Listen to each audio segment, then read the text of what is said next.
club that night. The moment you arrived, it was more than nice to meet you. I know, baby, that you're one of the kind, with a body perfect and divine.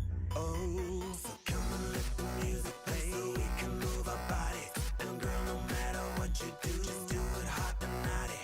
We drink the bar 'cause we don't pay. Tonight nothing brings me down, down, down.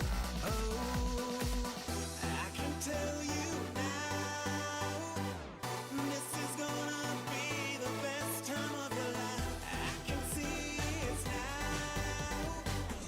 This is gonna be the best time of your life, time of your life, yeah, yeah, time of your life, time of your life, yeah, yeah, time of your life, time of your life, yeah, yeah. Live from the Cupra Arena, it is day 13. It's the semi-finals, but above all, it is La Finalissima, which is coming up at 7:30. So stick with us when we see Las Troncas take on Peluche Caligari to see who will be the Queen of the Kings, or rather the Queen's League universe. Bruno, once again, another action-packed day ahead of us. Hello.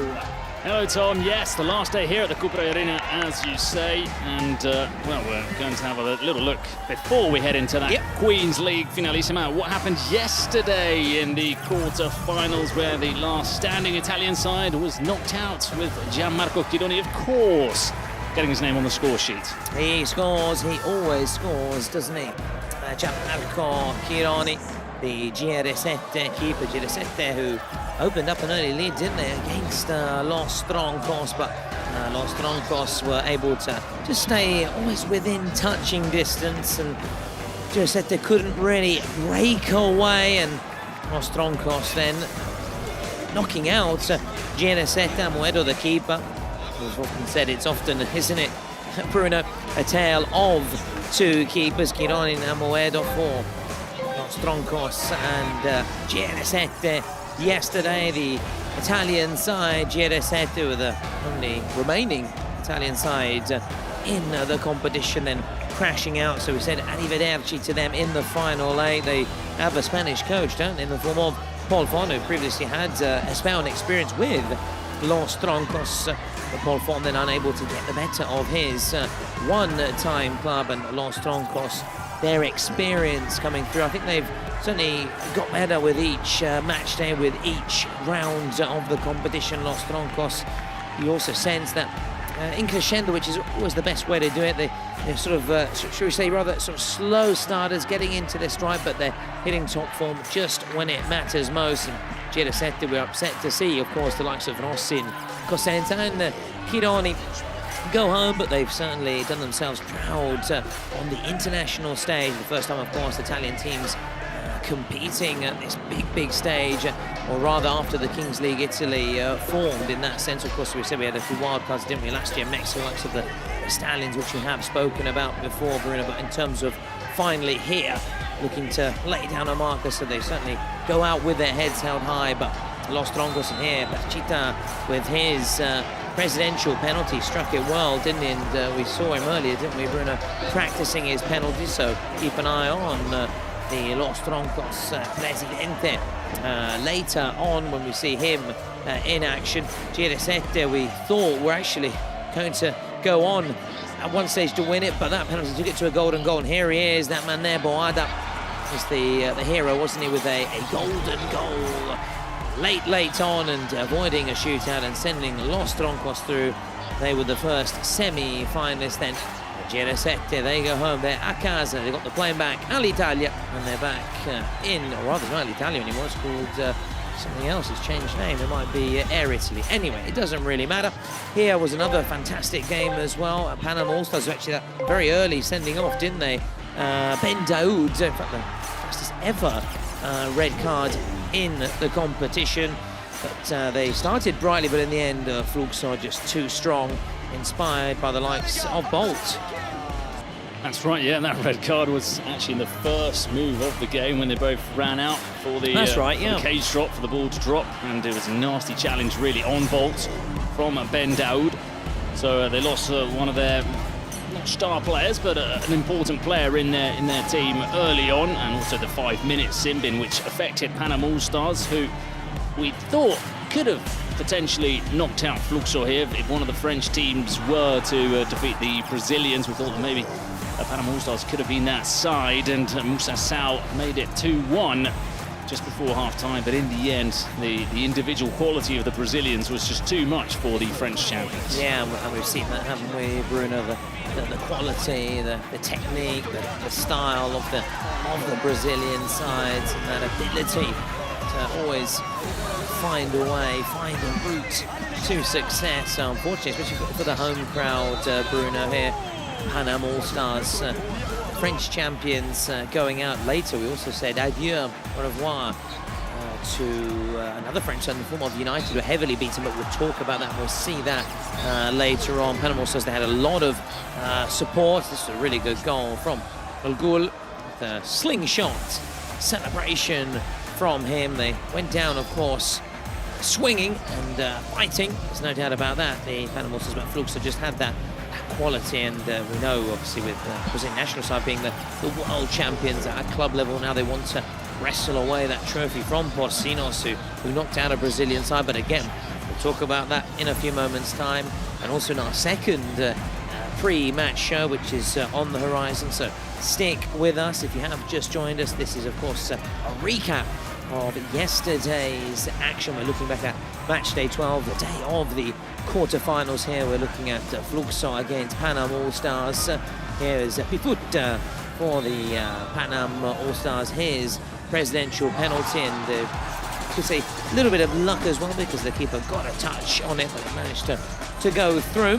So that was a positive, of course, for the French side. We, of course, always like to see the presidential penalty. This was an interesting moment, wasn't it? Nobru for Fluxo, who scored his penalty. We thought he'd actually hurt himself, but it was all a ruse. It was all a joke. It was all a setup here, so to allow his girlfriend to come on the pitch, and then it was a proposal, not a marriage proposal, but a proposal to make their relationship official. So congratulations to them, and Nobru and his new, or rather official, girlfriend. Now they've made it official, so congratulations to Nobru, and we wish them all the best. Struggled a little bit to get on that ring. Yeah, they'll have to get a new one. I don't know who's got the right size, yeah. But it was different, isn't it? Well, they told us that that's actually sort of quite a normal thing in Brazil to put a ring on the finger, put a ring on it to make it official before they do actually get married. So we were slightly surprised as to what was going on. But yeah, we have been told that culturally in Brazil it is a normal step before taking that further step into marriage. Oh, we are, of course, Bruno, in the city of Paris, the city of love. So why not? Why not? And talking of the city of Paris, and there's another, of course, there were more games, more action yesterday here at the Coupe Arena, and Dendele started brightly against Porcinos, but Porcinos, we've spoken a lot about this, Bruno, and we'll talk more about it again in our second pre-match show. They always seem to find a way through, and Dendele at one stage had the edge. They appeared to be heading for the victory, but Porcinos once more found a way. They are determined not to be dethroned and have their crown taken away from them. Far from it. And Porcinos in this brilliant game with Dendele being backed by a lot of supporters, haven't they? The Tronos, lots of noise, lots of colour, lots of passion. As this was Eric Kaká scoring, here a very good game, it has to be said, for Dendele. And Dendele, of course, with their president Luqueta in the presidential booth, and he would later take a penalty, and he scored as well, as accompanied as always onto the pitch by the Toro Loco, the crazy bull. As we're saying, you can see from these highlights, Dendele were pretty much for the bulk of the game. They were the side that was leading Porcinos in that rather unorthodox strip for them. We're used to seeing them, aren't we, in the all white with the pink trim. But yesterday with the all black, and still certainly brought them luck. Here was Gil Vidal for them, who netted a late goal in the previous round, the round of 16 against the Expire team, in which they also came from behind. They had to do it the hard way, and yesterday it was the same thing. They were often trailing, but they always had that character, that spirit.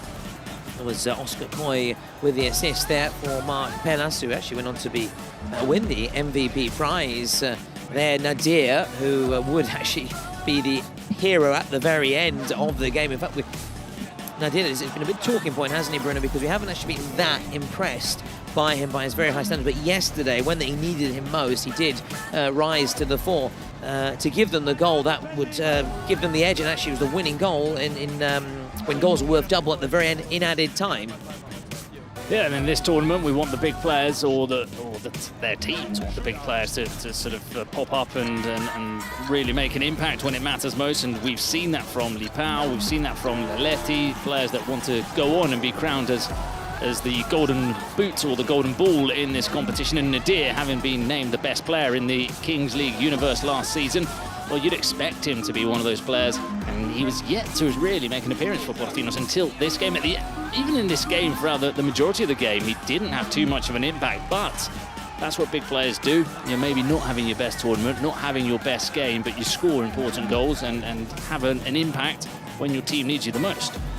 Absolutely, and here it was in that added time when goals were worth double. We said how Dindele were just edging it, thanks also to that presidential penalty.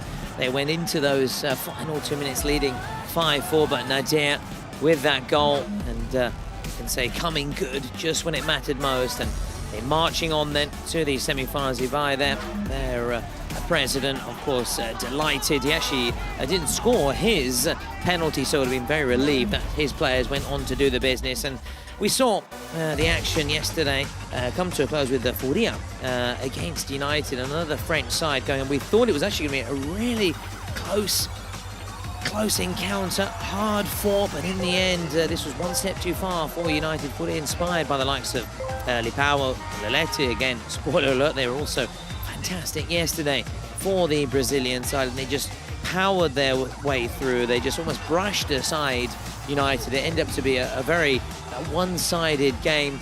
Not really much excitement going on in terms of that we've seen in previous games, which in the past few days. This was very much one-way Furia traffic. The Jaguars or the Panthers or that animal, we're not quite sure exactly, but let's call it a Jaguar just for sake of argument. We're biting and we're roaring and we're just romping away with it yesterday. There was very little cheer about for United, but still, although we expected more from them and to make it more of a game, they do, if you think about their journey to the quarterfinals, for them appearing at the big stage. They've certainly done France. They've certainly done France very proud, as of all the French sides, it has to be said. And at the end of the game, their fans stayed behind just to give them a send-off and thank them for all their efforts in this competition on home soil. Yeah, that's right. And it was a little bit of a disappointing ending, but yeah, quarter-final appearance, first time at the World Cup, and losing against Furia, who are probably the strongest team in the entire tournament. So nothing to be ashamed of at all for United. And the thing about Furia is when it's not Lipao, it's Leletti. Leletti yesterday was extraordinary. The only negative for Furia was the injury to Dedo, who had to come off, and has been undergoing late fitness checks today, which we at this hour still don't know if he's going to be fit enough to feature in the semi-finals or not. And he's an important cog in this team and in how they function. He may not be the standout player, but we were talking about secondary roles yesterday with the likes of Jeffinho, Lima and Dedo in this team, and they could be losing an important player heading into the semis. Yeah, you're right. He's maybe not been that sort of star player with that star status of the likes of Lipao, but he's pitched in with goals, with all-round really accomplished, complete performances. So they'll be hoping he can pass that late fitness test and be a part of Furia's game later today, and of course one of the two semi-finals that we have in store for you. And of course, that's not all. We've also got La Finalissima, which sees Las Troncas of Spain, the Kings League, or rather Queens League España, take on Peluche Caligari of the Queens League Americas. They're going to go head-to-head. They're going to go toe-to-toe for the Intercontinental title. So who will be crowned world champions, the best team on the planet in the Queens League? Stick with us.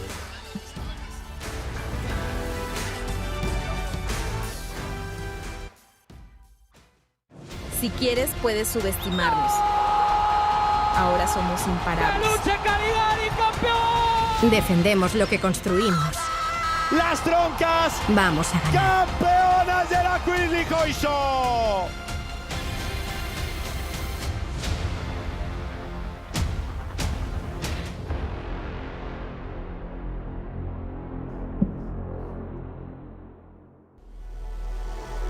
Hello and a very warm welcome to the Cupra Arena in Paris. It's match day 13 of the Kings World Cup clubs. We have, of course, the semi-finals, but up first, the much anticipated Finalissima, which sees Las Troncas take on Peluche Caligari to see who will be the queen of the Queens League universe. I'm Thomas Lawrence, and once again I'm joined by the brilliant Bruno Bergarecce. How you doing, pal? Great to have you beside me once again. Yeah, pleasure to be here for one final time at the Cupra Arena, and it's nice to see a difference on the menu today, starting off with that Finalissima, which is exciting because we are going to see, as you say, the two strongest teams from both of the competitions, either side of the Atlantic. Las Troncas, who won that third split in Spain. Of course, there have been 4 splits in Spain this season, but they have been, on average, if you sort of take all the points on average, they have been the strongest side in the Queens League in Spain. And Peluche Caligari from Mexico. We haven't seen their men's side qualify for the event this year. They were a strong team in the men's competition last year, but the women have come to the fore for them. So it's going to be interesting because we haven't had a Queens World Cup as of yet, so it is more of an unknown when you pit them together. You don't really know where each of them stand, and today we're going to find out which of the two competitions are the stronger and which is the best side. Indeed.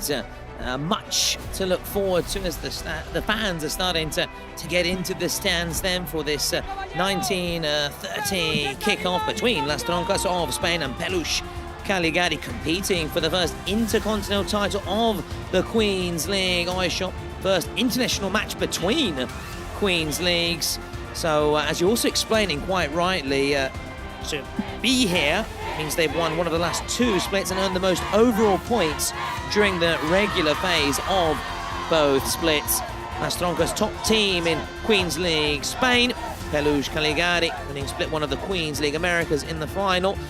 So it's a match that will be taking place here at the Cupra Arena, 1930, so less than 15 minutes away, live as always on all our usual channels. And you can see there the prize, Bruno, that everybody that is going to be competing, it's a wonderful trophy, isn't it? Wants to get their hands on. It's glimmering away. That's something that can be said about Kings League and Queens League, is that they make very, very nice trophy, very sort of shiny, that you want to get your hands on it, and it's the first thing that the players will see when they come out onto the pitch. So it also revs you up, it motivates you. We've seen them out here warming up for a while before kickoff, and you can see how important and focused, how important it is for them and how focused they are, because this is the first time they will be experiencing an international clash.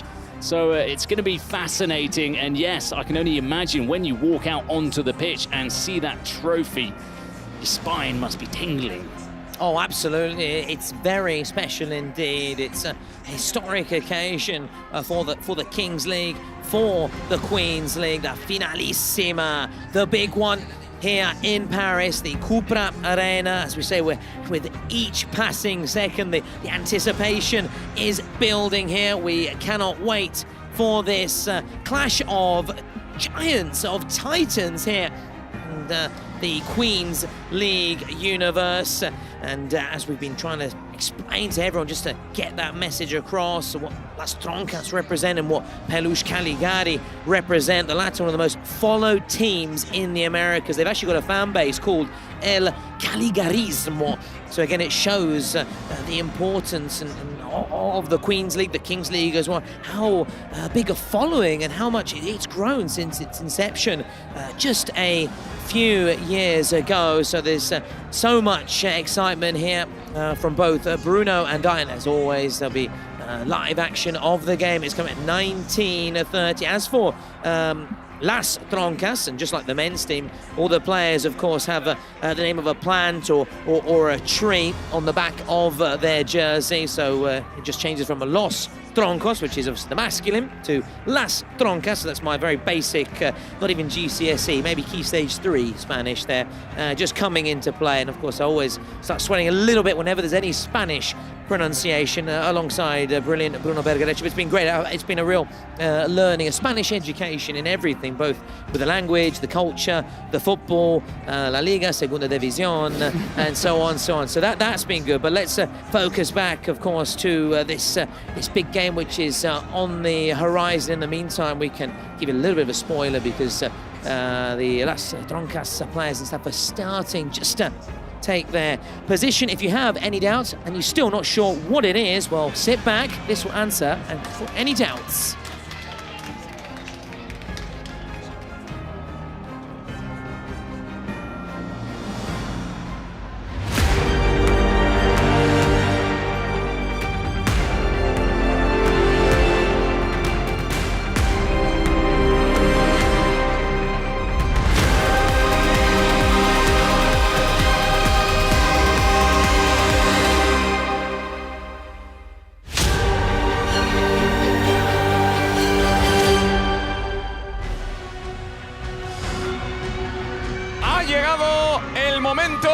De la finalísima. Ha llegado el día en que se definirá cuál es el mejor equipo del universo Queens. Presentamos a los equipos. En primer lugar, desde Queens League España, Las Troncas.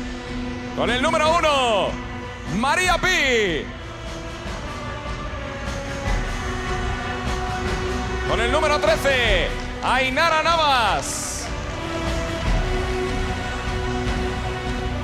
Con el número 4, Beatriz Pérez.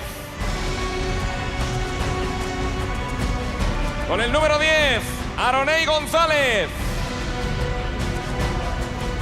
Con el número 11, Zoraida Pichardo. Con el número 6, Mar Dalmau. Con el número 7, Paula Nieto. Con el número 3, Paula Blas. Con el número 18, Alba Ortiz. Con el número 8, Berta Velasco. Con el número 19, Patricia Máscaro. Y con el número 9, Blanca Cross. Los presidentes de Las Troncas son Violeta y Perchita.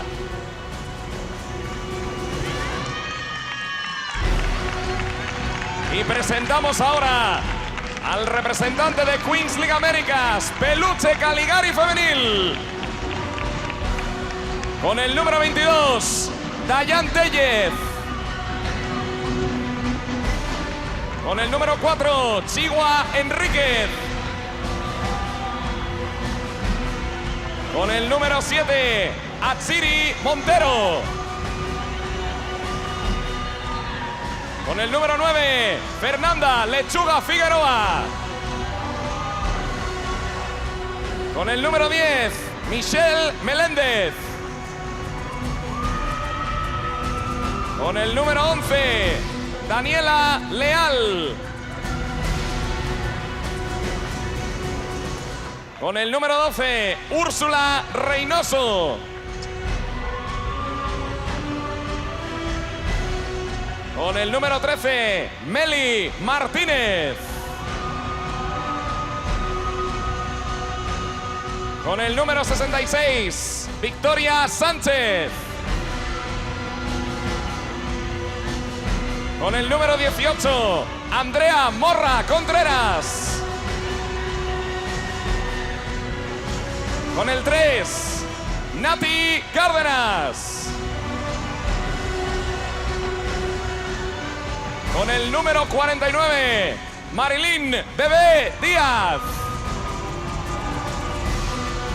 Y con el número 8, Alba Mellado. Las presidentas de Peluche Caligari Femenil son Ara y Fer.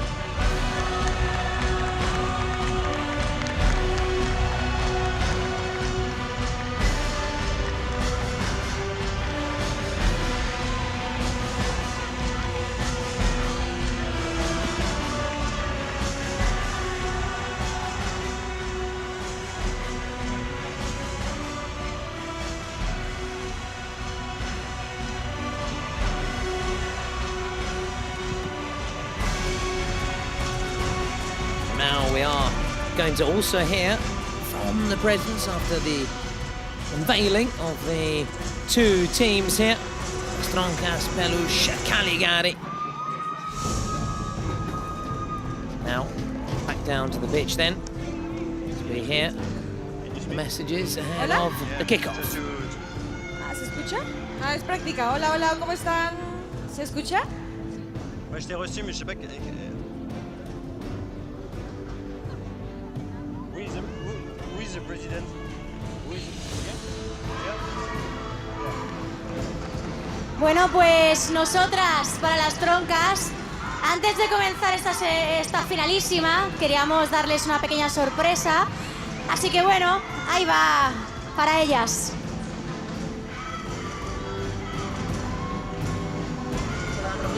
De verdad que no sabéis la suerte que tenéis de poder estar jugando este partido. Sabéis que a nosotros nos encantaría dar la cara y defender este escudo y hacerlo por todas nosotras. Seguro que ya estaréis motivadas, pero nada, solo deciros que mucho ánimo, que lo hagáis por todas y que dejáis a Troncas donde se merece. Hola tronquitas, nada, me paso por aquí para desearos muchísima suerte, que habéis llegado muy lejos y que lo disfrutéis al máximo. Desearos mucha suerte para esta finalísima y que espero que pongáis al club donde toca y a la Queens España y que demostréis que sois las mejores y que por algo estáis ahí. Mucha suerte y a por todas. Que disfrutéis, que juguéis como sabéis y que levantéis esa copa por todas nosotros y por toda la afición. Un besito, mucha suerte. Rallying cry then, head of kickoff for Las Troncas. Now, of course, the return of Peluche Caligari. Que nos ha enseñado a nunca darnos por vencidas y creer hasta el final.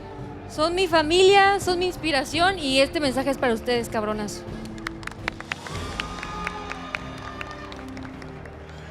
Peluche, México está con ustedes. ¡Vamos, Peluche! Pelucheras, las amamos, vamos por esa copa. ¡Vamos, Peluche! México está hecho de peluche. Vamos a ganar, Peluche. ¡Les de México las apoyamos! Solo para desearle la mejor de las suertes. ¡Vamos, Peluche! ¡Vamos, Peluche! ¡Hoy se gana con todo! ¡Vamos, Peluche! ¡Vamos, Peluche! ¡Vamos, cabronas! Peluche Caligari vino a París a ganar. Alzar esa copa, mis reinas chulas. A ganar. Let's win. ¡Vamos, That's Peluche! the message from Peluche Caligari then. Another rallying cry ahead of kickoff, which is just minutes away then. The moment you've all been waiting for. The anticipation, the expectation with, there she is, that big, big trophy on the line. And of course, the shared objective from Las Troncas and Peluche Caligari for La Finalissima. We'll see who will be the queen of the universe. We've picked out Blanca Cross, 20 goals in 13 games during Split 4. Alba Mellado, Corona de Oro, 2024. Basically the best player in the Queen's League universe. So we'll certainly be excited to see her in action, won't we, Bruno, whether she can strut her stuff here at the Cupra Arena.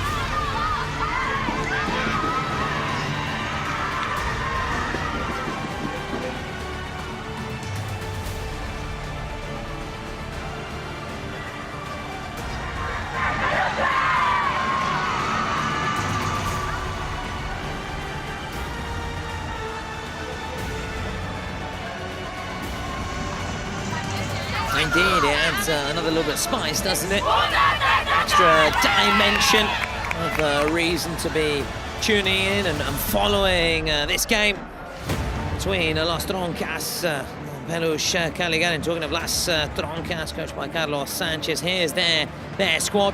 You see their 3 wild cards, including the keeper, and we'll see how much she'll be tested today by Peluche Caligari. And of course, that lady there, Mayado, we picked out and chatting about, and no doubt she'll be looking to take centre stage, grab a big chunk of the limelight here at the Cupra Arena. Now the draw of the secret cards, and that's great to see as well, isn't it, Bruno? The Los Troncos players, the staff, all watching the women's team in action. Yeah.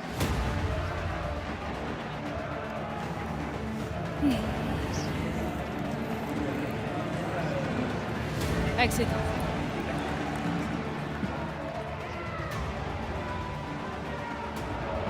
It's been an amazing occasion,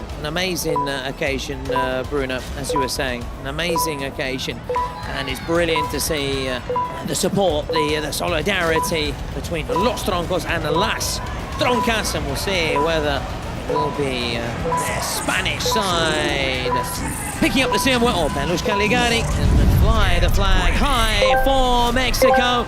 The countdown is on, 4 light, 5 lights. And it is go, go, go, vamos, vamos, as the ball drops down from the cage, and Peluche Caligari, and here she is, Mayado, Mayado!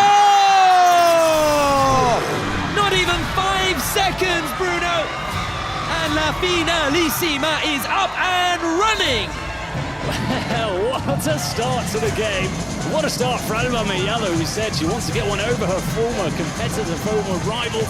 She's done just that with one of the quickest goals you can score in Queens League football. Won the header, sprinted away, and finished it delightfully. 1-0 to Peluche. And now Las Troncas right away, Bruno, with their number 8. Here's Berta Velasco for the keeper. Here she is. Oh, yes! Maria P powers it in. 1-1.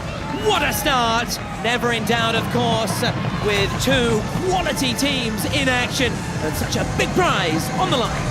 Well, that's the response they needed. Maria P with the goal. And Mayado now waiting for another teammate to come on. We have the 3-on-3. That's why she slowed down the attack.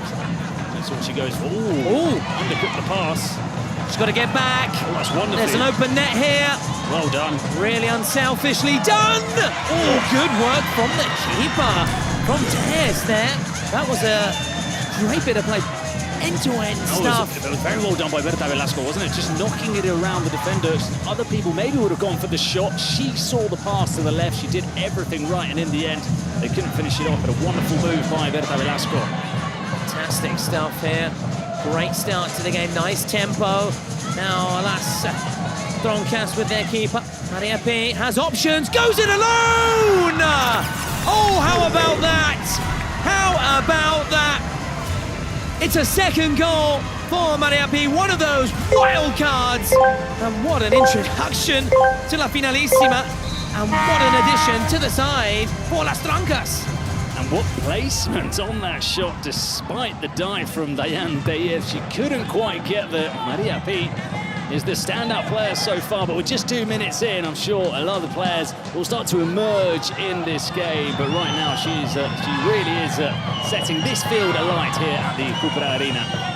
Martinez, question marks of an offside. They're appealing. I think the arm does eventually, which is quite good. It allows us to catch our breath, a brief little respite here at the Cupra. What a start, Bruno. You said it. Explosive end-to-end stuff, and there could have actually been more goals as well, but it's 2-1. We're very happy with that, of course. And Las Troncas, going a goal down, have turned it around. They're now leading 2-1, thanks big part to their keeper. And here she is, Mani, could you get a hat-trick like Kironi did for Girasetta earlier in the competition? Here they come again, armed away by Teas, and just taking her time there. And you can see the Los Troncos players, representatives, that's brilliant to see. Hanging around the drums as well, making it nice atmosphere here. Of course, Bruno will chat more about the journey of these two teams and how they've got here. But at the minute, we just have to focus on this Escalado because it's pulsating stuff. Mellado. And this time it is just fired wide. In particular, I wanted to chat about Peluche Caligari. They made history with 12 consecutive wins. Longest ever streak ever, both men and women's. And include 5 straight wins to close split 1 and 7 more to open split 2. Impressive numbers from them. Well, far and away the best team in the Americas, so more than deserving to be here in Paris, playing the Finalissima. And there's another one of the players that's a real standout for them, the number 49, Madeline Diaz, one of the wildcards who scored 12 goals in that most recent split. Here we go, looking to go level here. Just dragged it just wide there. It was a difficult position, to be fair, it wasn't easy for Cardenas, who then thumbs up from her as well. Caligari looking to draw level. We're now 6v6. We're approaching that 5th minute mark. We will be 7v7. We do expect naturally the pace to drop off a little bit.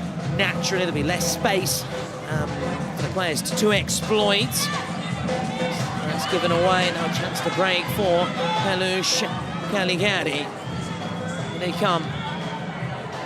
Played out wide nicely. Plenty of options. Here is Diaz. Oh, nicely done! Oh, that would have been brilliant. Lovely little flick, wasn't it? By Diaz, playing it for Martinez. Their effort just trickling wide in the end. Great back heel, because not only did she play it to the player that was unmarked, but she played it forwards, meaning that she didn't have to lose time on the control. She could attack the space. And Madeline Diaz, I was watching her warm up earlier. She has got a vicious strike. She was hitting the ball so hard. I'm looking forward to seeing that she can unleash one of those shots in this game. Yeah, maybe in hindsight, maybe she should have had the shot there. That's Route 1 staff. Is this going to be free? Now, she's gone down. A bit of pain there. And I think a lot of pain, actually. And there's a few appeals as well for a penalty. In the meantime, we're playing on, and with that, we will get a break in play, Bruno. I will say that I thought it did look a little bit like a penalty live. She's saying, let's take a look at it. Yeah, it was Mascaro. Oh, I think there's clear contact there on Mascaro. Mascaro, I beg your pardon. No, you're right to correct me, absolutely. Especially for our international fans. We'll no doubt have a lot of it's people tuning difficult, in isn't it, all the over the world. accents in Spanish. Yeah. Mascaro. Mascaro, there it you goes go. up at the end, yeah. When you see the little line, that's where you go up. Muchas gracias, profesor. But they won't be saying muchas gracias to the referee, yeah, because I'm surprised. I'm very not surprised. even a check. Yeah, that to me looked like a penalty, but we play on with Las Troncas overturning then that early deficit. Great start to this encounter. If you have just joined us, well, where have you been? But don't worry, sit down, get the popcorn. Real show shaping up here as it spirals up there. And Caligari is clearing their lines, and they've got a throw in on this near side. Nice kick, almost Real Betis-esque, isn't it, for Las Troncas? As for Peluche Caligari, it looks a bit like the GR7 kit, doesn't it? The side which went out yesterday in the men's Kings World Cup clubs quarterfinals yesterday.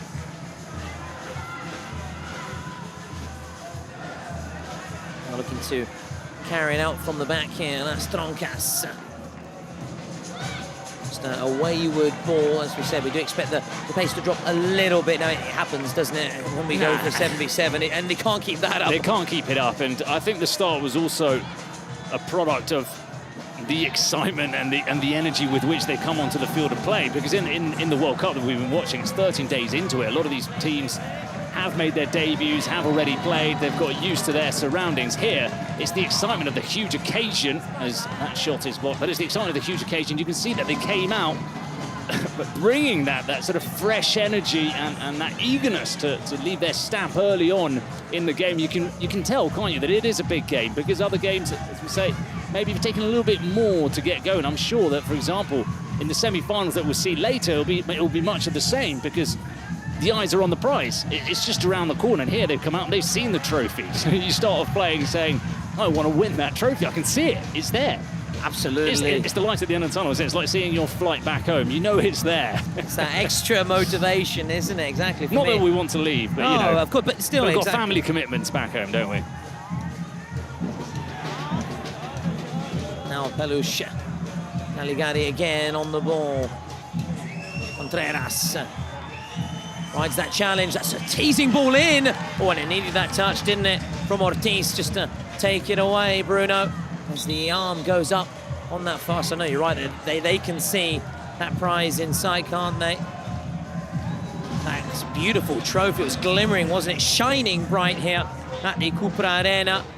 It's a long throw, and that's just going to be left out by Maria P. It's a bit like me thinking of that big bowl of pasta that's waiting for me on the table when I get back. Maybe a nice, I don't know for yourself what it would be the equivalent of. I don't want to say paella, that's too stereotypical. Very stereotypical. Maybe just nice olive oil.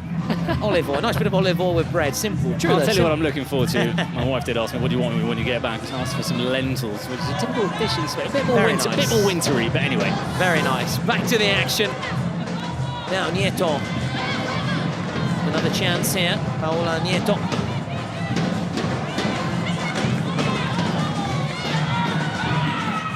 Oh, putting the pressure there. Mascaro, who had those penalty appeals waved away as the drums are starting to beat away as well, just to our right here. I'll tell you what the good news is also about this game, that it has been very, very even. Hang on, I'll wait for this attack. No problem, because Las Troncas have actually given it away in the end. Meado looking to break and palmed away by Maria P, who in this first 10 minutes has been one of the protagonists. I just want to say it's good that it's been even, because we don't know. One competition's over in Mexico, another one's in Spain. You don't know what the strength in depth is in the Americas or in Spain, and maybe it could have been one-sided, but on the evidence of what we're seeing in terms of the actual play itself, you can't really tell who is the stronger and more dominant team of the two. Corners played short. Nice give and go to the edge of the area, and it was that lady there, Diaz, you spoke about her long-range prowess. This time it was left-footed, yeah. I want to see her connect one with her right foot from the outside of the box, because honestly, it was impressive to watch. That's the good thing about being here so early prior to kickoff. You get to see everything, don't you? We saw Perchita taking penalties, getting ready for later on, and we saw the entire warm-ups of both teams, so you could really sense how they're feeling, the looks on their face, and who are the players who have those special talent in terms of shooting, for example, and that's where we saw Diaz, who had that thunderous strike in the warm-up, and we're yet to see in the game. You mentioned Perchita. Should a male president want to take a presidential penalty, it has to be a shootout, but let's focus back here to the action. That's a lovely touch. Martinez for Mellado. They get a chance. Martinez, great strength. This must be a penalty. Has to be. No. She's pointed the other way. I'm surprised. Well, she's saying dive, or she's saying... Let's check it out again, Bruno. Let's have a look, maybe from this angle. There was ball. Yeah. And then she probably gave the handball, didn't she? On the way down. Sì, infatti, esatto, quello che ho visto. They've had a little check, but yeah, exactly. No, good refereeing as well. Listen, she's got a much better view of us, and of course she's in a much better position to make those calls and the judgment. That is why she is refereeing and why we're commentating on this game, Bruno. She's been a brilliant referee all week long, hasn't she? Most of the referees, we said, have been very, very good in the entire competition. She's been great because of how she's managed to really deal and make the men pipe down when they were getting a little bit too argy-bargy. Yeah, you're right. Overall, the standard of the refereeing has been great over these last 2 weeks. Quality. It's our final day at the Cupra Arena. We're moving on to the Défense Arena tomorrow for the final of the Kings World Cup clubs. Here, of course, we've got that Finalissima on the line. Just clearing their lines there. Well, this could be very interesting indeed. Just unable to make the most of that. A couple of errors at both ends of the pitch. First Las Troncas, and then Peluche Caligari, coached by Lienia Davila. pioneer in Mexican women's football, it has to be said, since the launch of the Pro League in 2017. Previously coached Pumas' women's team for 4 years, so now bringing all that experience, to the Queens League. And Mexican football in the women's game is, look, here we go. Here we go. Cardenas went with the topo. I'm surprised about that approach, but maybe just trying to catch out Maria P at a near post. Near right. Yeah, it meant that she didn't have much of an angle, and she could only really strike it to the near post. I was going to say Mexico, one of the pioneering countries in terms of leagues and really pumping money into the women's game. It's always been sort of there at the forefront. Of course, Spain in recent years really growing in that front. Currently the world champions. And there's another attack here for Peluche. Here she is, Martinez. A lot of the play passing through Imelda Martinez. She's more of a creator, shall we say, than a finisher. Looking for I'll say she's one of the misses assists in this side. Oh, good strength again from Diaz, tussling away. A real good battle all across the pitch.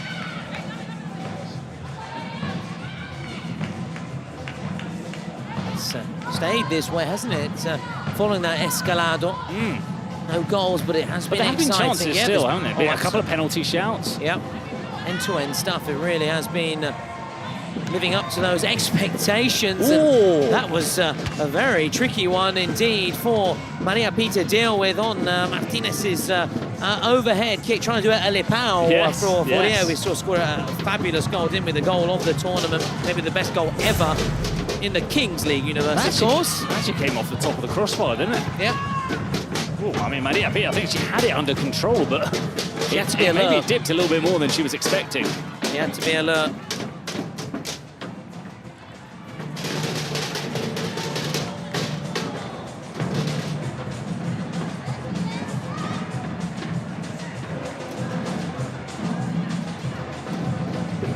Just a flick on there.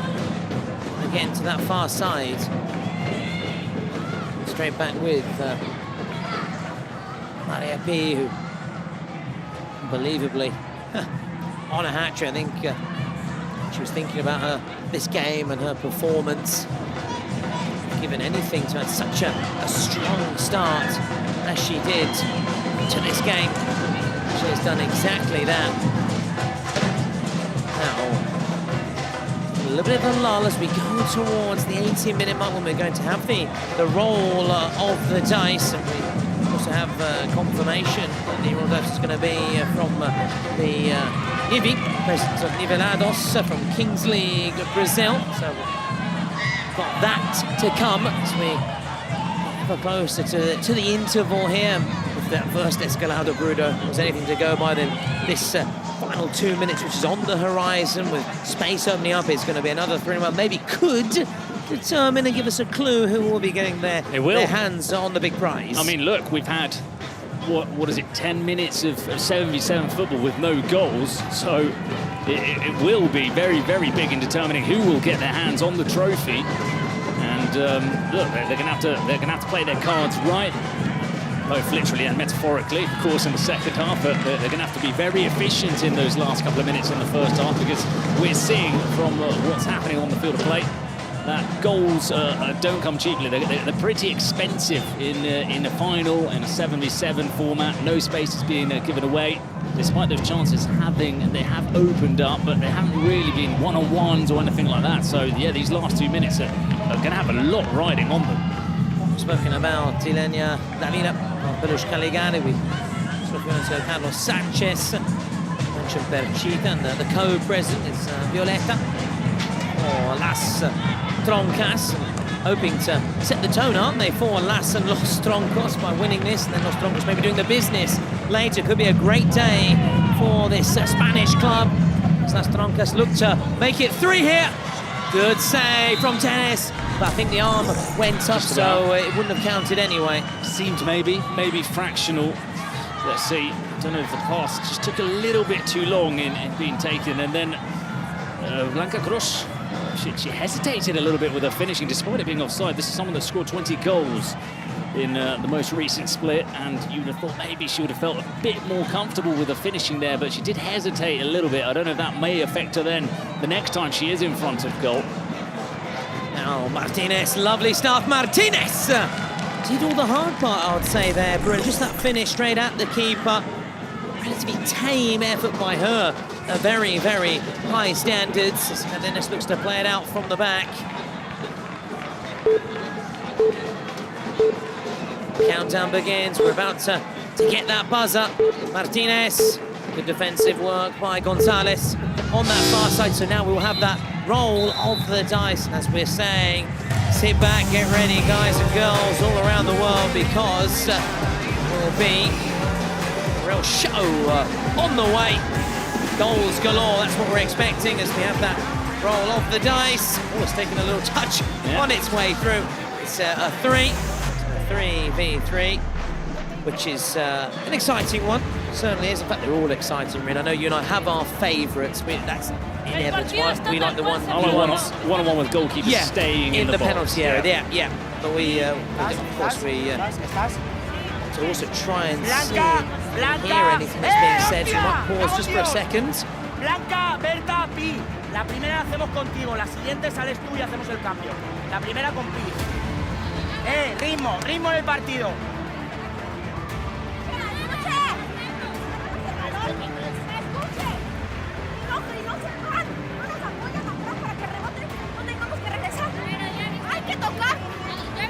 Dale. Pero hay que tener tranquilidad y aquí no 3 contra 3. Dale. Dale con Alba. Dale. Meli, tú, Bebé y Mellado. Just indicating who the players are going to be in the 3-on-3. That's what we could hear there from Ileana Davila. And it is going to be a player that we've been impressed with, Madeline Diaz, whose nickname is Bebe. We did hear Jaume when he was mentioning the players' names, presenting them onto the pitch. Right. That is her nickname, Bebe, which is baby, of course, in Spanish. And, well, she will be one of the 3 players on the pitch now. And there's been a bit of contact off the ball, and the referee quick to intervene, and she's made a decision. She's awarded in favour of the Mexican side, and she's going to try and calm things down. Let's try and listen in. I think just calma from the Italian referee. Now, let's try and get back to the action. Yes, there's options left and right. Here is Mellado, takes a touch, and they're on the rebound! It is tucked in, and we're back on level terms. Mellado will take a big chunk of the credit. And then on the rebound, her teammate there to get the goal, Cardenas! Yeah, as you say, Mellado again, heavily involved in the goal. Look, B did very well to make the save, and she didn't leave it a rebound in front. She actually did the right thing in diverting it towards the left. The problem is none of her teammates were on their toes. They weren't alert to the rebound, and that's where Nathalie Cardenas was waiting just to put it away. Someone who scored a lot of goals, 9 goals in the recent split. Let's see if she is offside. Oh, no, yeah, but look, no, I think you can see the boots. The boots, yeah. It's further ahead, so she's just marginally going to be onside. There we go. There's confirmation of where the boot is. Yeah, I think... Quindi è gol, non è fuori gioco. Cioè è gol, ok? È gol, she says. Gol. It's gol, non è fuori gioco, so there's no offside. Confirmation, they are level. Can Las Troncas hit back right away? Again, options left and right. Here we go! Oh, good work again from Tejas.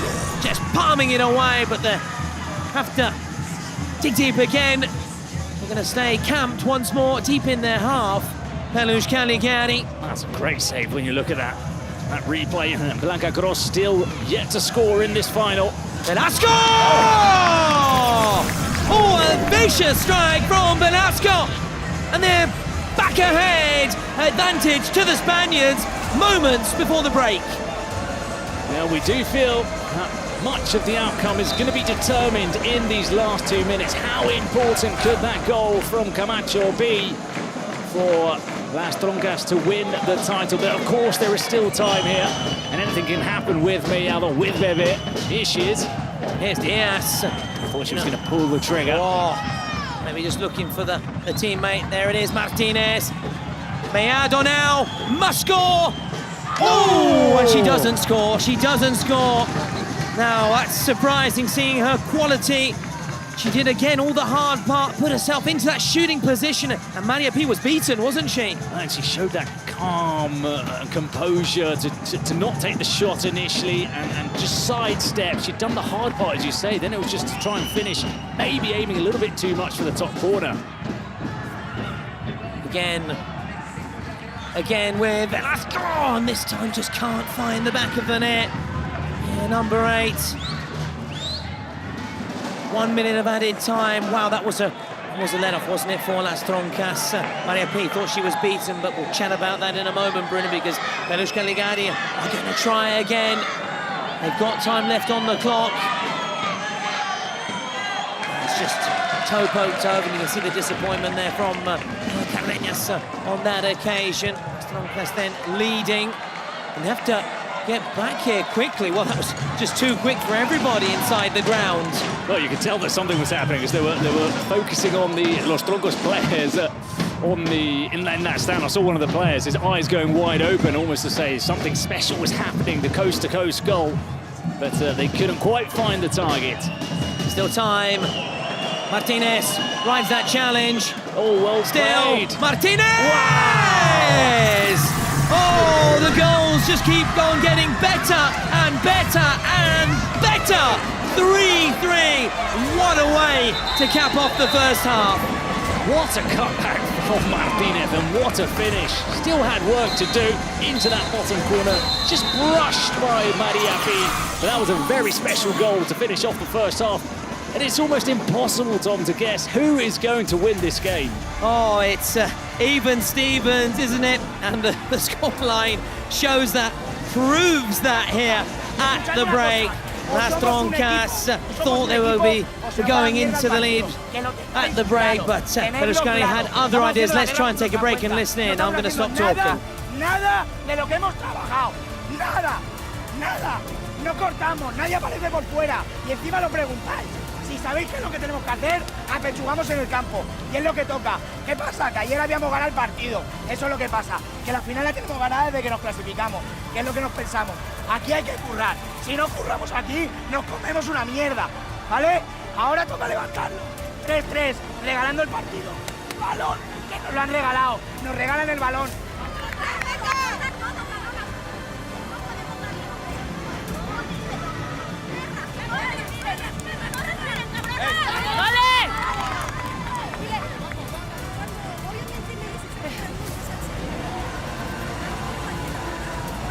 I tell you what, there were some harsh words there from Carlos Sanchez for his players.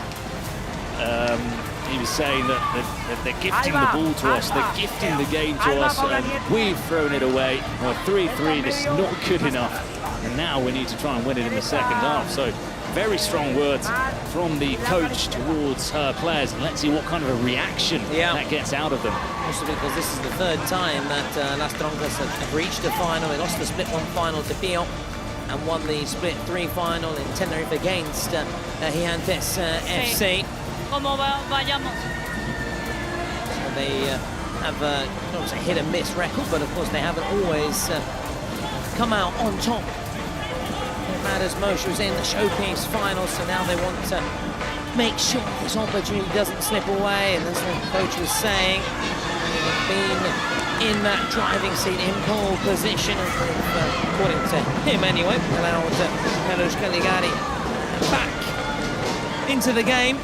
This was the third final for Peluche, so again, they've got experience, they know what it's like to be here, and as we get back underway, I can't wait what this second half has in store, Bruno. It's going to be tight, and who knows, maybe we could have a golden goal or shootout situation, certainly what we've seen in the first half. This is too tight to call. Well, what we won't have is a goal after 5 seconds, like we had at the start of the game, just because there are more players on the field to play. It's virtually impossible to score in that time. You never know, that's why I say virtually. But yeah, I'm really interested to see what kind of a reaction Las Troncas can have. Here she is, Figueroa! Good sliding challenge there. That was, it wasn't 5 seconds, but very nearly almost 10 seconds. Close, wasn't it? They heard you, they're trying to prove you and I wrong, Bruno, there. Good sliding chance, they'll keep up the pressure. I can only imagine what the coach would have said to them or thought if, after that talking to. They would have conceded 5 or 10 seconds into the second half. Now brought down by Diaz, shielding the ball. Good strength, found a teammate. That with Diaz, and a lot of pressure though. Tight space for her just to try and wriggle out of. Going for the strength there, shielding that ball. I think she's might have much more support there from her teammates, really. And it's allowed Las Troncas to get back on the ball, back in possession here. As they look to retake the lead. They thought they would be going into the break in the pole position, but Peluche Caligari and Martinez with a wonder goal, beautiful strike. Had other ideas, and Martinez again putting on the pressure on Maria P, and then just becoming disinterested at the very end, of course. We're just stroking it to a teammate. Some of the best of passes may have gone out. There's appeals, but we're playing on. So Troncas have the ball, trying to create something here on this near side. All blocked, and now Martinez can break. Going for the safety first. I think it's the right option on that occasion. Allow the players to regroup, take a quick break, catch their breath, get their position back. And that applies now for both sides with the ball going out of play. Yeah, after another explosive start to the half with those early chances for Peluche, with the gaps appearing in the defence for Las Troncas. Now it settles again into that cagier pattern of knowing that you're getting closer to the end, that any mistake now is a little bit more costly than it is early on, because there is less time to turn it around and patch it up. So it will sort of fall, or is falling into that pattern, and that's when you need the special players to be a little bit creative and have that moment of being a star player and turning around a game, and that's where you want to see Alba Mellado or a Blanca Cross, who is yet to score in this final. Absolutely, on the biggest stage. Peluche Caligari looked to come forward again. Diaz, nice touch. Figueroa, nice ball, and Martinez just couldn't apply that finishing touch. Oh, was there not a touch? I thought there was a touch from Paula Nieto that put her off. Or maybe it's just ran through a leg. End-to-end stuff now. Sorry to interrupt you, Bruno. It comes straight back the other end, and it's end-to-end stuff. I apologise, Bruno, for cutting you off like that, but it's been breathless stuff. At one end, Martinez just couldn't apply that finishing touch. And here, Babe was just leaning back there, just leaning back, wasn't she? She's still looking for that goal. She's had her chances. You would think with her finishing that with this amount of chances, she would have scored by now. Did straight back upfield, back into the arms of Diaz, who rolls it out. Diaz now dropping really deep, looking to get on the ball. Haven't as it really got into a shooting position, and that's given away. Las Troncas looking to capitalise, but again they just go safety first, look to recycle the ball, keep possession. But there's no need to necessarily force the issue as such, and don't want to be caught, of course, on the break. This game played to the highest standard by both these sides. Real quality out there. Brilliant game so far. Fighting tooth and nail to get their hands on that big prize. This intercontinental title is going to be the queen of the Queen's League universe. Nicely done. Nice touch on that far side. They may have just trickled it into touch and out of play. Peluche Caligari deep in their own half. To push up here, ease the pressure on Diaz and the rest of the Peluche Caligari. Very even in terms of the possession as well, reflecting this very tight scoreline here. Oh, what a pass. Great pass. Figueroa just out-muscled there.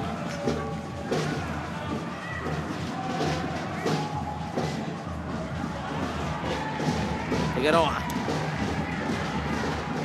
trying to lift it over. Martinez, who got that last touch, and I think you can see the referee pointing for a corner, so they're going to keep Las Troncas pinned back here. Martinez, great ball! Again, the quality of the passing, the crossing has been outstanding. Now Las Troncas at the other end. Quick thinking from Maria P. It's back with her. Do keep the ball well, I have to say. Las Troncas keep it away from their opponents well. Look to build again here. Create something. It's easier said than done. They're really well organised. Very hard to break down.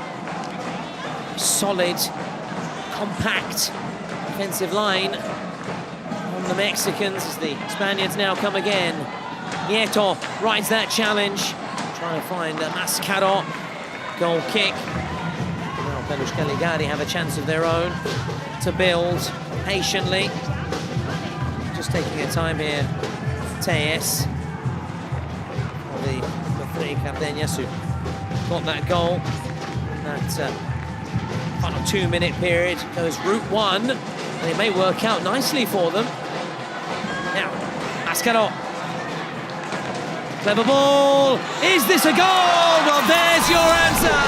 Pichardo with a curler, a cracker, and it's once again advantage Las Troncas. Well, talk about finishes. Pichardo there, first time, didn't even hesitate, didn't think about it twice. It came to her, open up her body a little bit a la Fabio Grosso in the World Cup in 2006, curling it into that far post. I was going to say Del Piero as well in that game. Piero, similar, yeah, same game, same game yeah. against Germany, yeah. Similar, exactly. Glad we're on the same wavelength. Opening up the body very, very well, curling it into the top corner. Again, nothing Dayan Tejes could do. Some very good goals today from both sides and worthy of putting Las Troncas in the lead. Absolutely, a goal like that. Big one for Las Troncas, giving them that edge then as we approach the 30-minute mark. No cards as yet have been, but that could also be a big factor. Everybody's spoken too much about that as it because the action has been breathless. It's been fantastic out there, really good game. Now, Figueroa, Meado trying to turn. They come to Figueroa. Martinez on the turn, and Maria Pia with one of the saves of the game. Full marks to Maria Pia. Another very, very good strike. It was ferocious again. It wasn't from the player that I was anticipating, but we've been very impressed with the number 13, Imelda Martinez, as well. Now a chance from the corner. Can they hit back right away? Oh, again. What a volley that was. She may be caught into action. What a volley. What a save as well. That was Marilandia. Yes, that was the burst move picking out. Flicked on Meado. A really good game despite that miss at the very end of the first half. Now, Las Troncas. Good run, this buccaneering run. And Tejes a little bit lucky there because that could have been palmed into a Las Troncas player. Just coming on forward on the break, weren't they? Yeah, wonderful run by Berta Velasco. In the end, the shot maybe. It was difficult from there, being left-footed to surprise Dayan Tejes, but she did very well to make the chance out of nothing, really. She got the ball in her own half, dribbled past one player, and then finished it off herself. Is this going to be number 5? Oh, lovely touch! And did the keeper get a touch on its way through? Nieto then just trying to finish off that wonderful move, and how about this for the touch by Blanca Gross? She hasn't scored the goals, but there she provided the assist, and as you said, Dayan Tejes clearly got a touch on it, just palming it over the crossbar. So a little bit unfortunate for Las Troncas that it didn't end up being a corner. Dayan Tejes, opposite number, Maria P. First time a goalkeeper scored a brace in a Queen's League final. He also scored in the split 3 final, but didn't score 2 that day, so she's exceeding herself and also doing her primary job, which is keeping the goals out. A couple of standout saves. Now Martinez, a really good game, but just running into trouble. Pichardo. Is this going to be number 5? It's not on that occasion. Mascaro just couldn't quite get there ahead of Dayan Tejes.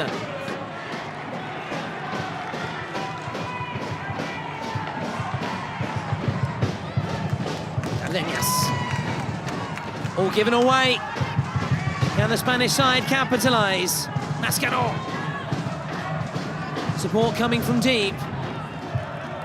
Oh, it's a little bit scrappy from both sides, but Troncas have come away with the ball, and they continue to have that edge. Just that one goal then splitting the two sides as we go into the final 10 minutes. Still got those cards. That will be the difference we'll see. It has been over the course of the past couple of weeks. We've said when it's been very tight, those presidential penalties have often been a deciding factor, decisive factor. So we'll see what we have in store here as we approach then the closing stage of this match, which we just really don't want to end. It's been riveting and enthralling. It's got everybody on the edge of their seats here. So the drums continue to bang away there. Great atmosphere at the Cupra Arena and a great way to lift the curtain up. Another great day of action. We've got the semi-finals of the men's Kings World Cup clubs to come. But we've of course got this climax as well to this Finalissima. Trying to again score through. Scored in the first half. It's floated towards good ball again yeah, from Marilyn Diaz. Great balls played. Quality, understanding the crossing and the passing, but as you'd expect, of course, for a final, we shouldn't be surprised, of course, but sometimes you don't see that in a final. You don't see quality football. Yeah, well. you don't see quality. Yeah, exactly. And, overzealous, too much of an effort to try and impress, and that hasn't been the case from both sides. They've actually performed very, very well for it to be a final. Now, Pichardo. Oh, that's a great ball. Really smart ball. And then Mascaron maybe just did just that 1 second too long, maybe. Just 1 second too long, but I think she'll settle certainly for the throw in on that far side. You can see that right thigh heavily bandaged up, but certainly it's going to take more than a bit of a knock to the thigh to stop Mascaron and company taking part in this game. Those messages ahead of kickoff were really emotional as well, to lift both sets of players. As Pichardo just floats it in, nodded away. Only though to a Las Troncas jersey and fired wide of the mark. Ortiz from distance having a go as I think it's a secret card. Bruno's been locked down. It is, and it's Las Troncas. So the first team to move, or to make a move, is the Spanish side who are in the lead. So let's see what it is. Just floats it upfield straight to Mariapi. Turns the favour, route one. Just trying to catch out the Belarus Caligari rig. Now we're going to find out what that card is.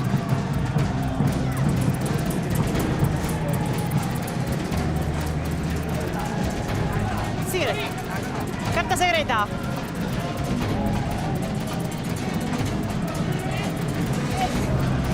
Número? 8. Suspension. Number 8. So number 8. Alba Mellado, naturally. No surprises there, Bruno. No surprises that they've gone for Alba Mellado, the player. Actually, it was a good profile, a good in-depth focus on at the very start of the game. Her experience, real pedigree, and unsurprising, and they've opted to take her out of the game for 4 minutes. So we'll see whether, first of all, Las Troncas can capitalise now on their numerical advantage, and also what it does to Belarus Caligari without one of their iconic players.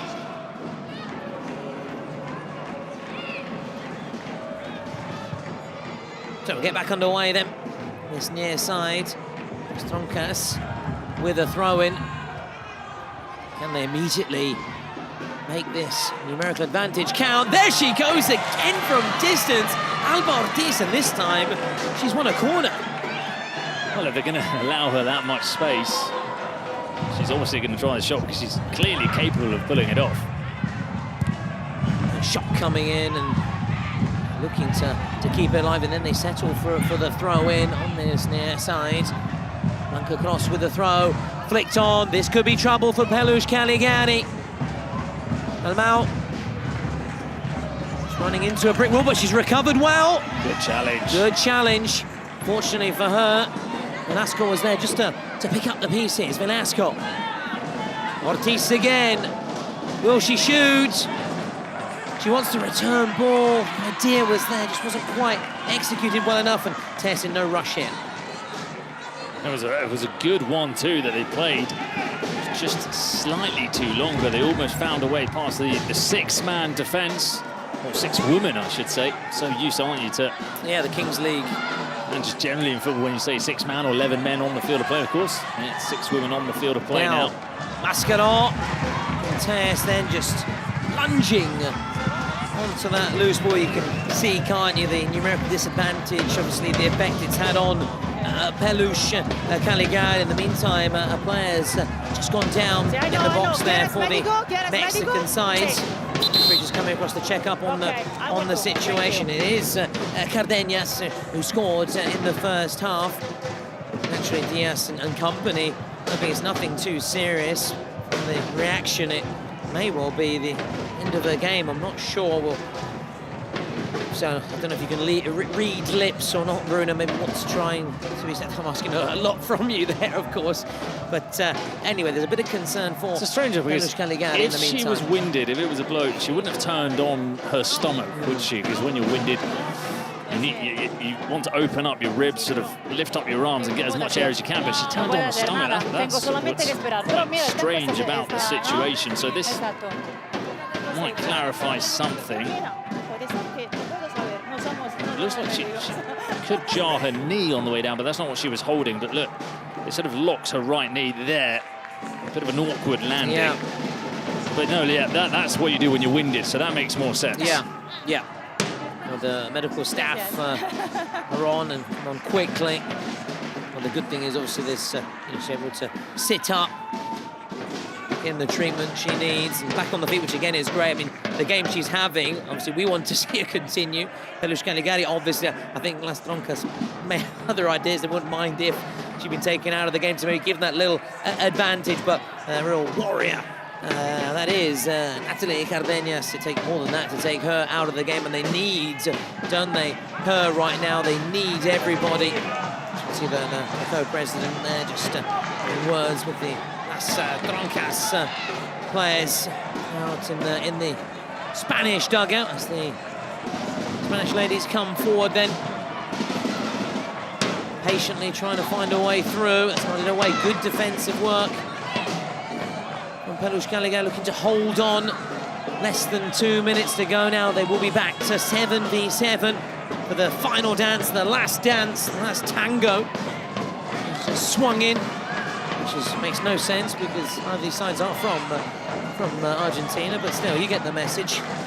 And look out for that card for Peluche, because we're already under 4 minutes to the 38-minute mark, so it won't be a 4-minute card, which normally suggests that it's quite a potent weapon that they've got. And a bit of space on this near side. Lovely work!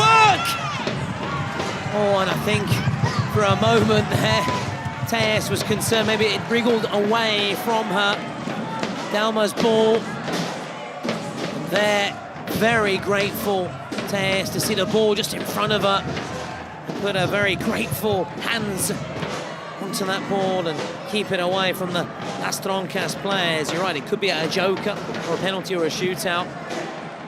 Certainly one of those three, isn't it, Bruno? As Las Troncas try again to find a way through here. Less than a minute to make the most of their secret cards. There's a bit of We Will Rock You. Goes around the ground from the drums there.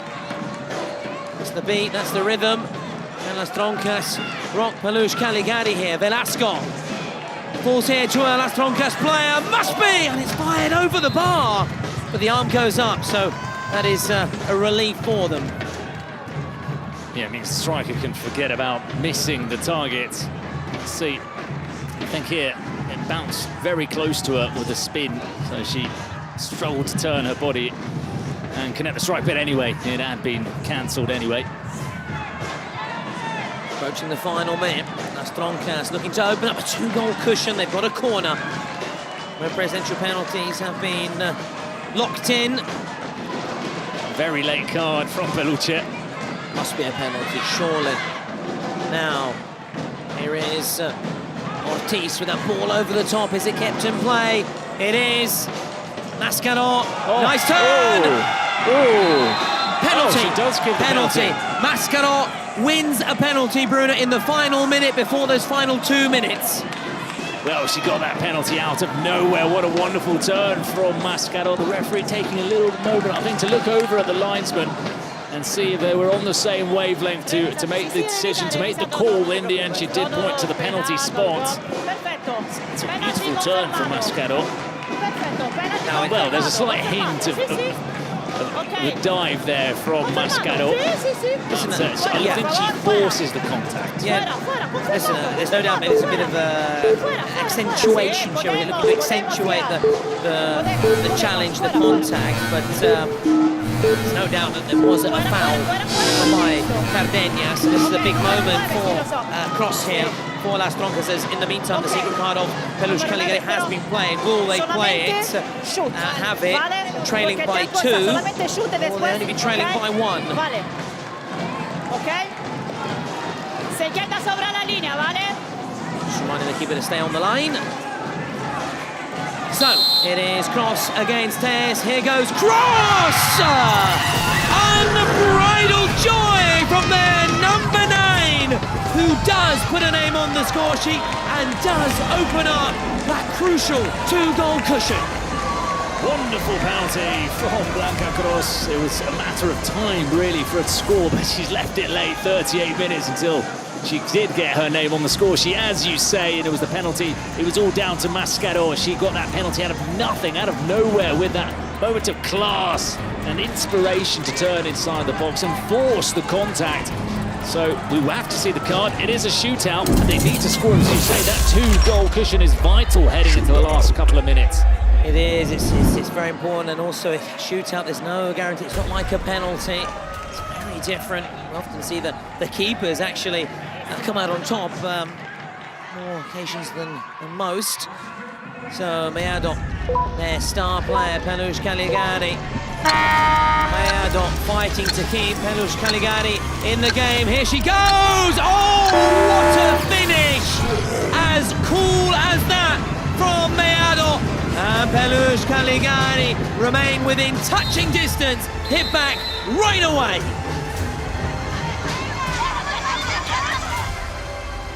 I thought we were going to hear from the coaches. That's why I let a little moment of silence. It's Ileana Davila. Careful, it could be on to you right away to make sure. Carlos Sanchez will be given their last moments, because we saw how vocal Carlos Sanchez was in the half-time interval. It'll be interesting to see if we can hear those final messages from the coaches. Oh, there's that creepy little robot dog. Bruno and I are not sure what to make of that. You at home, let us know what you think, but one thing we do appreciate is the technological advances. Paul. It does quite a few things, doesn't it? There's a paw, there's paw. It does a little jump. There's ball, plays catch, plays fetch. And anything that... There we go, that's it, I was going to say. That's the one. Sure. All right. It's better than you and I doing handstands, that's for sure. Get the point.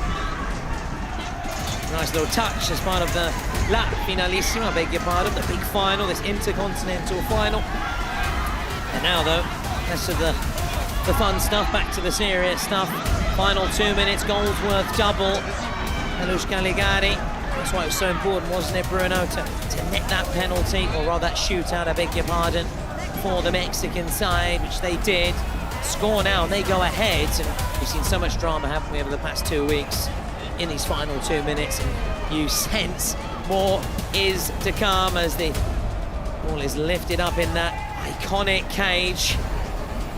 Players await who can hold their nerve. Will Las Troncas preserve this narrow advantage, or will Peluche Caligari kick on? They've got Mayado back to her brilliant best again, back on the pitch. Their iconic player, their star lady, their number 8. Phil Maestro. As the ball drops down to his Mayado right away, and then Las Troncas just booting it out. By the meantime, you can vote for your MVP, most valuable player of the match. Me is certainly a candidate, as is Mayado. We've also picked Imelda and Velasco. Aldo Vincoli Martinez, just so you're aware of who we're talking about. Las Troncas look to seal it here. Can they seal it? Still there. Oh, and as it goes to line, they're celebrating. It's going to be checked here. Las Troncas think they've scored the goal that will surely take them over the finishing line. Nothing wrong with that. Nothing wrong with that. Let's see if the ball's in play. It is in play as it's headed across, and there's... Did she handle it? Yeah. Is there a handball? I don't know, I think she might have done it. It might have been a handball, yeah. That's the question mark. Oh. Paula Nieto may have handled that ball. This is a better angle, Bruno. Yep, there we go. Yeah, so this could be ruled out, you know. In fact, without the could, this is going to should be, yeah. This is going to be ruled out, yeah. Oh, they're making her come over to look at the... Have a check, yeah. I think she'll see what we saw. There we go, on-field review then. Nieto.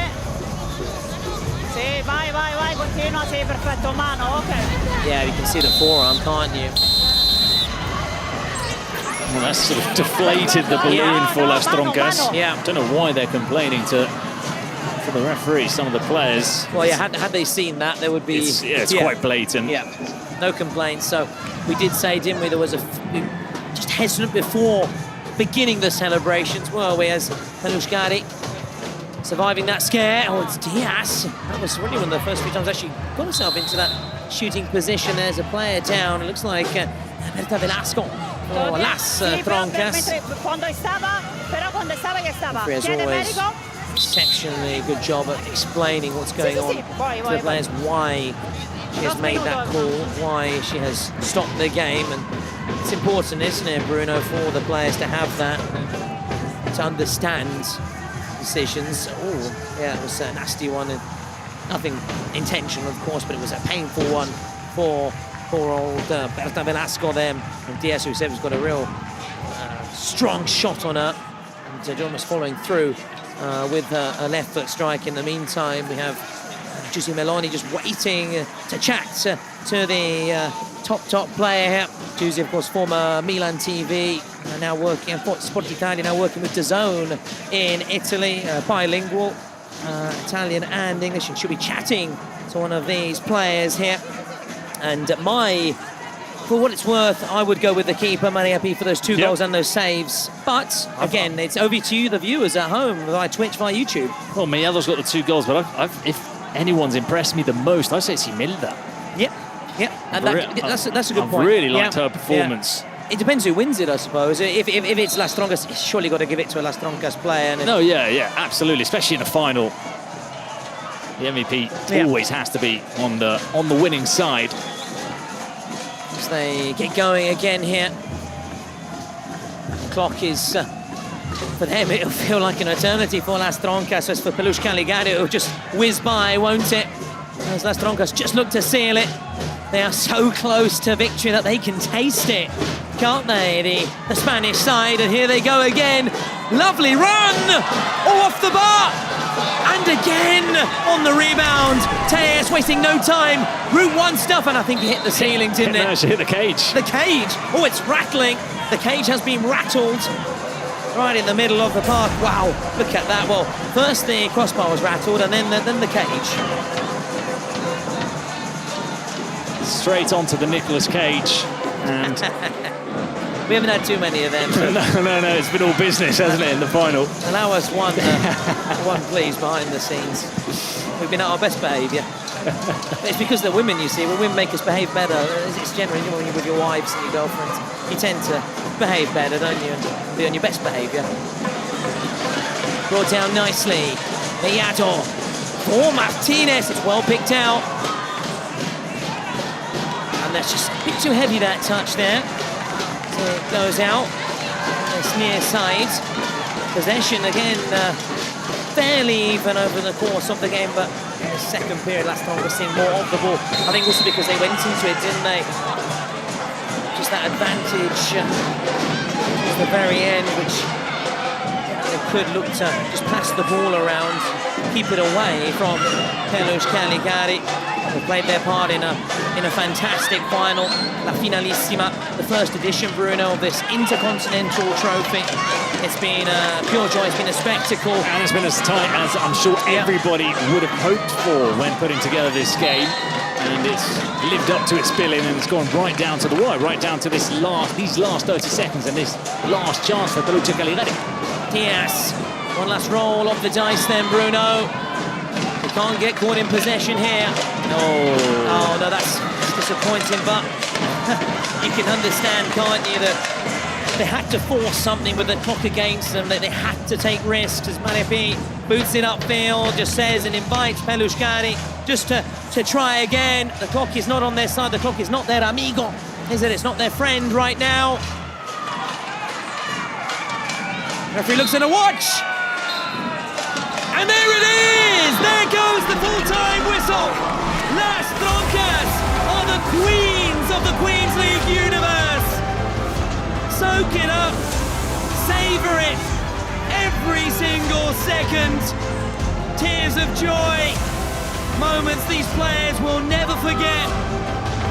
Hats off to Pelushkani Gani, tributes to them as well for making this an epic final. But there can only be one winner, and that is Las Troncas will get their hands on that brilliant prize, Bruno. As you said, it was an absolutely extraordinary final, which is what we were hoping for in La Finalissima. The champions of the Americas, the champions of Spain, they came together. We didn't know what the difference was between the two competitions. Well, that's how close it is, that's how tight it is. And it's another trophy for Carlos Sanchez and Las Troncas, adding to the one that they won at the Eliodoro Rodríguez López in Tenerife earlier this year.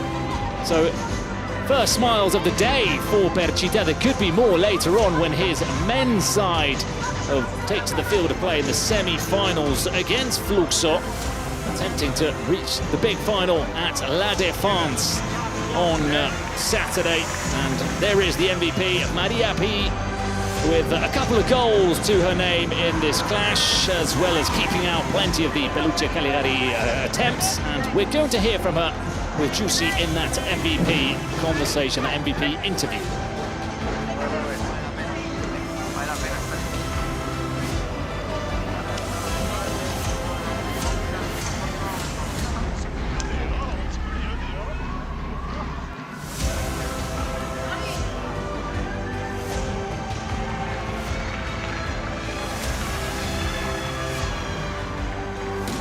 And now we have the winners of the Queens World Cup. Here with me is Maria P, the MVP of the game. Everyone knew you were going to be the best on the pitch already a few minutes before the end of the game. What are your emotions right now? Sí, la verdad es que, bueno, ahora mismo sí que es verdad que, como dices, estoy emocionada. El partido ha sido un partido muy disputado, muy intenso. Estoy emocionada no solo por este grupo, sino también por todas las que han pasado por aquí y han ayudado a conseguir que lleguemos hasta aquí. Nada, muy feliz y con ganas de poder ir a celebrar con el equipo. I'm very emotional right now, very excited. Of course, I can't wait to be celebrating with the rest of the team. This was an incredible game and we're really proud of that. Now, I'm gonna keep your trophy for you. You can get this. You can sign right here in the spot for our Bazaar app. Of course, that's necessary.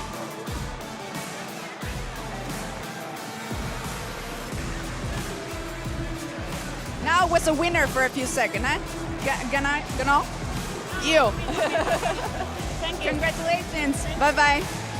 Of course, this jersey will be live on our app tonight. Be ready to be synced in our app for the streaming. And of course, this is not the only item that will be on sale. Bazaar is an Italian app, but they open the sales to over 20 more countries. So get the app and get ready.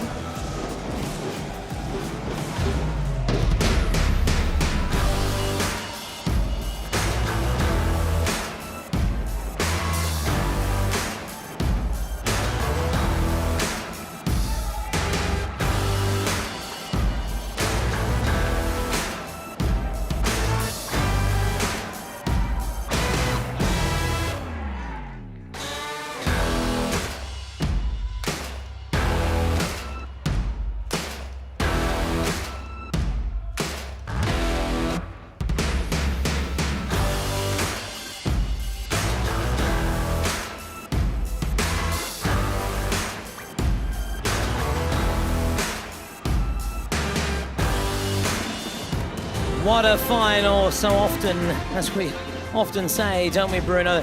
Teams in the showpiece for us tend to maybe cancel each other out, tends to be really cagey, tight affairs, as we see Piqué, they're out on the pitch. A man who knows a thing or two. El Presidente. About winning, finals. Yeah, winning titles. Titles for both club and country, but this had it all, didn't it? Late drama, brilliant goals, brilliant saves, team performances, and I think just on the balance, Las Troncas did deserve it. As the scoreline says. Yes, no. It was a brilliant final, as we said. Went right to the wire. Peluche Caligari were very impressive because some people maybe thought that the teams from the Americas were a step or two below those from Spain, but that was clearly not the case. But as you say, Las Troncas, Maria P, who also scored in the final of that split in Tenerife, has scored a couple here. She was very good in between the sticks, but there were impressive performances all around the field of play. Berta Velasco, Alba Ortiz with those long distance shots. Patricia Mascaró, the penalty that she forced, that pretty much won them the game. So all around, if you look at the depth of the squad, you would say that the stronger of the two teams ended up winning this title. Yep, I think that's a really good point, that penalty was key, because we discussed it, didn't we? You said it in the moment about that 2-goal cushion, because then, of course, they went up the other end, didn't they, Peluche Caligari, and got a goal back, but they still need another goal just to draw level. Of course, then time was up, so went to that double goal situation where they had to score just to go ahead. We've seen Perchita there, Violetta, big moments, special moments, and we didn't see in the end the presidential penalties, but still, it was a thrilling game. Final medals being given out by Piqué. It's great to have the president here. We've seen him on more than one occasion, haven't we, in the past couple of weeks here at the Cupra Arena. Now this is the moment that Las Troncas have been waiting for. Lift it up, lift it with pride and joy. You are the champions of the universe.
Las Troncas then making history here at the Cupra Arena.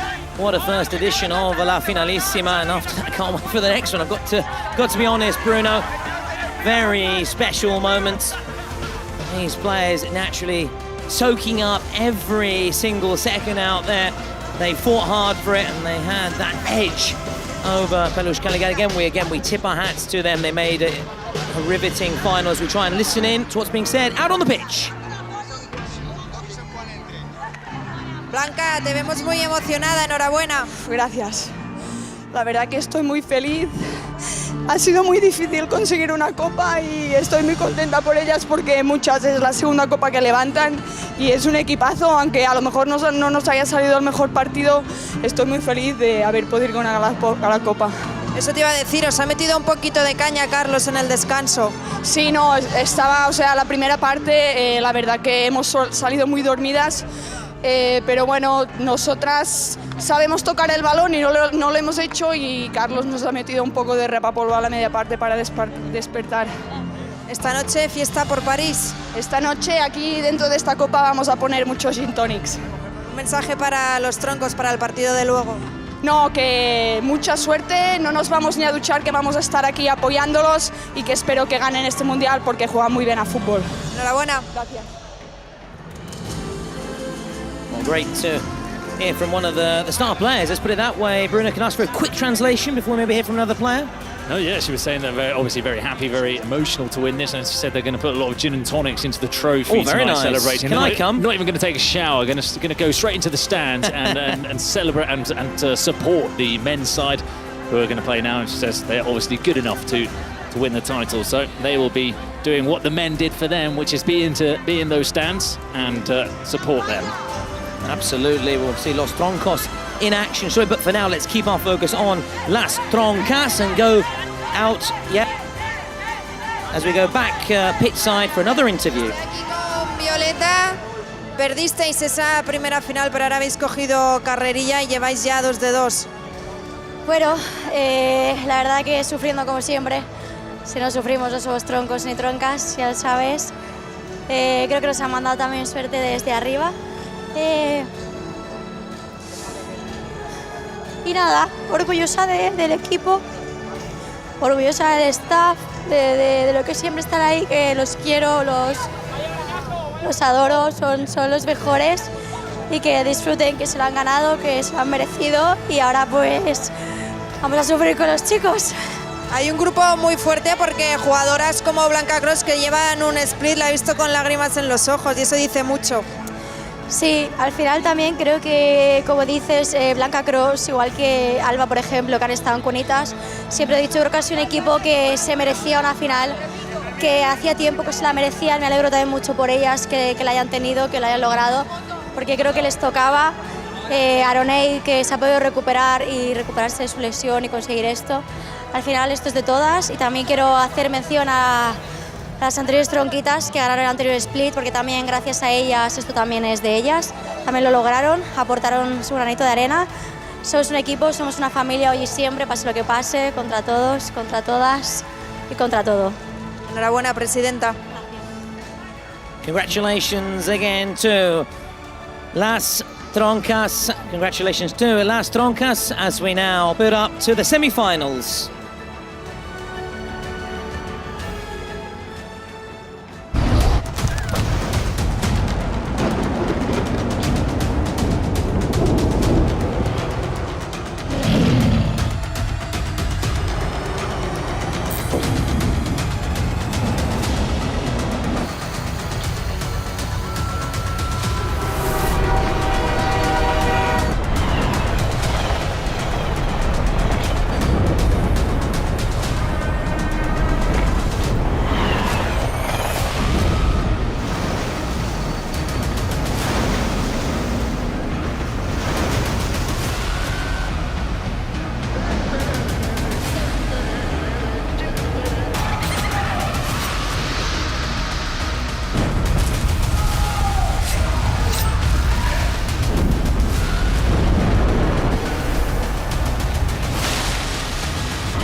Again, and welcome back to the Cupra Arena. We've just witnessed a stunning Finalissima. Congratulations once again to Las Troncas, who got their hands on the big prize, getting the better of Peluche Caligari. But now it's time to find out which two teams will make it to the grand final of the Kings World Cup Clubs, taking place tomorrow at La Défense Arena. Bruno, once again beside me for two more mouth-watering meetings.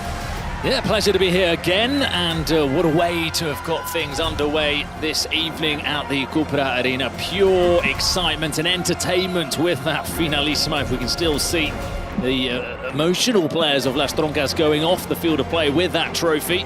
And now they'll be supporting the men who got here by defeating GR7 yesterday in the quarterfinals. Fluxo, their opponents, defeated the French champions, Panama Stars, also by 5-4. Then later on, we will see those defending champions, Porcinos against Furia, which is the blockbuster clash, maybe. But don't take your eye off this Troncos Fluxo matchup. Absolutely not. As you can see, Los Troncos taking on Fluxo, our first of our two semi-finals, in Porcinos against Furia. That is also to come, and Los Troncos looking to obviously take inspiration from the women's side after their victory against Pelushkari just a few moments ago. And of course, these four teams have their eyes on the prize. The final tomorrow at the Défense Arena in Paris, when we will move from the Cupra Arena, where we are broadcasting from today, and we're looking forward.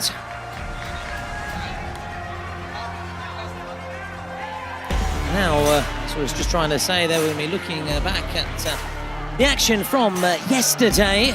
For those who weren't with us, Oriol Boda's golden goal decided the first semi-finalist marching on to the semi-finals of the competition, Bruno. It was another exciting finish to a game here. Boada with the golden goal. We've seen a few in this tournament. This one, though, at the end against GR7. Allowing them to qualify for the next round. And Pertita, someone that's been really working hard on his penalties all week long. He's had ups and downs. That's this time he made no mistake. Far from it, and it was a big one, wasn't it, Bruno, for the side for Los Troncos yesterday against GR7. We had to say goodbye to the Italian side. And moving on, Fluxo knocking out the Kings League France champions, Panam All-Stars. What a moment, really, for the Brazilian side. We have to say, though, adieu, didn't we? An au revoir to the French champions, who had a lot of support, of course, inside the ground, but their adventure coming to an end for them. This is a really well-taken penalty by Chaverinho against the French side, Panama All-Stars, Bruno. And the fastest red card. This is the sour note, and not possibly a record that you can be too proud to have, but it was the fastest red card in Kings World Cup history in the clubs tournament. And it was straight away from the ball dropping from the cage. Oh, it's just painful to see every single time. Ben Daoud clashing straight into Bolt down below. There's another angle if anybody wants to see the pain caused by that challenge. But it definitely affected proceedings. This was more of a happier note. It was Noblu scoring his penalty and then seemingly hurting himself, touching the back of his thigh, and we were all concerned where we thought it was.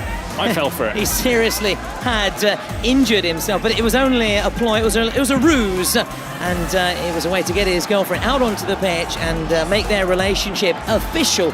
So it wasn't actually, it's not a marriage proposal, but it's, say, one step, just a little rung down on the ladder, making it official. So congratulations to Noblu in the city of love, which is Paris, and love was in the air, yes, and success was in the air, is what you could say, for Fluxo, and success was very much there with insight for Porcinos, and Bruno, last-minute double goal for the champions. Absolutely, the Corona de Oro, the best player last year in the Kings League universe, who's not really performed at this tournament. We've been saying it game after game. We've been asking for a bit more from Nadir. Well, he popped up when his team needed him the most in the quarterfinals, right at the end, a double goal, and they knocked out the Brazilian side to advance to the semi-finals. They did, and they always find a way, don't they? They always find a way. All tournament long.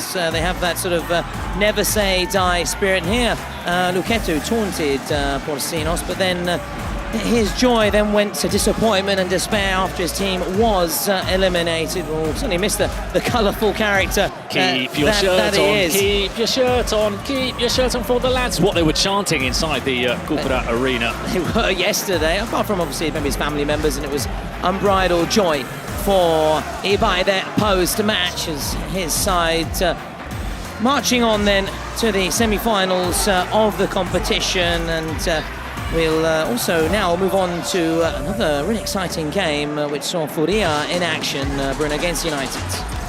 Yeah, it was a good performance from Furia, maybe an underwhelming one from United, who had impressed us all tournament long with their ability to score goals with so much ease, so much firepower in attack. Well, they went missing, really, against Furia. They were very close to finishing this game without actually scoring a single goal.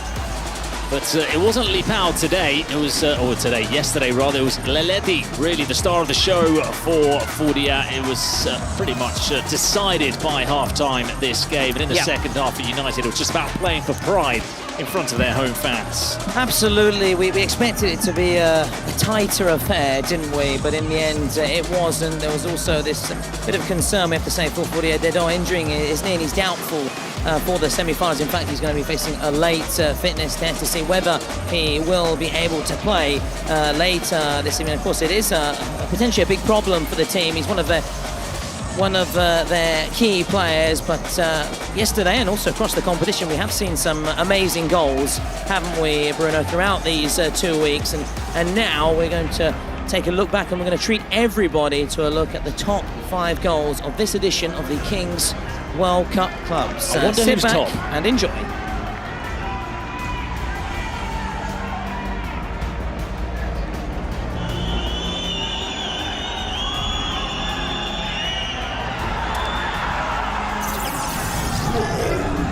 So here's the first one, which is from Salim Rebronja, coming in at number 5 for Futbolistas Locos, someone who scored a lot of goals in this tournament. Remember this one from Leo Goal, the first one that we saw in the top corner early on in the competition for Desimpedidos. But of course, as the tournament wore on, it was topped by some other efforts. So how about this one? Yeah, that was one of our first few days here, wasn't it? It was Victor Vidal. A double goal, which gave him the win against SX Ben from the keeper as well. That's what makes it extra sweet, extra special. So that was in taking the bronze medal. What about the silver? Here we go, Dedo, the man we've just been chatting about, who could potentially remember this be one. missing out. Yeah. Top corner from Mateus there. I don't know who could be number 1 though. Let's see. I'm going to be surprised. Well, there's no surprises who is going to be number 1, as we've actually just been joined by BK in our commentary. Gantry's going to be chatting with the German casters. Sean, it's brilliant to have the president here after giving out that trophy, and he's got the trophy, Bruno, for the top goal. No surprises. No surprises. No surprises. Both the top goal scorers, the top goals in the competition do come from Furia, who have been the classiest side in the entire tournament. So they're on top of those standings as well. They'll probably come away with the golden boot, the golden ball. Let's see if they come away with a trophy as well. It could be a complete haul, complete sweep from Furia. You just enjoy those as the ball nestles into the net. We are now back here. We've a reminder, we've got 2 matches lined up then for you, and we're going to be beginning with Fluxo, the Brazilian side, against Los Troncos, with the latter looking to follow in the footsteps, of course, aren't they, Bruno, of the women's team. Fluxo just are they posing for a photo then, looking to immortalise this moment here. They are 1 step away from the final, the Brazilian side.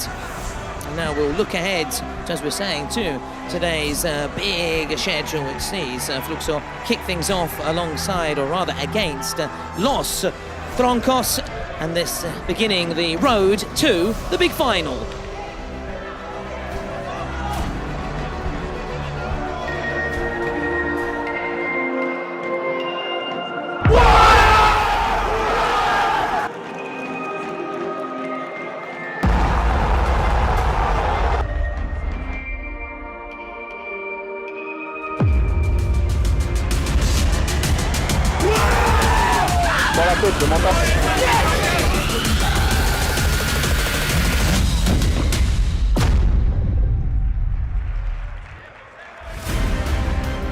Well, there you have it then. That's the objective. It's inside, it's in the horizon, is it? The Defense Arena, where we're going to have a showpiece final, but also much, much more, you know, Bruno's. We've also got the streamers match and a live performance by Gims, which will light up the stage. Et que j'arrive, ça regarde de travers, capuché parce que je suis trop cramé. J'avance avec équipe armée, je m'organise comme si je mourrais jamais. Salut à tous, c'est Gims. Retrouvez-moi en live pour la finale de la Kings League World Cup à Paris le 14 juin à la Défense Arena.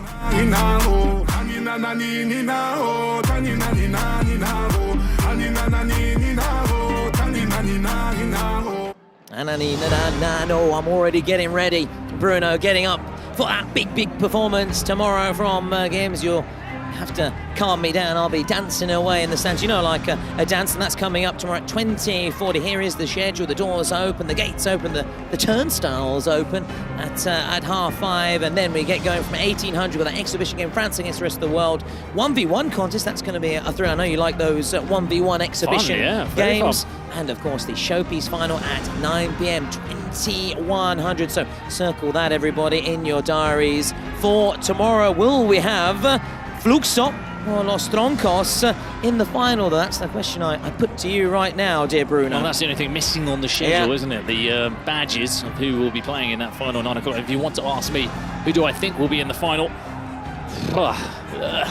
Honestly, a couple of days ago, I thought it was going to be an all-Brazilian final.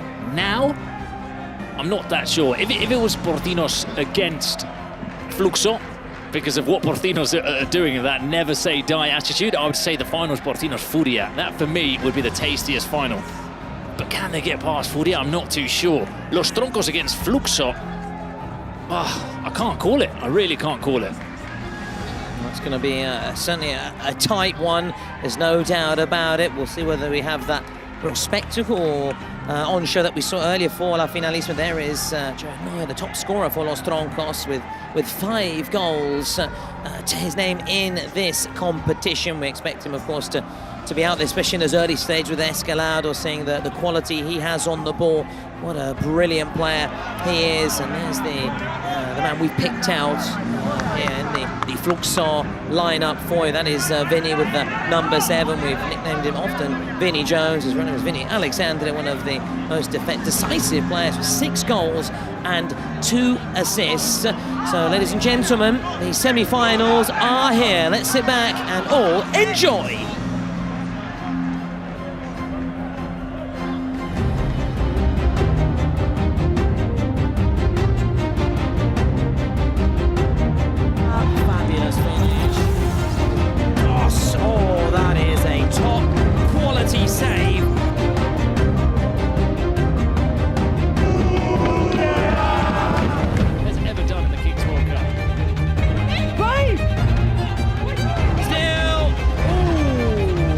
Goes in alone, and that tells you it was the right choice indeed.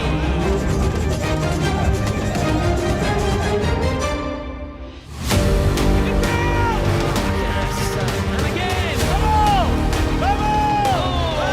yes,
We'll be catching that train then, Bruno, to the Defense Arena for tomorrow. Los Troncos or Fluxo.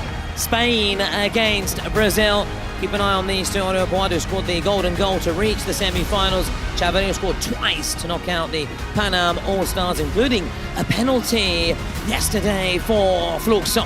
all lined up, ready and raring to go. Here's the Los Troncos squad with their coach, Eric Bartra. I mentioned Gerard Neuer, keep a close eye on him.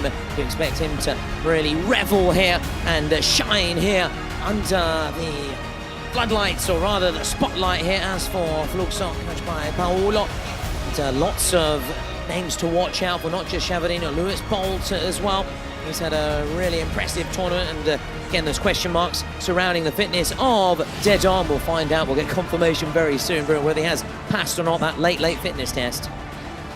Yeah, a lot of players to look out for in Fluxo, as you say. Vinny, who's not a wild card, but plays like a wild card. He's the one that pulls the strings in the midfield for the Brazilian side, and 6 goals and a handful of assists as well to his name. Him and Bolt have really been the standout players for Fluxo. In Los Troncos, you've got Carlos Planas, who starts off in the Escalado in defence. Very difficult to get past. And then in attack, Gerard Neuer has been on fire in this tournament. He's scored 5 goals, which maybe doesn't sound like that much when you take into account that a lot of the star players inside are in 6, on 7, on 8, or even on 9. Where Gerard Neuer has been key in the Troncos side, who haven't scored that many goals in this tournament. All of their games, they've scored all 5 or under. So it's been games that haven't had too many goals. They've been very tightly contested. As I say, Planas in defence, brilliant. Eloy Amoedo in goal, magnificent, very difficult to break past. And then when they do go on in attack, they've normally been very efficient with Gerard Neuer.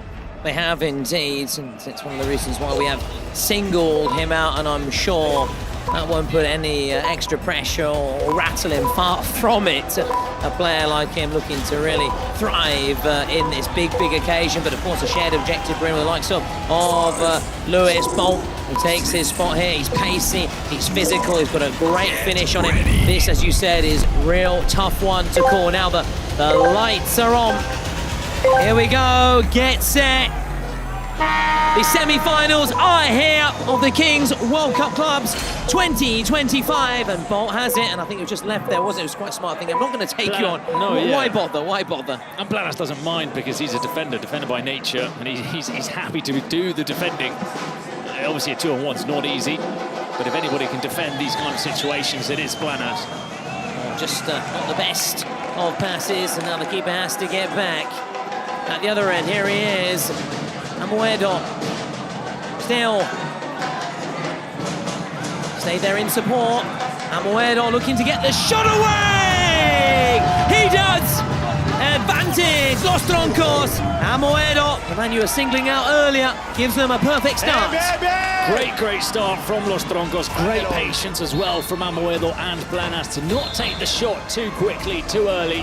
It was passed back to him by Planas. That gave him more time to look up and place his shot into the bottom corner. Good start for Los Troncos. And now at the other end, it's the Fluxo keeper. He's found Bolt. Still, Bolt! Look at that. Wow, you were saying what a good defender he is, and there's the evidence. You've been spot on with Amoedo and Planas. Well, he's the best defender in the tournament. It's easy to see. You can see how well he plays in these one-on-ones where there's such a disadvantage for the defender. But there, he made up the ground on Bolt and then pulled off the block. He's such a good player at the back, Carlos Planas. Now we've got Vinny on there, captain, fantastic.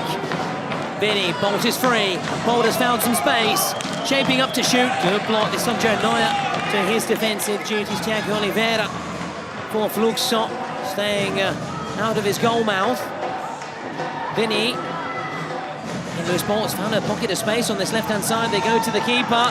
Here is the keeper. Ooh, that's just wide. That was, I'm not sure, maybe caught in 2 minds whether to go for goal or pick out Bolt. Oh, he's got to get back. 2 minds here. No 2 minds. Oh, it's off the post. Wow. It's off the foot of the post. How close was that? Quick thinking, though, from Carlos Planas. Took the goal kick. And I thought it was going in, just off the foot of the post. How important could that be come the end of the game? Every goal is going to be vital in such a tight encounter. Now Fluxo look to go again. Brilliant start, Bruno. Never in doubt, was it? Especially at this stage. So much quality out there. Vinny is blocked. They've got to get him back quick. Here come Los Troncos. It's Neuer. Unselfishly done. Oh, get back quick. This is brilliant. Can't take your eyes off it. And they've also got Helber Jr. now on as well. Another one who's a real threat, a real danger. Helber Jr. Vinny over the bar. Well, they've managed to keep Fluxo quiet in these opening 3 minutes. It's important. How many times do we say at the Brazilians when it's 2, 3, 4v4? Very, very difficult to stop, but they've managed to do that. So that's the advantage for Los Troncos heading into the 7v7. They've still got a couple of minutes to go, but 5v5 is a little bit more similar to 7v7. So let's see if they can hold on or even extend their lead. It's been really exciting start, of course. Often are, of course, with the Escalade, but it's not always the case. It has to be said. It's not a given, as Amoedo's just forced into that clearance there, which may have, I think, come off the Struck the line, roof. Yeah, you can see her there, just dangling. Still rattling, yeah. Hopefully the sun come crashing down to the turf. Now Vinny to the right of Chaveirinho. Here goes Vinny. Bolt. Start again from Chaveirinho. Just looks to carry it forward, doesn't he? Oh, nice shot from Chaveirinho. Very nice work all round. Lovely stuff, that nice, intricate move between Bolt and Chaveirinho. Spoken a lot, of course, about the other Brazilian side, Furia and Dejo in action later. Now focusing on Fluxo and Los Troncos. Coming out on this near side, Cubedo. Noya. Clever ball. Good interception. Helber Jr. has to be attentive here. Keeper under a lot of pressure there, but he's managed to get away. Bolt looking for the first time shot. And Amoedo playing his part at both ends. Levchita watching on. That was a nice sort of handball save, wasn't it? Look how big he made it, and the splits that he does. In fact, it's the right foot. It's the one that drags behind that makes the save from Amoedo, but he made himself very big, very wide, and really narrowed the angle for Bolt. So far, so good then for Amoedo. Looks to get the better of his opposite number, Thiago Oliveira. And Oliveira is now coming off from the looks of things, if I'm not mistaken. Yeah. Change with They do this sometimes, don't they? Fluxo do, yeah. Fluxo do it quite a bit. And we've seen it at half-time in some cases, like Mifsud with United, but Fluxo, they do it really early on, 5 minutes on. Maybe they think the Oliveira is better for the Escalado and playing outfield, but Julio Cesar is one of the best goalkeepers in the tournament in terms of shot stopping. Well, we've seen that. Certainly a candidate to be keeper of the tournament, especially if Fluxo make it to the final. And tomorrow, 14th of June, be there, be square. Here's Murillo, Helber Jr. now. Shaping up to shoot there. Everybody back, of course, for Los Troncos. Sitting deep, just inviting Fluxo forward here. Vinny, oh, clever ball! Oh, what a pass! What a goal! Caio Sanchez, but it could be disappointment. The arm's gone up. It has gone up, and it's gone up very quickly. They'll be complaining. We know they like a little rant, but what a pass from Vinny. That is exquisite. Nobody else could see the pass other than Vinny. And let's see, it's really very, very tight. Oh, this would be so harsh, wouldn't it, in terms of the quality of that ball. He split open about 4 or 5 defenders. Well, we say, don't we, that it's very difficult when it's 7v7 to see this kind of play. And look at that. Look at that. You can't see a pass there. There's no pass visible. For Vinny and Caio Sanchez, I hope it's not ruled out, because it could be one of the goals of the tournament. Not the goal, but certainly up there for the assist alone. For the assist, oh, it's one of the best assists we've seen, no doubt about that. And we wait, Bruno, and we wait. Switch it around. He could be. That angle is obviously not the definitive angle. No. But on that one, it suggests that it could be onside. Just waiting for updates and information. See, there we go. Oh, it's just, he's behind. He's behind. I think it's going to stand. It's that boot as well, with the Los Troncos player. Yeah. And there you have it. Vinny's moment of magic. and the clinical Caio Sanchez leveling the scores. 1-1, game on again here. Oh, what a tournament from Vinny. Another assist. Told us in those graphics prior to the game that he scored 6, but he'd given up 4, if I'm not wrong, assists. So that would be 5 now. Yeah. Involved directly in 11 of his team's goals. So good. So it would have been a crime, wouldn't it, had it been ruled out, seeing the deliciousness, shall we say, sometimes of the ball. Look, sweet finishes are lovely to see, like the top corner. We saw the rundown of best goals. Dedo's top corner finish, or Vidal, or the bicycle kick, obviously from Lipao. But sometimes it's just as nice to see a pass, isn't it, that gives a goal on a silver platter like that one from Vinny.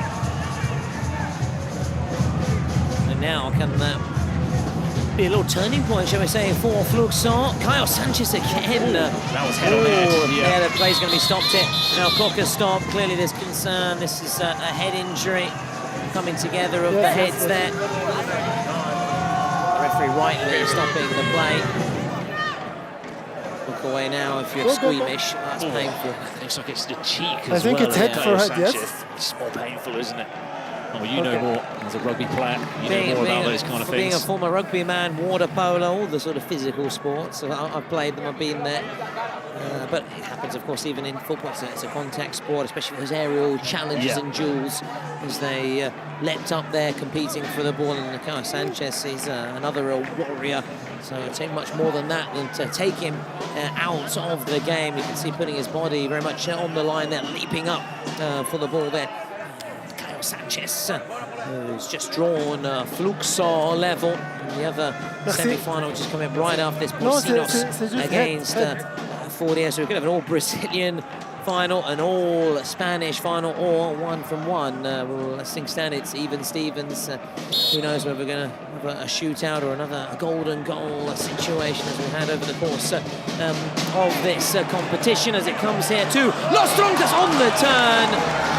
Oh, that was a good chance, wasn't it? Did it take a touch on its way through? Oh, it all started with that wonderful quarterback-like pass from Joan Verdú.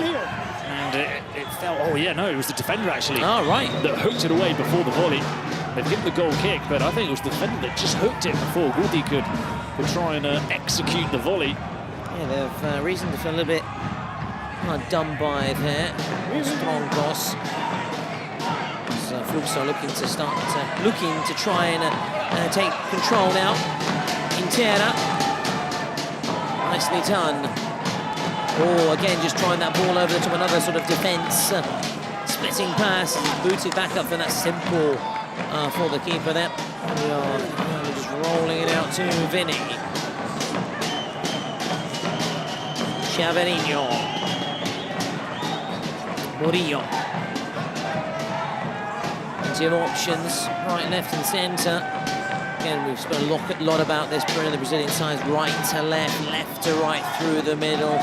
Just almost trying to tire and wear out defences, don't they, with their passing game. Helber Jr. Oh, was there contact? Yeah, the free kick has been awarded. That's it, they're very, very patient and they wait for that moment and there's a slight opening to turn it up, to accelerate, and that's what they did there. They played the 1-2. Suddenly, Helber Jr.'s through, and the defender for Los Troncos, it was David Soriano, knew he had to make the challenge. He had to make the sort of rugby tackle to make sure that he wasn't through on a one-on-one. The good thing for Soriano as well, it's not a yellow, so it's been a bit of a cheap foul for him in that regard.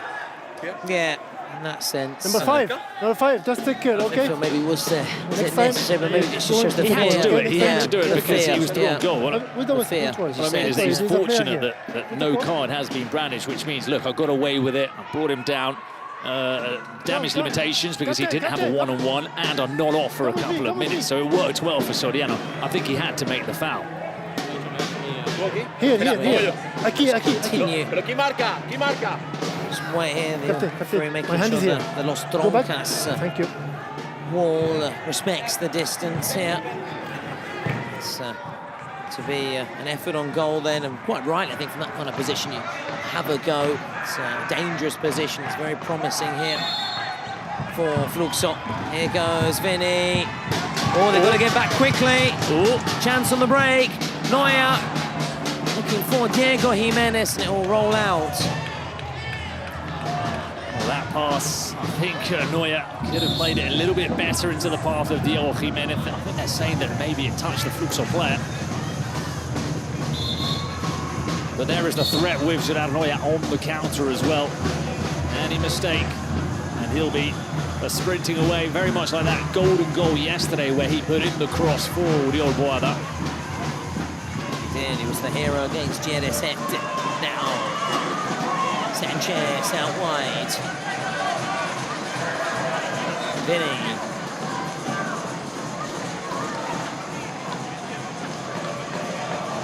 This is very promising, and great work by Amoedo once again. Look at this, just poke through. They're gonna keep up that pressure, aren't they? With a corner. How close was that for Fluxo? And you feel that, don't you? Semi-finals, they hit differently, don't they, Bruno? Well, like a Fortnite storm, I'd say, no hiding, all in or out. You're really into Fortnite now, huh? Right, listen, watch 20 minutes of the semis on Twitch. Get a drop code. Well, it's easy. Enjoy the match and check your notification. Remember, the link is in the chat.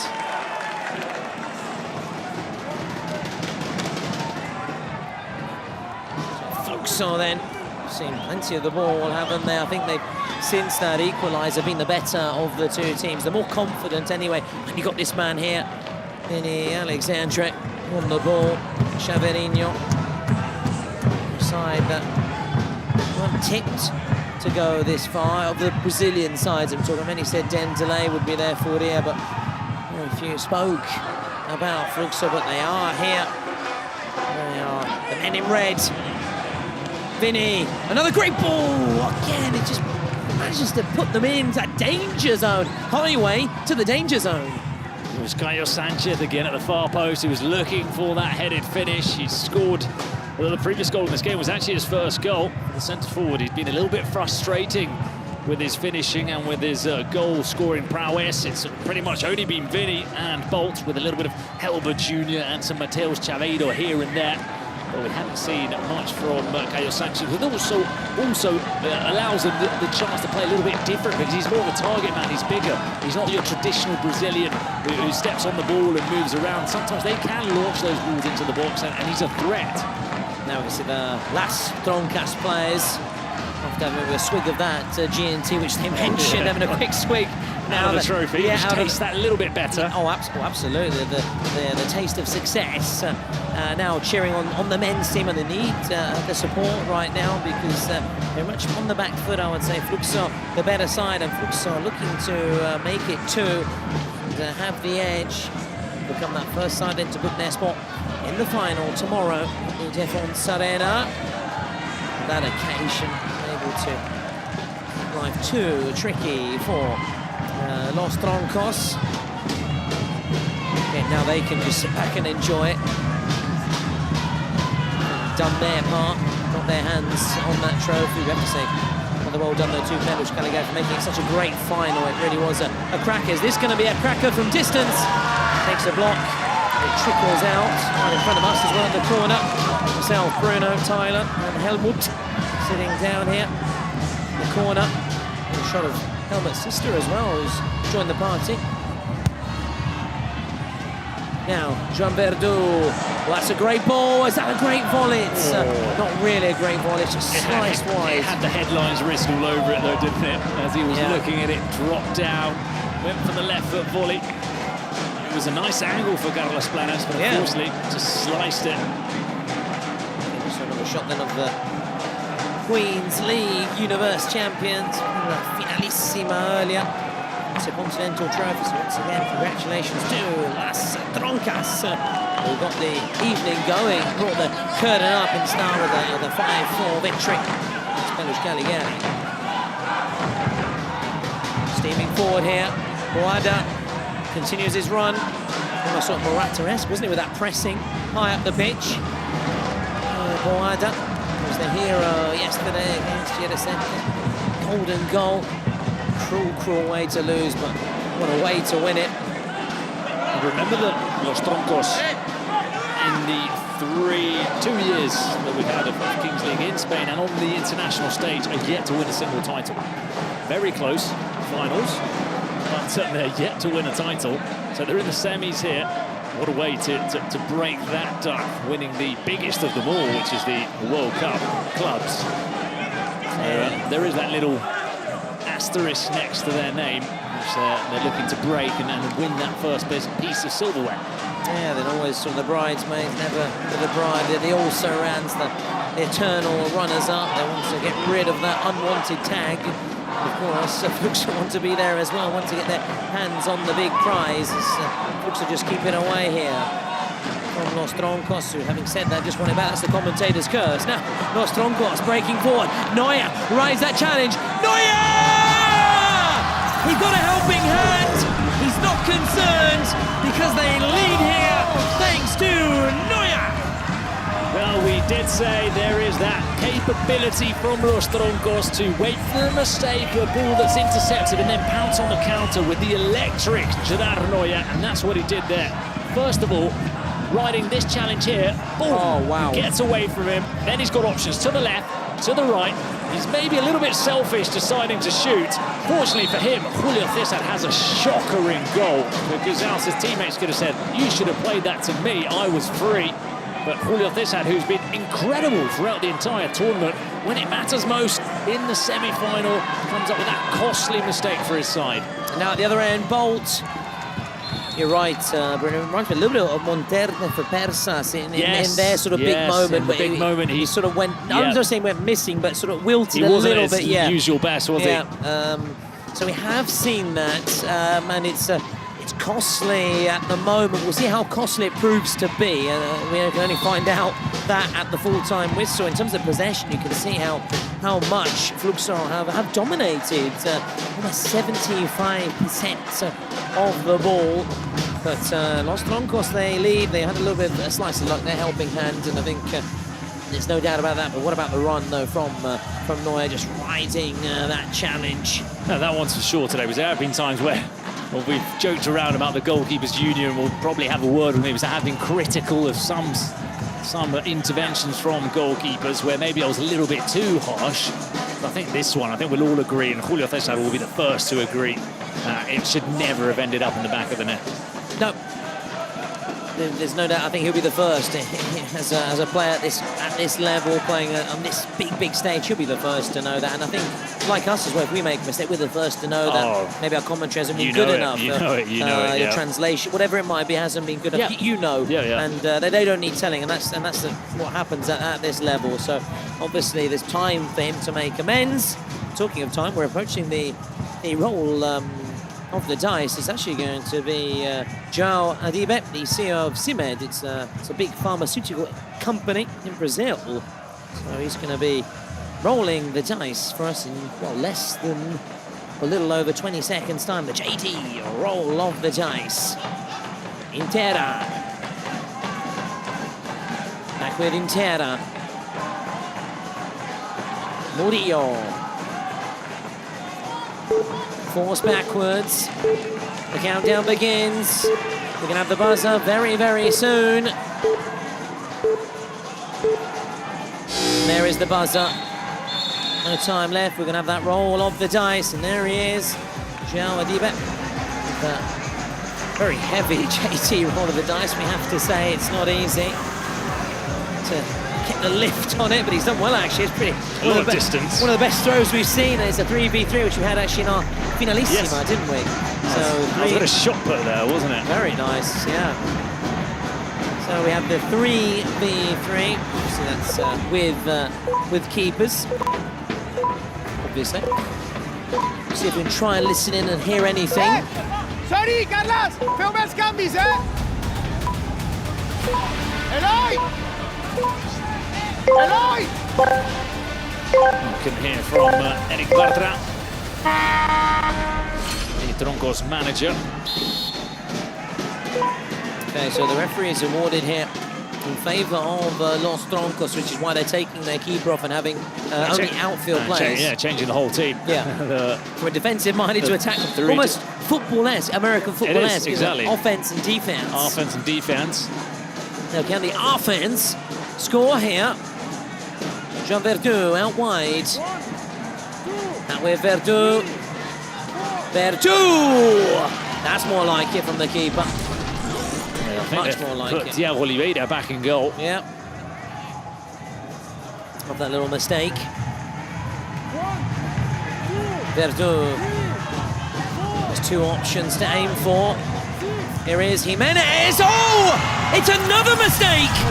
This time Thiago Oliveira. And it is proving costly. The mistakes from the keepers. Yeah, the goalkeepers are letting Fluxo down. That one, yes, it was from closer distance, you could argue. But look, it's fired at him. Doesn't have the strong hand behind it. What do they say to goalkeepers? Obviously, I've never been a goalkeeper. They just say, get your body behind it just in case your hands falter. And he didn't do that. So Julio Cesar and Thiago Oliveira, both of them making mistakes in goal. Now, Helber Jr. Helber Jr. over the bar.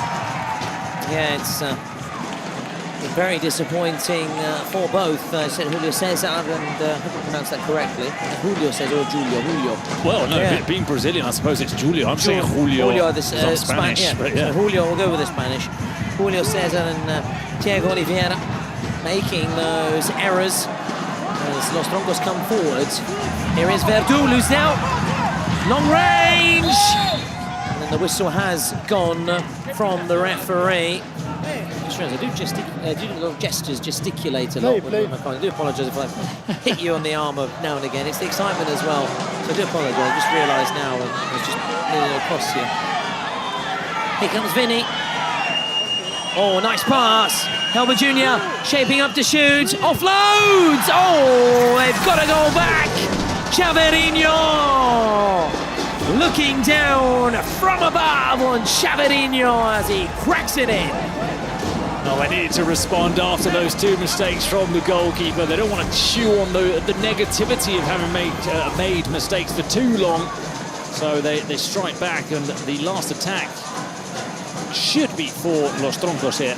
It is another attack, and it's off the post this time. Neuer desperately unlucky. They've got to get men back quickly, get a keeper on above all. Otherwise, this could be trouble. And they're forced to defend without a goalkeeper now. Vinny. There's no keeper, but there's good defensive work, good tracking back. Oh, this is brilliant. Kings League at its very best. Verdu. Neuer wants it. Verdu loses out. Referee says play on. And this could be another goal. It is! They have completed the comeback.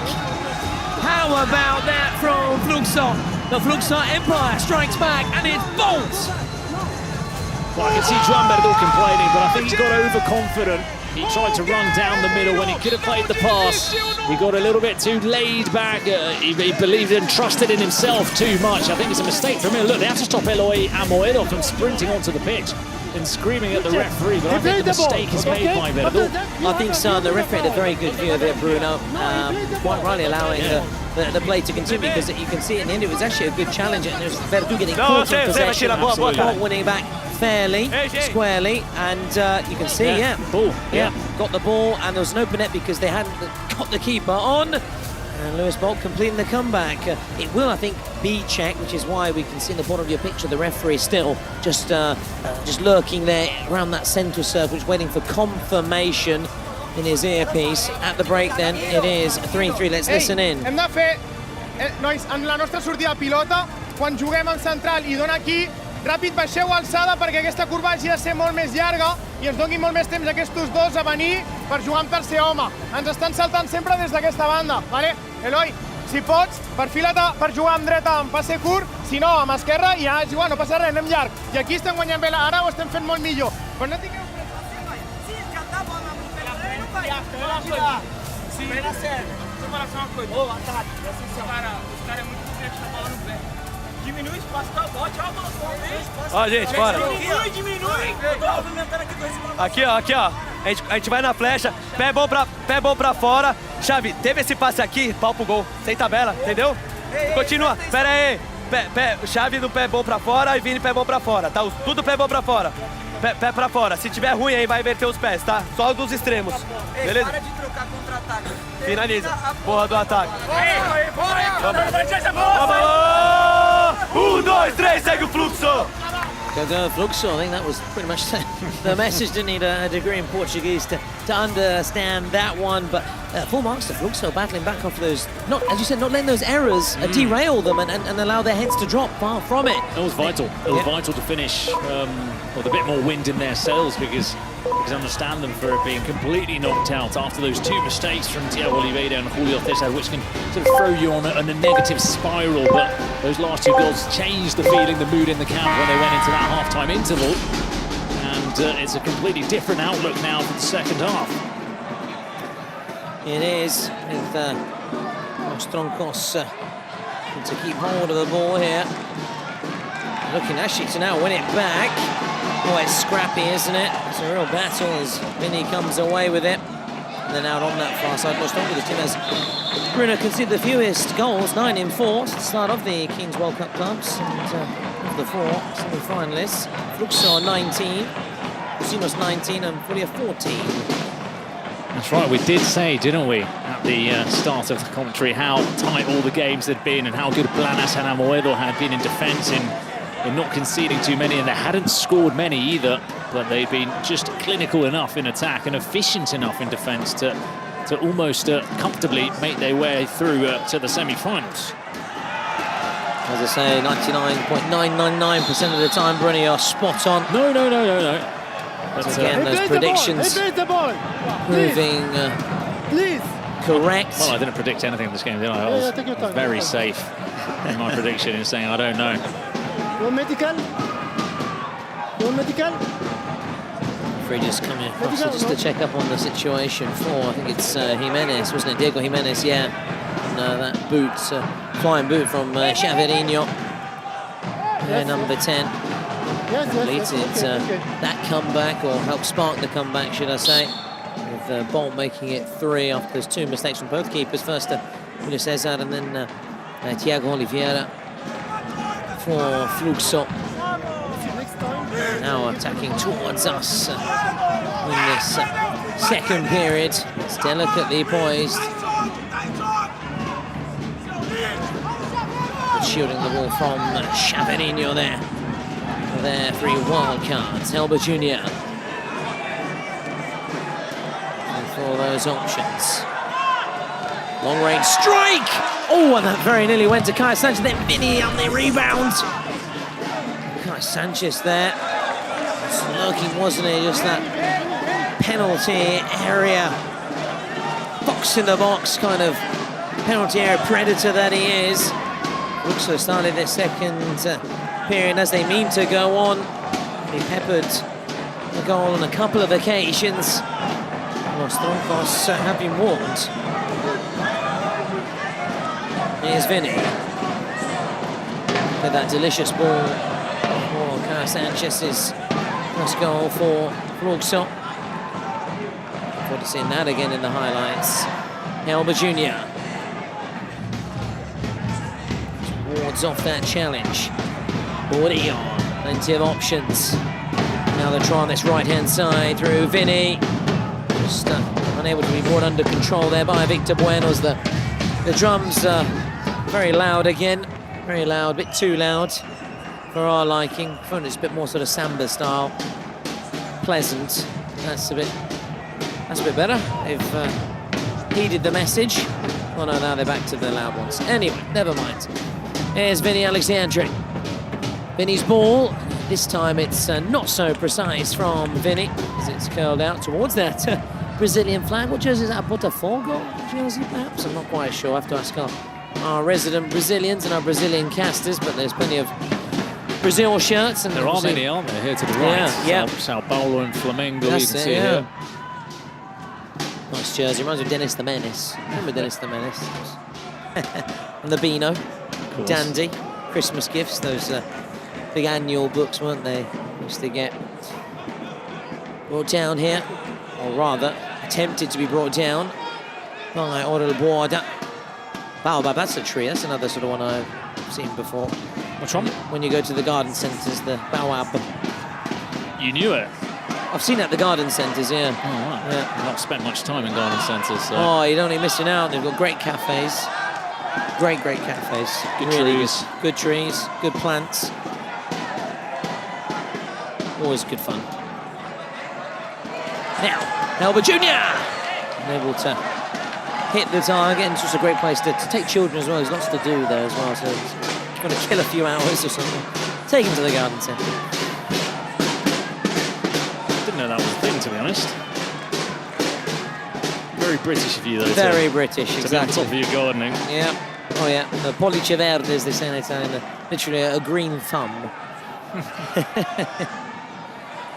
So in terms of possession, again, Fluxo dominating. In terms of the scoreline, it is even Stevens. So this is where we set time and time again those secret cards, those presidential penalties, and knowing when to play your cards, knowing when to hold them, knowing when to show them.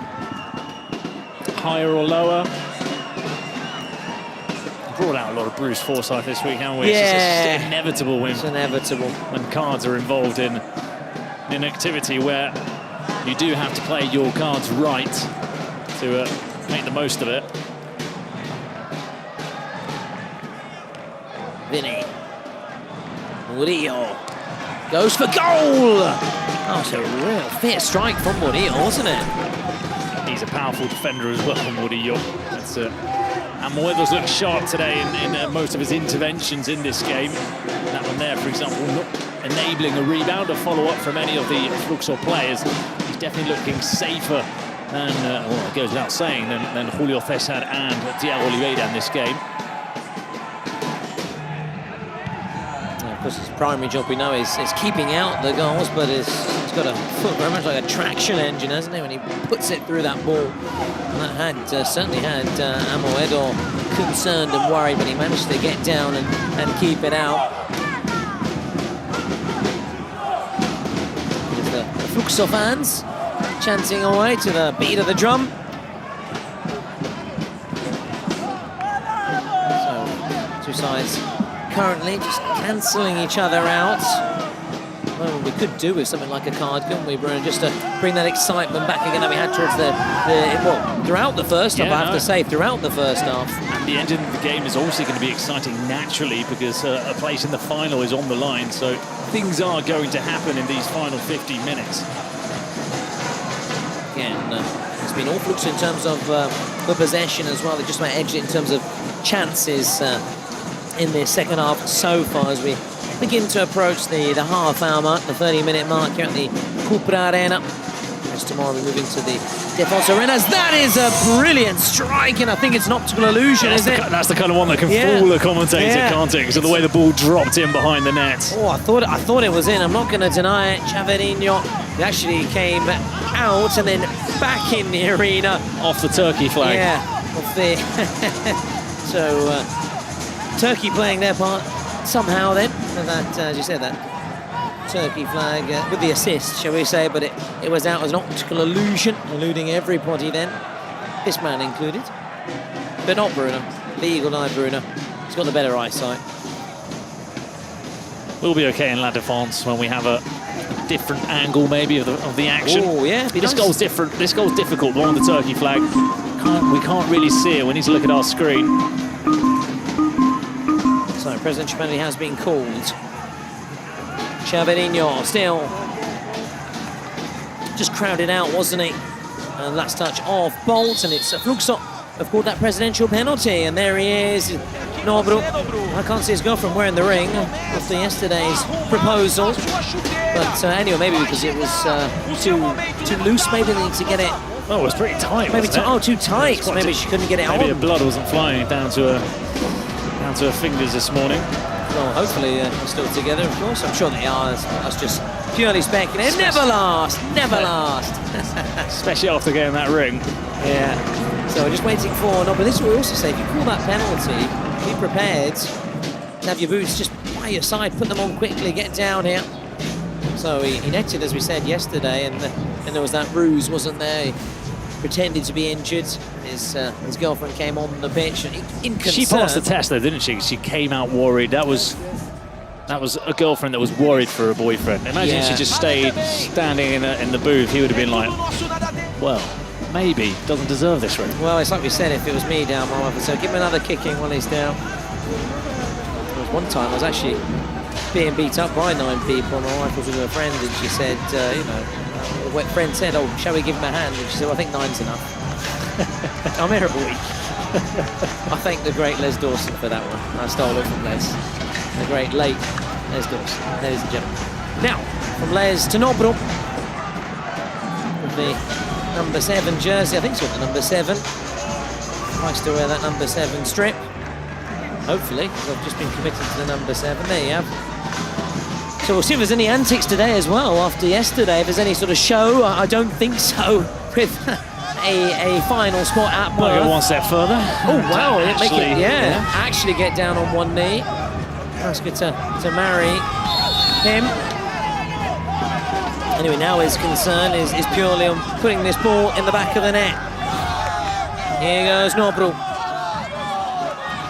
Total concentration. Will he aim right? Oh, wow. He certainly doesn't aim right, Bruno.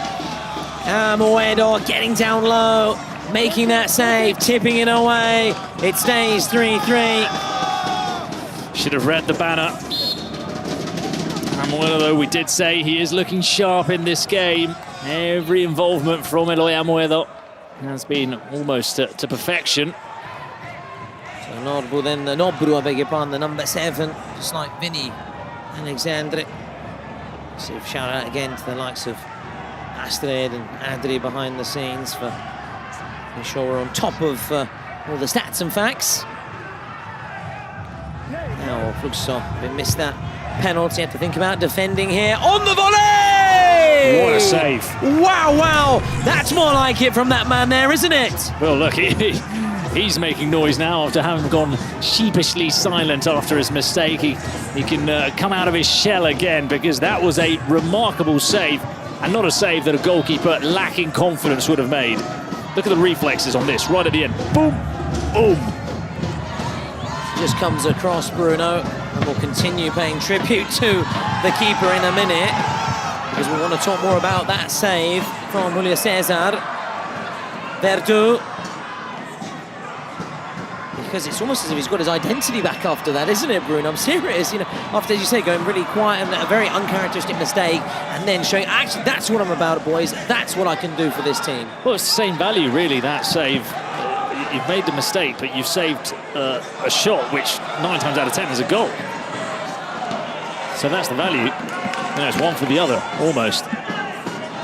It's like missing a sitter and then scoring a worldie from outside the box. Making amends right I know after. you like the word worldie. I do. It's also a tribute to one of my friends, commentating Andy Pickering from Stoke, and he was it's an absolute worldie, and he won't mind me saying that because he's a good mate of mine. Alan Partridge is your mate. I'll go back to I'll go back to the drawing board with that one. I'll start again. It's an absolute worldie. No, it's still Partridge. It's still Partridge. Partridge and Owen. It's a bit of a mix. Los Troncos could do with Michael Owen in his prime. More Fluxo right now. Vinny, we're playing on.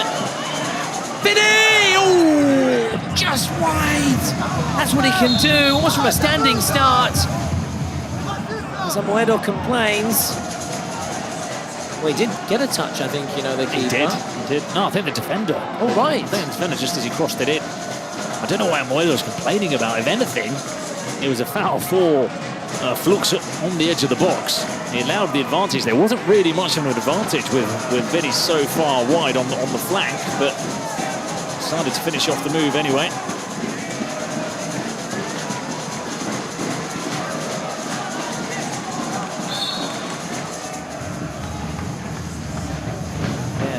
What Vinny can do, isn't it? Just those impossible angles. The Brazilians are so good at that, aren't they? Canhoto of Dendele scoring goals from that kind of position as well. Early in the competition, they are now out, of course. Dendele, the president Luqueta. Yesterday we saw his tears after the match. Now Neuer still writes that challenge. They just can't stop it. There's a player down in the meantime, and I think they're going to just halt the play here, aren't they? Yes, Diego Jimenez now down. Oh, there's also a player down for Fluxo, actually. Yeah, so it's a break in play. The clock is going to stop. Tronos still have their presidential penalty to take. And both sides, of course, have their Fortnite secret cards. Take the time. This is where I think this is actually the all aboard showboat from Neuer there. Great little work from him. Such a talented player. Take it because you didn't We play the continue, ball. don't we, to single him out for a lot of praise. He's very good on the ball, very technically gifted player for Los Troncos. As we said, there's concern now for Diego Jimenez, with the medical staff on the clock has been stopped. And of course, this will all be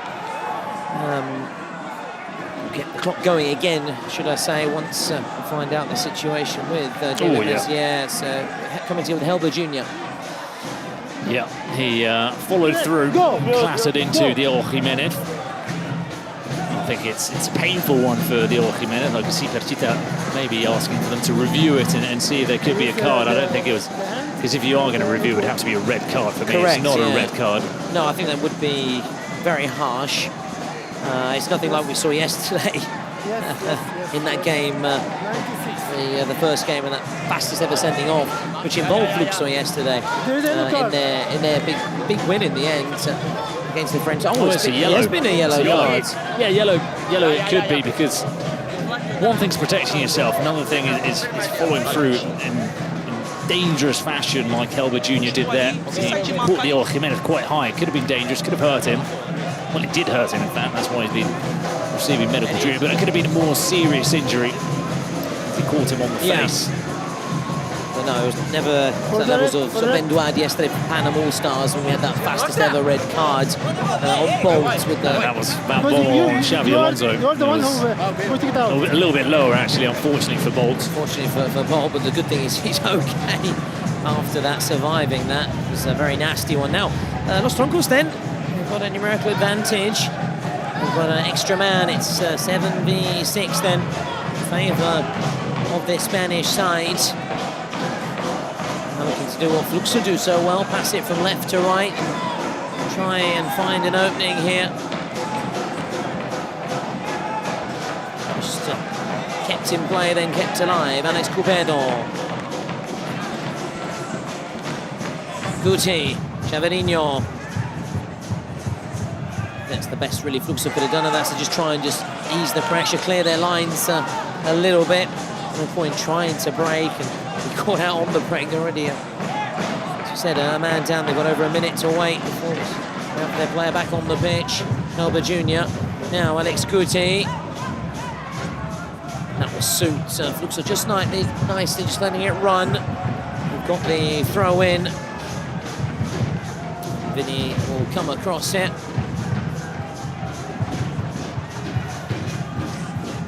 Here, they're everywhere, isn't he, Vinny? It's almost everything for the side.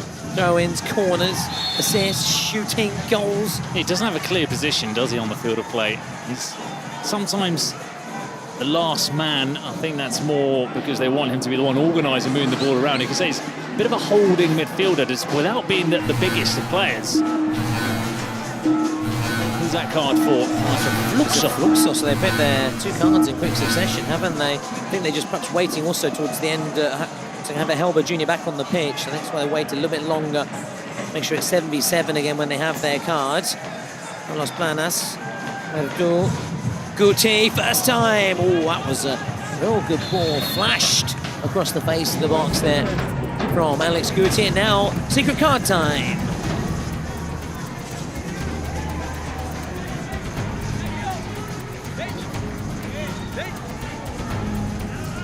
Goal for two. Oh, just in the nick of time. The double goal. It's 4 minutes, and they've just got 4.5 minutes to play it. Perhaps they were waiting, as you say, for Helber Jr. to be back on the field of play. Yeah, I think they went they just as close as possible, as you said, that 34th minute mark, and making sure they can make the most of it. Wouldn't want to put it too early when it's 6v7, would make no sense, but they were up against the clock. So they've got now less than 4 minutes to score, and they've opened that two-goal cushion. And now Los Troncos coming forward. Neuer. Guarda. He's belted it over. May have hurt himself But he's looking to get straight back up onto his feet here. He's looking to walk away and not get involved in any tension or any tete-a-tetes. Now remember, there was a rule in this tournament that there was only one designated player assigned to speak to the referee. It was never going to happen, was it? No, I think that went out the window after maybe game 1, didn't it?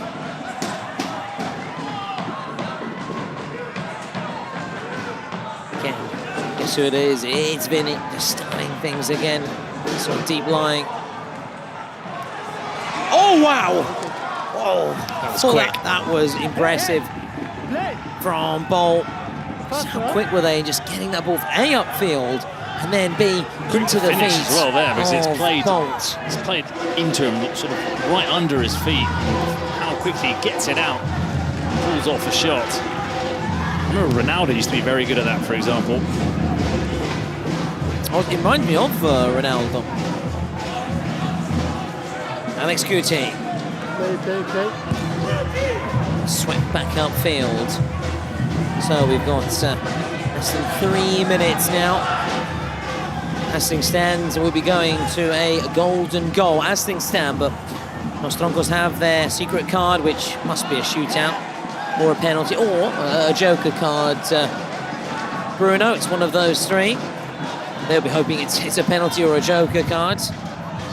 When we said that, we saw that shootout netted, didn't we, earlier by Mellado. Going to get Perchita coming on to take the penalty. Someone who's been practicing all morning long. Vinny. Victor Bueno. Bueno. Now we do have that Prezi penalty from Perchita. Here he comes. You were saying you had a chat with him briefly when he was doing a few penalties the other day? No? It was someone else. That was La Cobra. That was La Cobra, that was it. That was it. Again, I was just making sure you're awake and everyone was listening. No, but we saw him earlier, didn't we? Doing the sideways one. Yeah. Remember? Exactly. That's what I was trying to get to. It's too much information. Too much information. We were both sat here. That's it. That's it. Yeah, it was La Cobra. I get confused. I mean, they are very similar. That's of course another joke after my terrible recognition of PK the other day when it was nothing like PK. And I had everybody on 10 to, I think PK said it wasn't PK, it was something else. Now, Perchita. It's very simple, very, very simple score. And he gives Los Troncos the lead here. Here goes Perchita! Oh! Can you take a better penalty than that? Oh, I think for a moment he was a little bit nervous. It looked like maybe it was going to hit the crossbar and come back out. But that's what happens when you practice. You get comfortable going for the top corners, going for a bit more of a risk. And I don't think he'll ever strike as perfect a penalty as that. Well, practice makes perfect. Vale più la pratica e la grammatica, as the Italians say as well. That's thrown right into the heart of the box. What a penalty. Just showing Nobru how it's done, wasn't he? Perchita. They've gone silent in that presidential booth. Oh, Fluxo haven't been able to make the most, far from it. Their secret cards. And then half to go, and of course Los Troncos have theirs and expect it. In fact, we know it is a joker penalty or shootout. Long range strike, takes a big deflection. Oh my! I thought we were witnessing another Lipao moment, but this time from Bolt.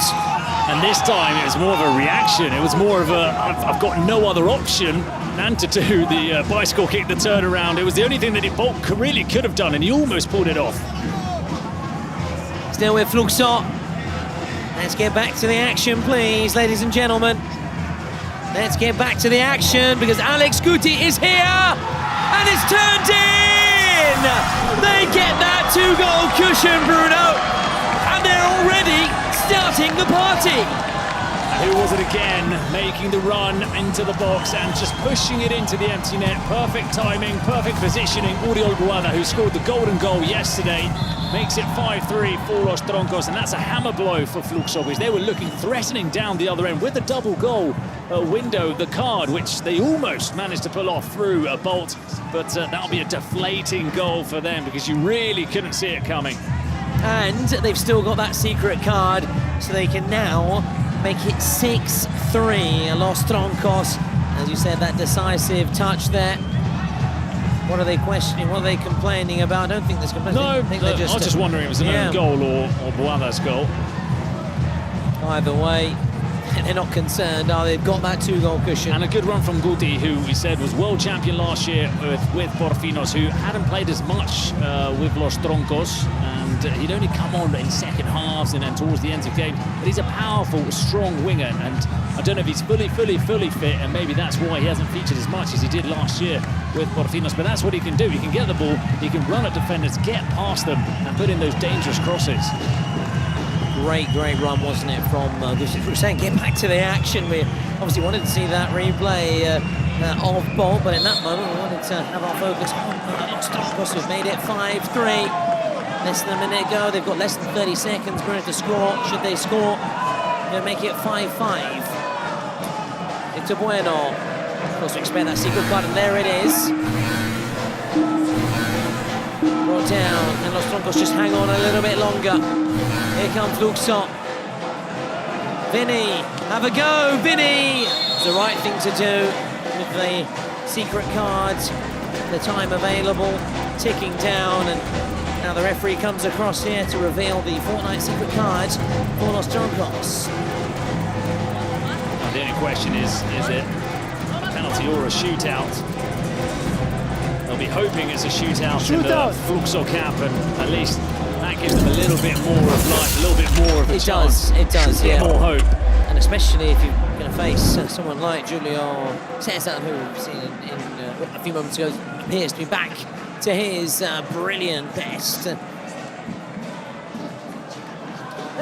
it's worked out a little bit better, as you say, for Fluxo. There's no guarantee, far from it, that Carlos Perez will score this. Perez for Los Troncos then. Lotus, I like that one. Not the car, of course, it's the Lotus. Oh, look at that. He's an intimidating man. A lot of the Brazilians after set this competition. Here goes Perez looking for that angle. Round the keeper. Oh, did he get the shot away? I think he did. He did. And it is now 6-3 for Los Troncos. They're almost there. They are so close, within touching distance, Bruno, of the final. He was very cool there, Ferres, the way that he took that extra touch around the goalkeeper, knowing that he had half a second or a second to finish it off.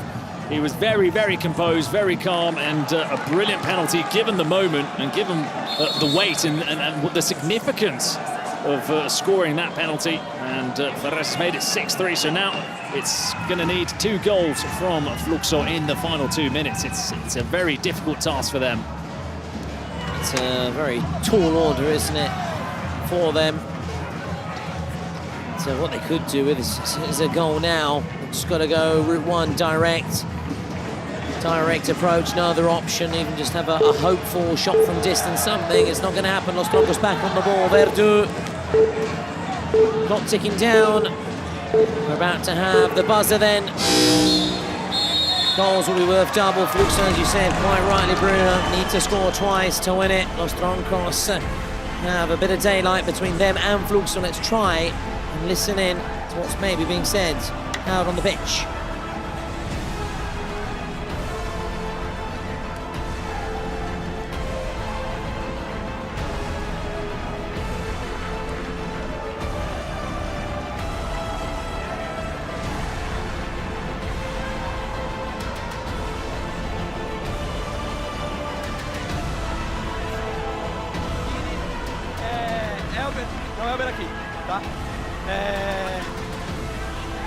Aberto, Intera, VB, Bolt e Thiago, tá? Beleza? Pode ser, tá bom. Mas o jogo vai pro jogo. O Murilo vem ganhar a primeira bola. Vai voltar o time que começou. Depois você sai e sai o. Tá? Bora, bora, bora, bora, bora. Bora, vamos. Bora. Dois, três. Ei, o seguinte. Well, they have to keep on believing, Yeah. of course. There's no other option. No other option for Fluxo. And listen, we've seen it happen before. Yeah, we've seen incredible endings in the Kings League. I mean, do you remember Porcinos against the Expired team? Expired team had that lead. We thought Porcinos were going out, and they found those goals, and they found a way. Can Fluxo dig deep? Then it's a very tough task, as you quite rightly said. And we're back underway then. And soon we're going to find out the candidates for the MVP prize. So we expect Fluxo. Yeah, look at the gamble they're taking. Goalkeeper off. So it's 7 outfield players for them to try and have the extra man, the overloaded in attack. But any little mistake, and it's an open goal, but it doesn't matter. Losing 8-3 or 6-5 makes no difference. Very smart, very wise. They've nothing to lose, as you said. Have to just keep on believing right now. Here is Intera. Back with Intera again, assessing his options. Nicely done. A good block, and look at the celebration from David Soriano, as if he'd scored a goal there, the defender. Apparently it's Neuer leading the way then for the MVP prize. Nice ball in, they've got a goal back! They have a goal back! 6-5, game on again! Fluxo believe, and time is on their side, Bruno. They had to score early. They had to score early to have any chance. Now we'll see how much added time there is. That is what happens when you take the risk of bringing on the extra man. You put the player always on the outside to put the ball in, and there are 2 bodies lining up to finish it off, and it was Bolt in the end, and they're going to go for that again. Try and get the balls out wide, put it in. How many times have we seen the Brazilians do it? They will go for it, and it's going to be from that squeaky moments. It's going to be very squeaky indeed now for Los Troncos. Oh, it is. Just look at that. That's just great strategy, isn't it? Great strategy. It's something that's done a lot in futsal, and Brazilians grow up playing futsal, as do a lot of people in Spain, but Brazilians, it's the first sport that they play before 11-a-side football. So they know how to play with the extra man, know how to find the space. There's a bit of a hold up here. Is it being checked? We wait. It'd be very cruel, wouldn't it, for Fluxo? It's a possible offside. Bolt. Let's check the position of Bolt together, Bruno, because that's what they're checking. Yeah, it's the knee of Bolt that they need to look at. As we said, it would be very cruel. The thing here is you can't really see where the boot of the Troncos player is, David Soriano. It's covered by Bolt's body. Oh, it's clear what Cheetah thinks and what Cheetah wants right now, but Nobru is just trying to say and suggest that this is onside. It's the shoulder as well, isn't it? The shoulder of Bolt looks like it's offside. Yeah. But we don't know exactly where the foot of David Soriano is. So that's why we are waiting here. That's why we are back underway, and why the clock has been stopped. It adds to the drama and the tension, doesn't it? Just when Fluxo thought they found a way back, Troncos may be given a lifeline here at the Cupra Arena, and we wait. Again, it's one of these where we've talked in previous days where there should be a rule in football, in general in football. Given. The goal is given. Given. Where if you're not exactly clear with regards to who's in front of who, give the benefit of the doubt to the attacking player. Now, Perchita is clearly unhappy about that. But the goal stand, as you said, there was, in those situations, you have to give just the advantage, don't you, to the attacking player, yeah. And I think many would agree. In the meantime, though, Neuer on course to be crowned the MVP. And again, they're going for it. Look, keeper off, outfield player on, to give them that, try and find that overlap and that numerical superiority here. Can they get a goal, score, and they go ahead? And it would be one of the great comebacks, as that's fired well wide. They shouldn't be going for long-distance shots. Not at this stage.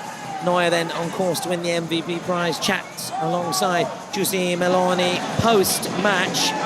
Giuseppe very popular with our fans as well. So Sport Italia, Milan, now with DAZN Italia. Big shout out to Giuseppe, and of course Julia and Dalila for the interviews. As we're saying, Juicy bilingual, maybe she speaks other language, I don't know. She maybe speaks Spanish or Portuguese, but definitely, obviously, English and Italian. Obviously, being Italian, but more than very good English. Exceptional, better than my Italian. That's for sure. So the clock continuing to tick down. Intera. Vinny. Still. 1.5 minutes of so much tension in defence. Everyone needs to be so focused for moments like this. Oh, it's a little slip. And now there's an open net, Bruno. There's an open net! He's missed it. Oh, wow, wow, wow. The fine margins. Missed it. The fine margins, Bruno. I'm not saying he should have scored. He needed to score that. He could have scored. And he had a bit more time, I think, that he believed that he had to finish off the move. And they'll try again, Bruno. A long old minute here for Los Troncos. Oh, it'll feel like an eternity when it's going to fly by, though, for Fluxo while they continue to trail. Intera is screaming for it. He's ignored. Oh! Victor Bueno blocks. And do you know who blocked that? I think it was Gerard Neuer. Again, he is brilliant. If that was Gerard Neuer, give him the MVP for the tournament. What a performance from Neuer. What a performance from these sides. Helber Jr. Bolt is there. They have to dig deep one last time.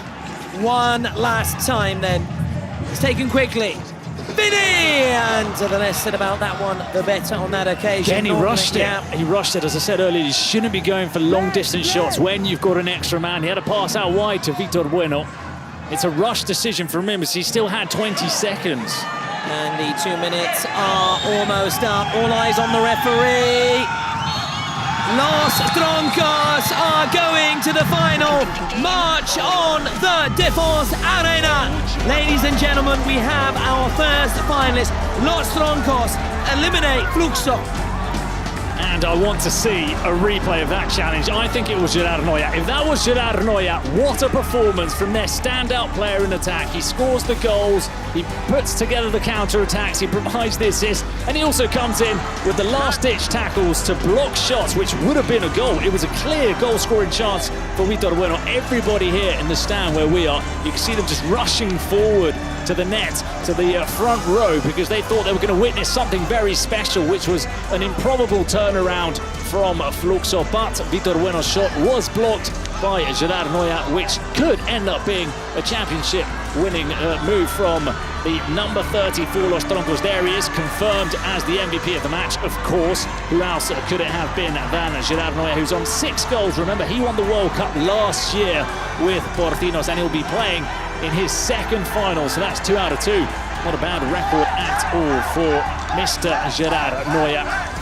So big celebrations from them alongside Las Troncos. Of course, what a day it has been for Perchita. Could he be making it a special double tomorrow at La Défense Arena? We'll have to wait and see, as Gerard has come across to Jussi for that post-match interview. This is confirmation of how the bracket looks with Los Troncos in the final. Who will they play, Porcinos or Furia? We're going to find out in a couple of minutes' time when that second semi-final gets underway. But now, let's listen to our MVP pitch side. Los Troncos just won their way to the final tomorrow. I'm here with Neuer, the MVP of this game. You definitely deserved it. You were incredible on the pitch, great performance. What are you feeling right now? Hola, muy buenas. Nada, lo primero, felicitar también a Fluxo por el rival. Ha sido un muy buen equipo. Nos ha costado muchísimo, lo hemos tenido que trabajar desde el primer minuto. Y nada, también quiero felicitar a mis compañeros. La verdad que ha sido un partido desde el minuto 1 hasta el final, como ya lo habíamos trabajado en el vídeo, en el hotel lo habíamos trabajado y nada, ha salido como queríamos. Sí es cierto que al final aquí en este formato no te puedes relajar, ya lo hemos visto en el último gol que hemos encajado, pero bueno, muy contento la verdad, pero queda un pasito más y llegados hasta aquí pues hay que lucharlo. Vale, Las Troncas ganaron el Queen's World Cup. ¿Vas a ganar también? Por supuesto, paso hemos venido, ¿no? Of course, I asked them, since the Las Troncas won their Queen's World Cup, if they're going to be winning tomorrow, what he thinks. He hopes so. Now it's time for the signature, the autograph on your jersey. There you go. It will be available on our Bazaar app. Thank you very much. Congratulations. Bye-bye. Of course, it will be live on the streaming today to be purchased. This exact jersey is not the only item that's available. A lot of other original jersey of this incredible competition will be live tonight. So get ready and get the app.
Well, what an ending we had to the first semi-final when it all seemed like Los Troncos were going to comfortably get through the last couple of minutes plus added time and book their place in that final La Défense arena.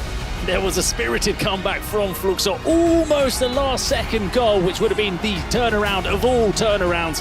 But in the end, Los Troncos will be in that final against either Furia or Porcinos. We saw Nadir there and Leletti highlighted, two of the best players in this tournament. So what a day we've had so far, and this has been billed as the blockbuster clash. So can it only get better? It can, absolutely. And I don't think the sides we've seen before will be offended by that, because we have the reigning champions, the holders, against the title pretenders Furia. So we're not wrong in being, often, you know, you do see us as well as journalists, as broadcasters, big things up, try and be overhyped things. There's no overhyping here. This really is where it is all happening, where it's meant to be right now.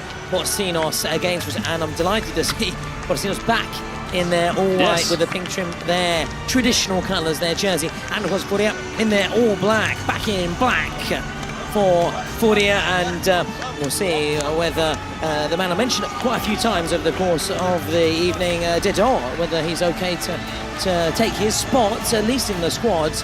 The man who picked up that injury yesterday. He's there, isn't he? Yeah, we can see him. You've got great eyesight. Well, we're quite close, fortunately, to the end in which the Furia players are, and I think I just saw a little jogging over. I don't know if he was moving gingerly or not, but he was jogging over to meet his teammates in the huddle. Yep, there he is. Just spotted the number 14 of Dedo. So let's see how he is, how much he can play in this game. And Porcinos, well, the defending champions. I remember last year in Monterrey where everybody thought G3X were going to beat them in the final. They somehow managed to win that game. Here today, a lot of people are thinking that Furia are going to win it. Are they somehow also going to find a way past the Brazilian side? Well, they have showed that fighting spirit, haven't they, all tournament long? Oh, absolutely, they showed it yesterday and the day before. Just asked the Expire team and Dentonay. That is correct. So we're ready to get underway. The second semi-final at the Cupra Arena. Gil Vidal and Lee Pao, the two players coming together on the halfway line. Halfway line is the Brazilian who ends up earning his side the first possession of the game. He is alongside Vital.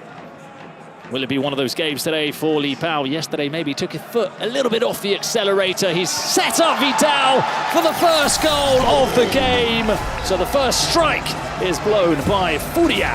Yeah, but I think he also took his foot off the gas, didn't he? Because they blew them away, exactly. Yeah, so they could afford to really do it. The second half was just a formality. It was painful for United. It was for Furia, just a bit of practice, wasn't it? And you know that Lipao, if he needs to turn up, he is going to be there for Furia. As Gil Vidal tends to be for Porcinos. His dink over the goalkeeper comes off the crossbar. It's collected by Lipao.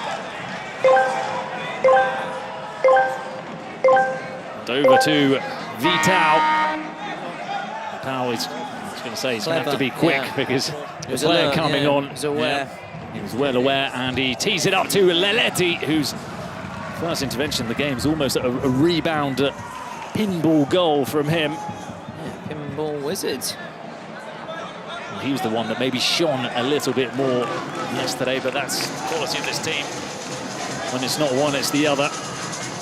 And when it's both, then it's almost impossible to stop them in their tracks. Nicely done. Finds Gil Vidal. It's saved by Vidal using his right foot to repel the shot from Vidal. He's alongside Oscar Coy. We don't normally see Nadir, do we, in the 3-on-3 or 4-on-4. It always takes a little bit of a while for him to get on the field of play. Vidal out to Leletti. It's in. Furia make it 2-0. Well, that's the quality, isn't it, of Leletti. We wait, though, just to see whether he was onside or not, because the arm is up here. We've celebrated it in the meantime, so what is the issue? Checking in progress. Offside. Well, there you go. So the goal doesn't stand for Leletti. What a goal it was. Have to wait for him to score, as I've jotted down his 10th goal of the tournament. Vacas' shot is now deflected by the Furia defence. Vacas will give it a second go. Gil Vidal couldn't get the ball out from under his feet, but it will be a throw-in for Porcinos, the pig team. That's right. That's what they are. Futbolistas locos president always make me laugh. Yoink oink. Oscar Coy. Oh, a good cross from Gil Vidal. It forced Vital into a save, so it will be a corner. Now we do have Nadir on the field of play. Finally up and running with that vital goal yesterday. The double goal to give them the win. Only 2 goals in the whole tournament, Nadir. Compare that to Lipao, who's on 7, or Leletti on 9. That's where you'd think he would be, yeah. For the Corona de Oro as well, you expect more, don't you? Now Gil Vidal. Vacas. Nadir takes over with a wonderful ball, and it's in! What a goal by Adri Jedor. The pass from Nadir, the finish also from Jedor. Porcinos strike back. It's 1-1. Really important. The finish as well. The finish to match the ball in off the post. We saw a brilliant assist from Vinny, didn't we, earlier? I think that certainly matches it in terms of a defence-splitting pass. Well, there is Nadir. If there were any questions as to whether he was going to show up today in the semi-finals, he's already had an impact on this game. Leletti is always steering wide of Gerard Vacas' goal. I'm going to stick my neck out very early, but I think this could go to a shootout. Ooh. Got that feeling. It's very bold. Yeah, got a feeling, just the way they're starting here, sizing each other up. So, just got to, and we haven't had one in a while either. We haven't, no. Yeah. Had quite a few early on and then sort of disappeared. Just like our Brazil trip from 1994 World Cup. Just to the left of us. Painful one for Italy. Very painful one, Baggio in particular, yeah. Wasn't the only one to miss, of course, but obviously he missed Everyone that. remembers yeah, it, huh? that one which gave them the win. Which from that penalty, that was it. You know, had to score to keep Italy in the shootout. He missed, and the rest of the is history. Giedo comes across. No, Is there referee says a no. trip up as the move continues? Well, the referee, as you say, had a clear angle, and he was adamant that that was not a penalty. The finger was waggling. Adam Waggy. Good keeper. Good keeper. Good keeper. Enjoyed watching him. Well, it wasn't that clear, but I suppose the referee had a clear view of it. So now it's Adri Giedo. Turns and finds Frutos. Ooh, almost a lapse in communication between Pellegrini and Vital. He's got Romario on the back as well. Romario 11. Very nice numbers and font on that Brazil shirt. Big fan of those minor details, I must say. Oh, look at that drop of the shoulder from Leletti. Effortlessly getting past the Porcinos player.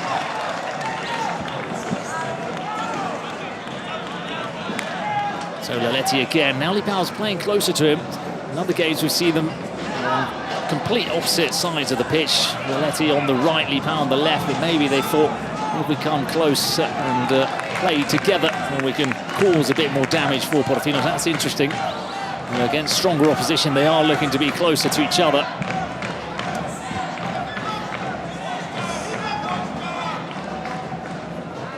It's very tight now, isn't it? Come to that 7v7. Needs those defence-splitting passes, doesn't it? The visionary genius of the players. Nadia's been shoved off the ball, but a big man like him. Oh, yeah. Bit of afters with Jeff Vignon. Need to be careful with those sin bins and costly moments like that for your team. How many times have we seen it this week? And also in the one-on-one where someone's committed a foul and it's been a shootout and a sin bin. Drummer's got a press pass. Very good.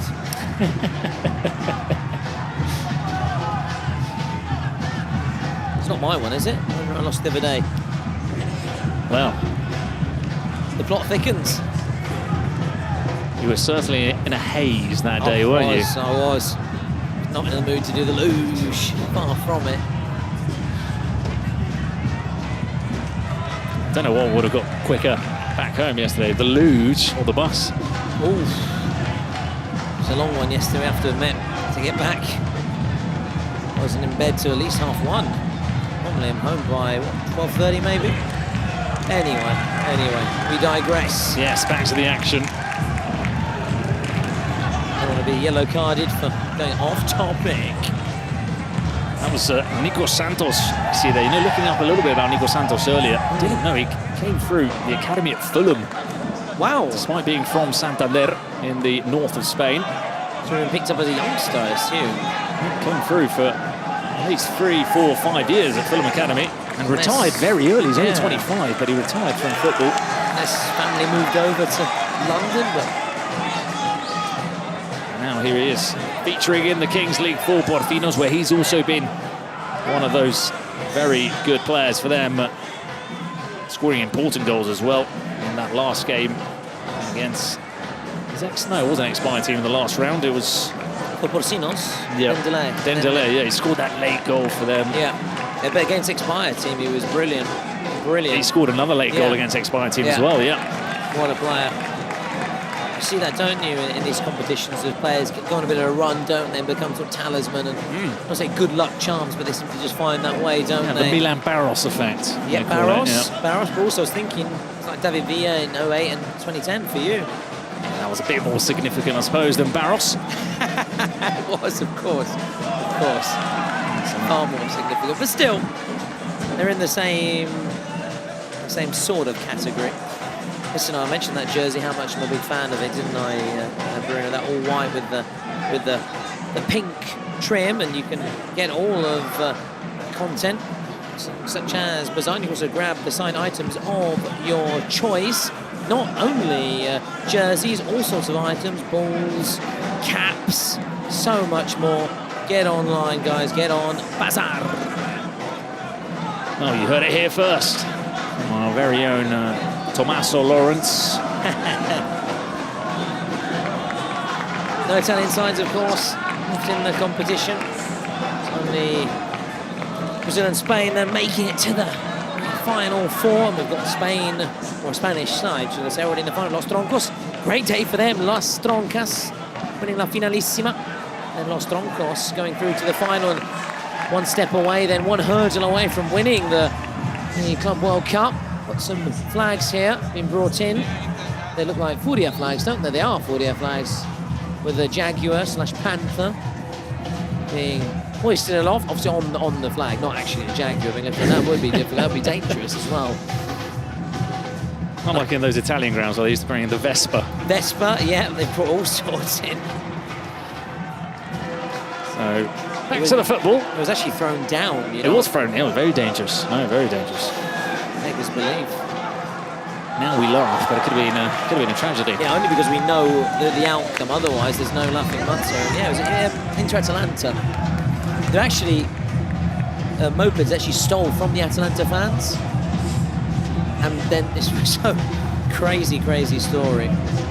Crazy story. Part of that ultras culture in Italy.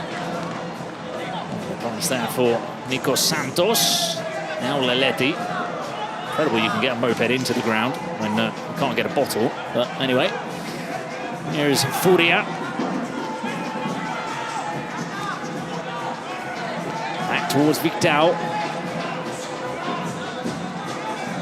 Leletti again. Now he's on the left, Lipao on the right. And they're switching flanks as Giafinho turns, shoots over the crossbar. We've not seen Bedo yet, have we? So I think that answers that question. Yeah. So we haven't seen our lunchboxes, our packed lunch. No, yeah, that's true. Normally they've been brought in by this time. I'm getting a bit concerned. Yeah. Normally Lutar would have eaten his Snickers already, wouldn't he? Yeah. Well, he's been given one anyway by the German team behind the scene. Really? Yeah, they've been brought various snacks and coffees, but he hasn't been given, well, neither of us, our English or German casters, our dinner for afterwards. Normally by this time it has arrived, and we've got a little sneak peek what's in the baguette, and what chocky bar, and what flavour crisps. Exciting moment of Groundhog Day. Yeah, it is. We've got one more to go.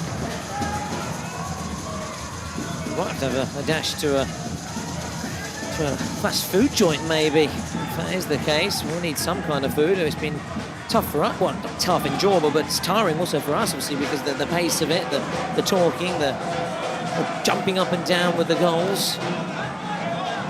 Apart from, well, you, I, Tyler, and barring Benedict in the corner. Oh, that's a good one. New one on day 13.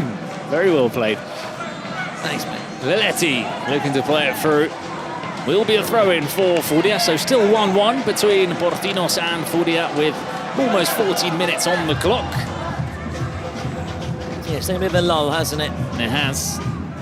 Besides just... well, there have been games today where we've not really managed to go off-piste and bring any other topics in, and when you can, generally it means the tempo has slowed down a little bit.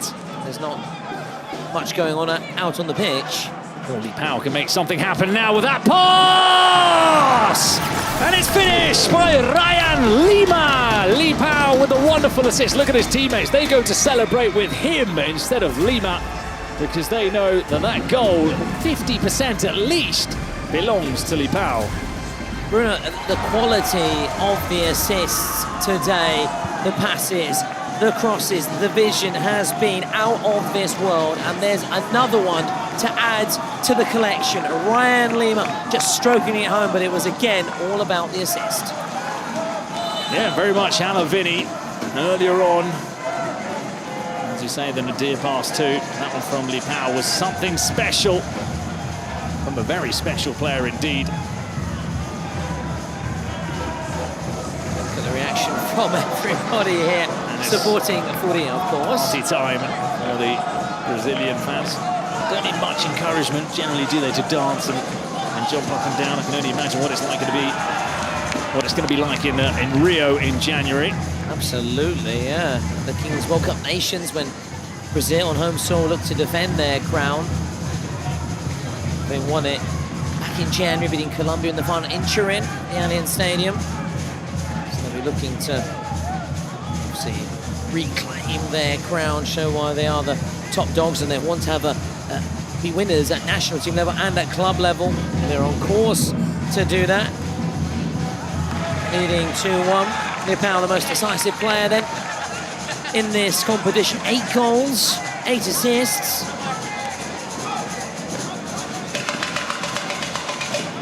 Bad. I mean, we were talking earlier about Vinny's goals and assists. Nepal has done the same and just a little bit more on both fronts.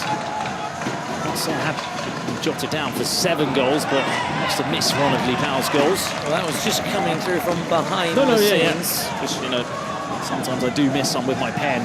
So it is 8. I'll make sure to update my stats. Saturday. Finish my snacks. Needed it just a little bit sugared in with after the Finalissima, after the game we just saw as well with Tronos and Fluxo. And they've been very high tempo, both of them. That Finalissima was brilliant. Oh, it was a great game. And previous semi-final was non-stop intensity as well. It was. Again, I'm struggling a little bit with the voice, so I'm going to go on to my sort of cough squints later. I think this one's a bit of respect as well between 2 big teams. Which, you know, that ice will melt, will defrost in the second half for sure. Nepal goes down, a little bit theatric. That's what might have given it away. Oh! I think he's hit a turkey flag again.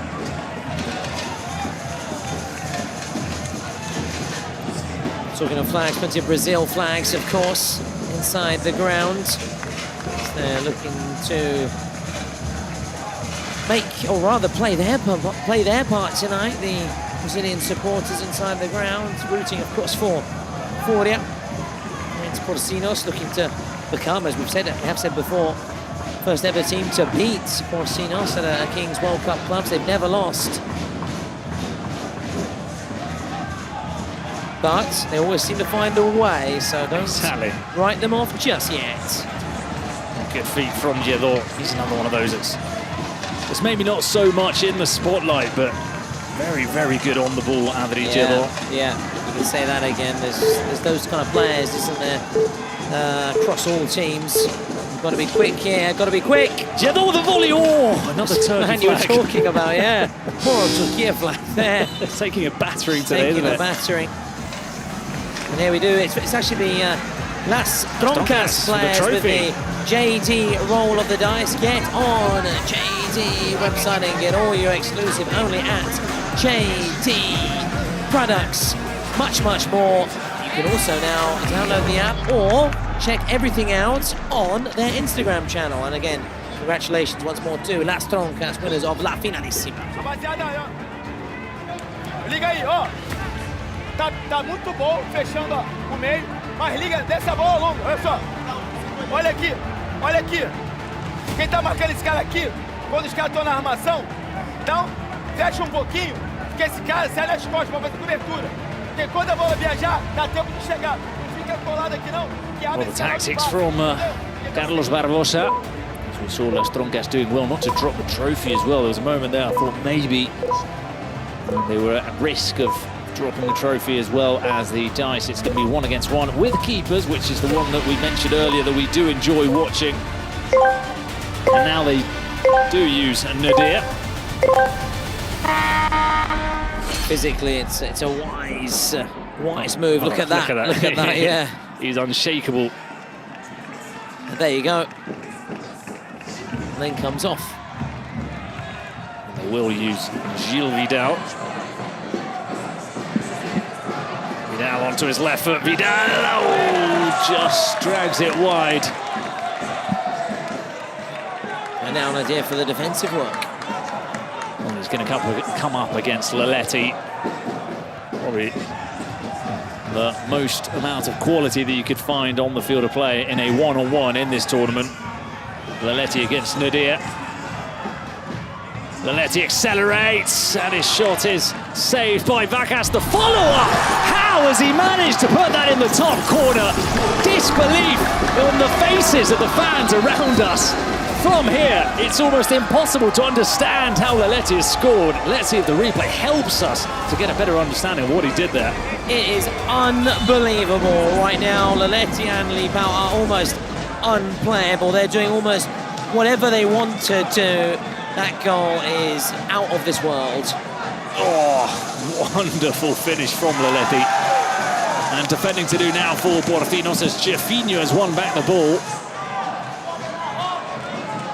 He plays it to Vidal. Jefinho wants it into space. It's a good ball for Jefinho. It's being defended by Marc Belaf.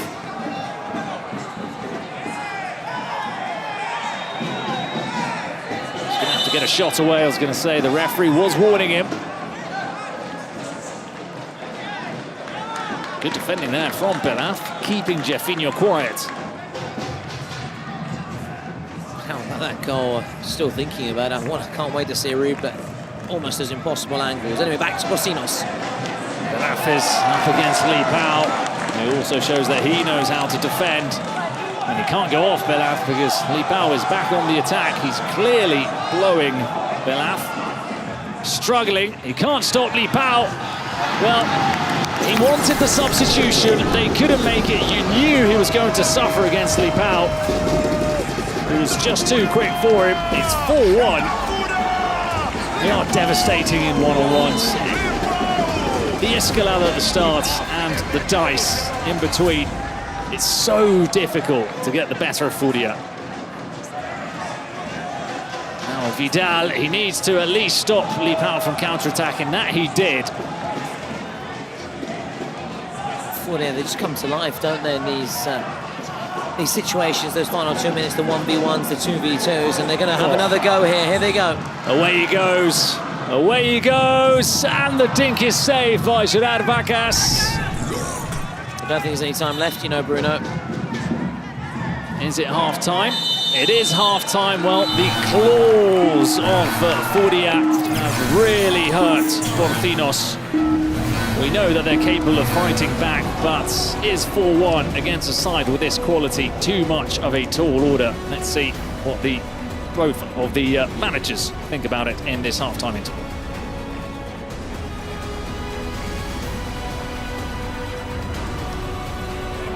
Estos cabrones, pero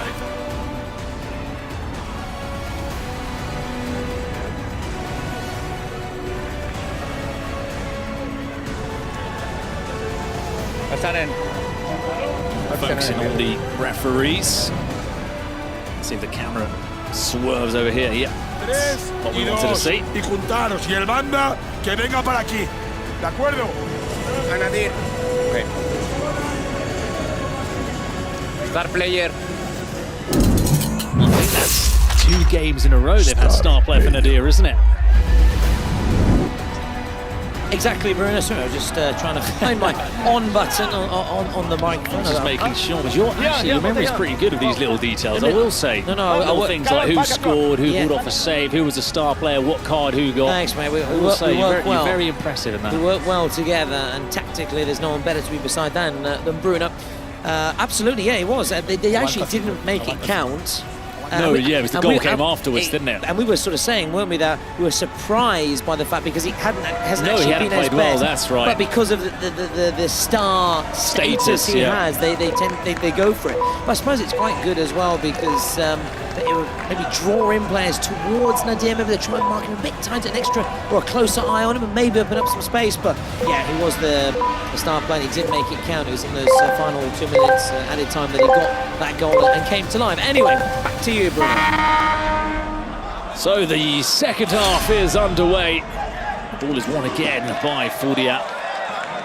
That one is smacked right into the roof.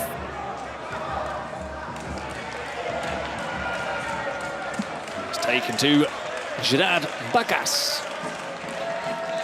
Now it's Frutos. Frutos for Jeddo. This is Oscar Coy.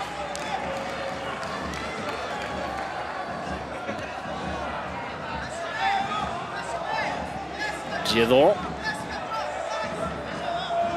And what we were talking about earlier, Bruno, I'll come back in a minute though. Gil Vidal sprints away and it almost falls to Nico Santos. No, I apologise, that's one of the errors They say when you start your broadcasting career, don't talk over something when there's a moment of key player salient moment, but there's the confirmation of what we were chatting about earlier, Bryn, in terms of the leading marksman leading the way.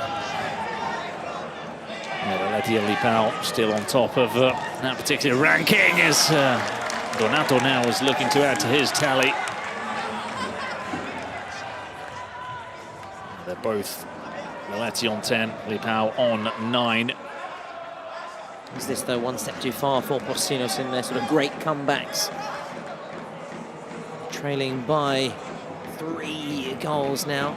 Should Nadir score, it would make it 2-4-3, but he's not really been at his prolific best. Now, if they start turning this around, we're going to have to start really looking into this Porcinos effect, because this would just be almost too much. Yeah, and because also, it's Furia as well. That's what I was going to say about exactly about the opposition, about the team that they're up against right now, the title pretenders, as we said. And listen, if you are going to go on and win it, what better way to do it by beating the reigning champions? For the neutral, it's supposed to be nice to have Spain, Brazil, and not an all Spanish showdown. Yeah, it does make it more attractive, doesn't it, when there's even in Champions League or in the Europa League, when you have same countries in the finals, hasn't got that sort of variety. Also going back to what we were seeing a few moments ago, 3 of the top scorers all playing in this match. The rest of the Italians are out of the competition, however. They've been sinking in that little table of top goal scorers, haven't they? Yeah. Naturally. Obviously, yeah, not being present anymore, not in the competition. I think they got their flight back, unless they decide to stay a little bit longer in Paris. Why not? It's a beautiful city, stunning city. Oscar Coy. Now it's Frutos. Gil Vidal. And he makes something happen. Well, I think that ball went off, you know. Doesn't matter because Ryan Lima cleared it in the end. Great finish from him as well earlier. Although it was all about the assist, I know, but still had to finish it. Yeah. Jedo. Coy makes a lovely 1-2 with Adri Jedo. It's a bit of a 50-50 ball.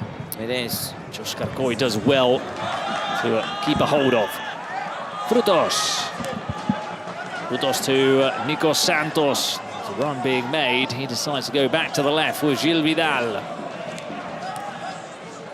Now Frutos. They couldn't work their way through Furia down that left flank. Well defended by the Brazilians. Yeah, we've spoken a lot, of course, about the Brazilian goal scoring prowess, but also defensively would have been very good, haven't they?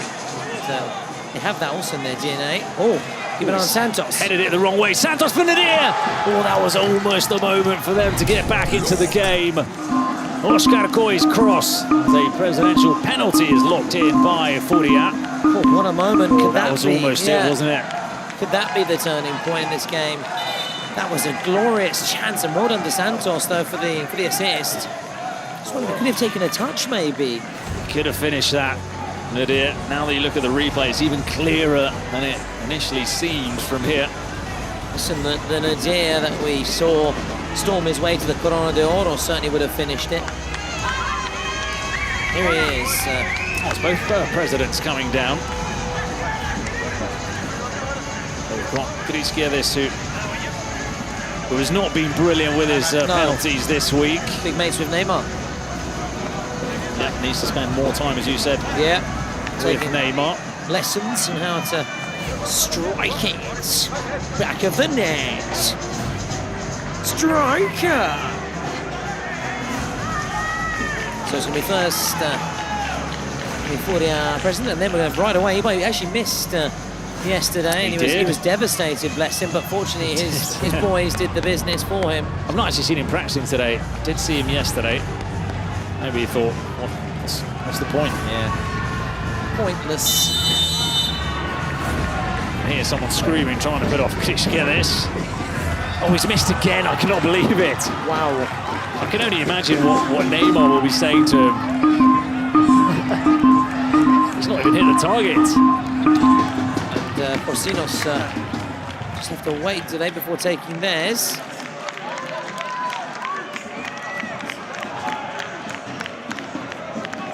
is it going to be now? Where is he, right?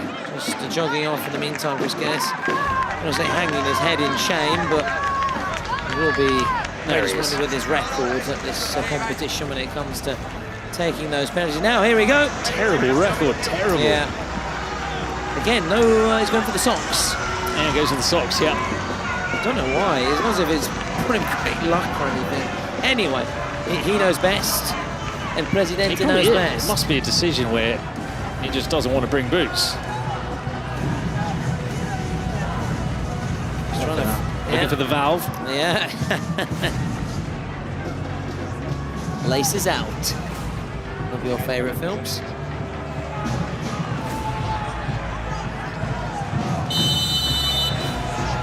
Oh, this is huge for Porcinos. That's a brilliant penalty by Janos. 4-2. They can start to believe. And Nadir scored it before 4. They needed that. Boy, did they need that, Porcinos, after the disappointment from Nadir's miss. The fact that they were trailing by 3, they've put themselves now just a little bit closer to Furia. But as we've always said, you sense with Furia that when they need to step it up, when they need to just keep teams again at arm's length, they can do that. They can turn on the style. I like to see Ibai running for the goal, ball in the goal, giving it to the referee and running off the pitch. Didn't want to soak in the moment or celebrate. Wanted to get off and let his team I like get things underway. I found at times when, say, the likes of the Lucettas of this world would milk it a little bit too much. It was a bit, for me, being a purist. But I think it's all part of the show. I know some people love it. Their choice.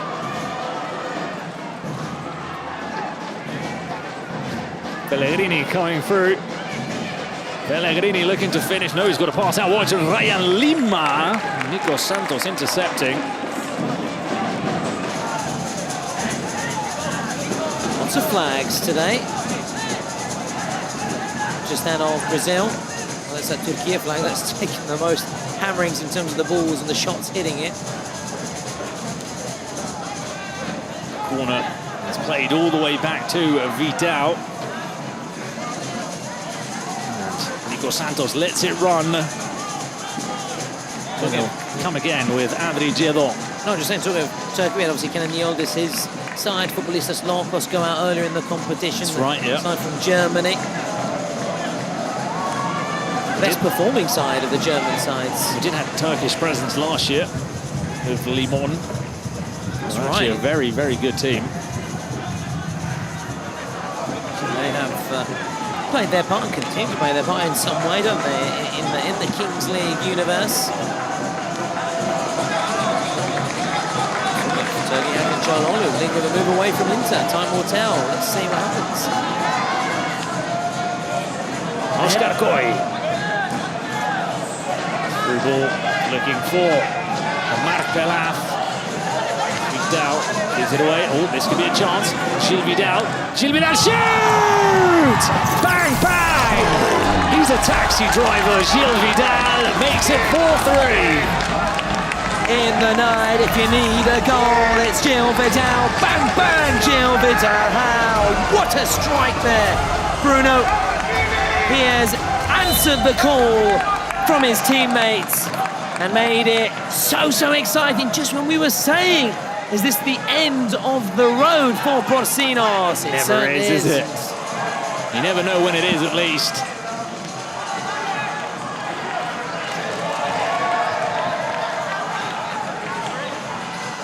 Through to Jeffinho.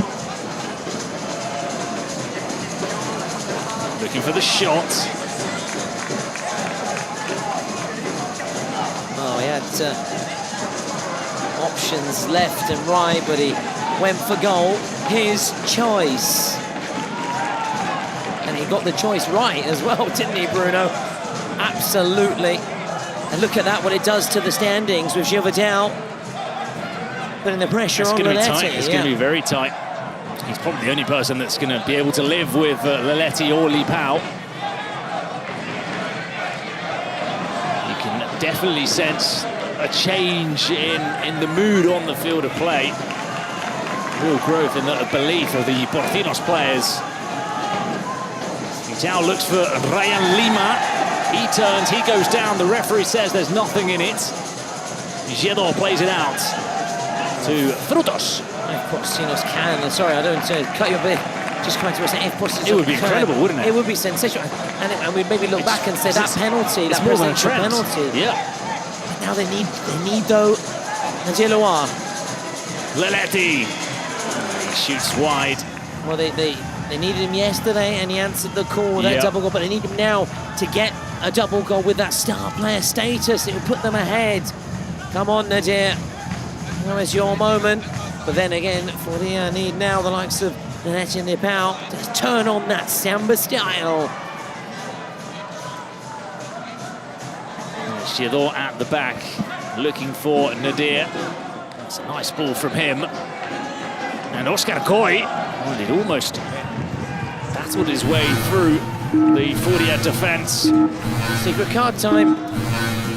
Secret cards. Oh, one secret card was, of course, Porcinos have used theirs. Star player Nadir. Let's see what Furia have up their sleeves. Pellegrini. Back to Vitao.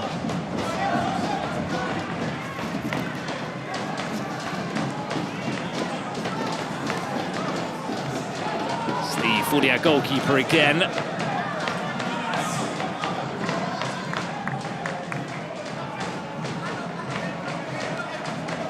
Plays it short to Lipao. Look at the confidence to turn Nico Santos. Nadir was looking to break clear. Leletti defending. Those two players, I know they're not luxury players whatsoever, Lipao or Leletti. They help out in defence.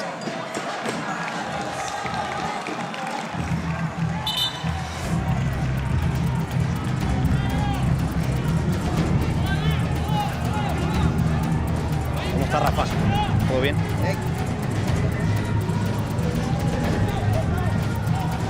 This is a big moment. Double goal for Furia. So neither side have been given the ideal penalty or a joker, which really sort of tips the balance heavily in the favour of one or the other. I mean, they're both sort of quite similar cards to have. They are, but I think if anyone wanted that star player, maybe Furia would have that full second half to get someone like Leletti and Lipao, which you think they would have done, looking at the those two you think would probably done that. Whereas for the goals double, I mean, it's the ideal cards for them, but neither's that star player. It's not a major advantage for either side. Neither side has had the best luck, shall we say, with the draw of the secret cards. Here's Torrenbo, who's entered the game. Giedo.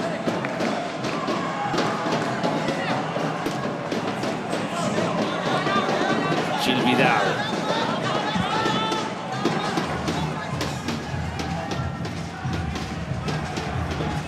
Santos, he's also one of those who maybe hasn't had his moment yet in this game. Oh, and that's not where you want to be giving it away. Leletti also with this double goal card. Leletti was looking to curl it into the top corner. And that poor old flag. Yes. Poor old flag. Struck it again. Let's put Turkey on the map here today, at least. Gosh, there it is. Lots of flags draped behind the goal. That's up to Turkey on the centre stage. It's very modern of you to call it Turkey. That's what they're calling it now, aren't they? The only reason I was watching the news earlier there's been like an effort to call it that internationally, isn't there? It has, yeah. Like Czechia for the Czech Republic. That's right, and another one which will come to shortly. Gil Vidal, Marpelazo! Nico Santos I didn't want to be saying, just like North yeah. Macedonia, just like Qatar, because they were like Qatar, they went to Qatar, to say that, and then the goal. I know, obviously, a flip between sort of Rai News, BBC News, Sky News, and Al Jazeera, and obviously talking about the various situations across the world, and I saw it was Turkey. Very cultured. Oh, that strike was not cultured. Far from it, A few concerns, a few worried faces, because Porcinos are training. They need to hang on while Furia has to have their secret cards. They can just hold on, keep it at 4-3. It's going to his final minutes. Ideally Nadir, but even they take a 4-4, of course they would. Especially Nadir, take them ahead. So important. Lipao accelerating. There's space for Jeffinho. Bacas comes a long way and makes the save, and he had to make it. Thought that maybe he hesitated and took too long off his line, but he did brilliantly to deny Jeffinho. Goy through the top from Jedov, and Nico Santos, who helps it on towards Marpelaf, and again they force Vidal into a save. He is hurt in the process. As I said, should it stay this way, Bruno? Just 4-3 going into that double goal situation. Porcinos, of course, winning the last two, as we've said, won the last two matches with a double goal. Vidal against the expired team of Nadir yesterday against Atente. Just a reminder to everyone about this never say die spirit from Porcinos and their ability just to never know when it's over, just to keep battling back and always finding a route.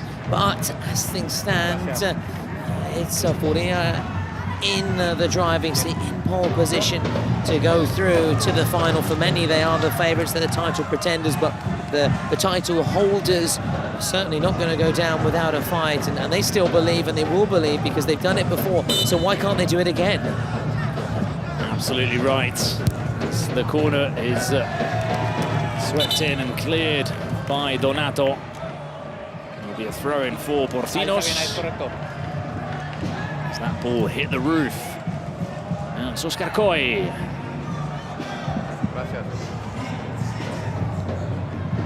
Nico Santos.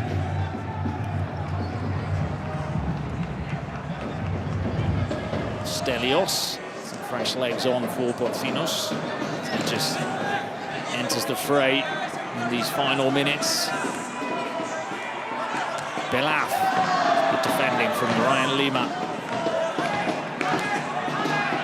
Vidal, ball's pressing him as he forces him to a long clearance, and again alert off his line, Gerard Bacas. Yeah, good performances in those sort of key moments. He's responded present, done his job.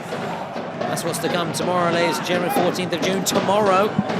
It is now here after talking about it for weeks. It's just around the corner. Exhibition game, showpiece final, and a performance from Gims. What more do you want in life? France against the world, very Napoleon-esque. Let's see what the outcome is this time.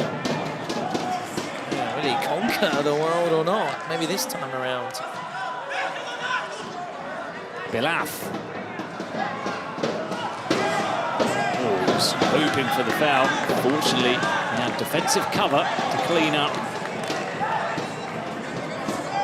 Skarakoi. Stelios. Well, if only every Friday night was like this with the Kings League, the Finalissima. Absolute treat. Belaf makes the run, he looks to turn, and they've made the foul, committing the foul right on the edge of the box.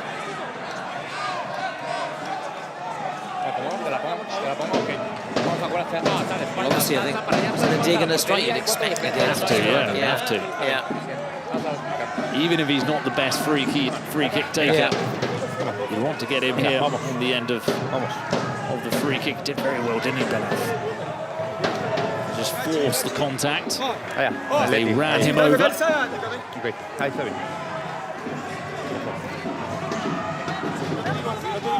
No, aquí nada más te estaba explicando.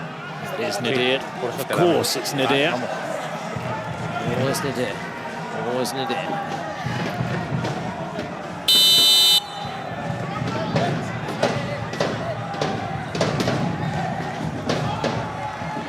Lipao! The referee was talking as Nadir struck the free kick, was he warning Lipao not to jump the gun. Gracias.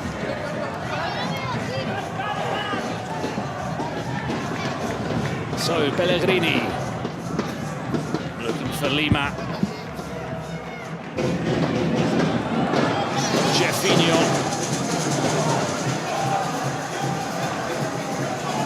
The young Porcinos fan just by our side, checking out our screen. Out wide. Oh, Ryan Lima was diving for the header. He's got an Adriedo shirt on, so could be his, maybe his son, I'm not sure, or a family member, or a big Adriedo fan. Well, could be a fan because he's a great player, Adriedo.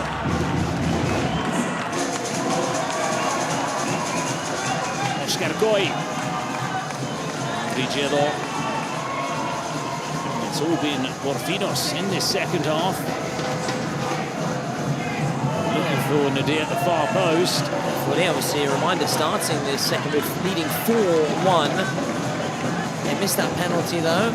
Porcinos scoring there, Presidential Bendon scoring again, so right within it. And they get maybe another double goal. It's looking like we're going to go to a double goal situation. Oh, Nadir to Santos. The shots, hey, by Vital. I could see you getting excited about that strike by Vidal. I was, because obviously a great view here. We've got a great view of it just behind that. Just jilted down, the ball came to him with a perfect view of his shot, but didn't put power on it. So there will not be a star player goal from Nadir, but they won't be too worried or too concerned heading into these last 2 minutes. They did it the other day, they did it the day before. Just need to do it once more here, Porcinos. La última jugada. Sí. Última ya, sí, la última. Sí, se tiene que chutar y ya terminamos. Take this final free kick before he blows the whistle. Right, yeah, as the rules and regulations quite rightly state, yeah.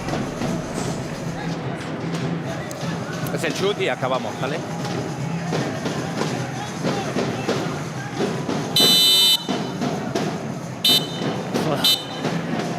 All that faff for that. Libao knocks it out of play, and then the final whistle is blown. As you say, you do have to follow the rules and regulations. So we will have this one final stoppage in play before the last 2 minutes, in which, of course, for anybody new joining, goals are worth double. And that is where Porcinos have flourished this week. Ya.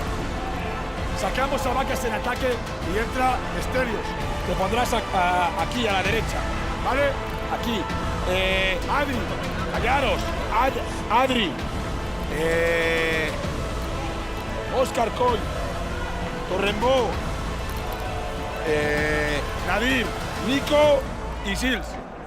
Está para tenerlos aquí 4 minutos y que sufran como hijos de puta.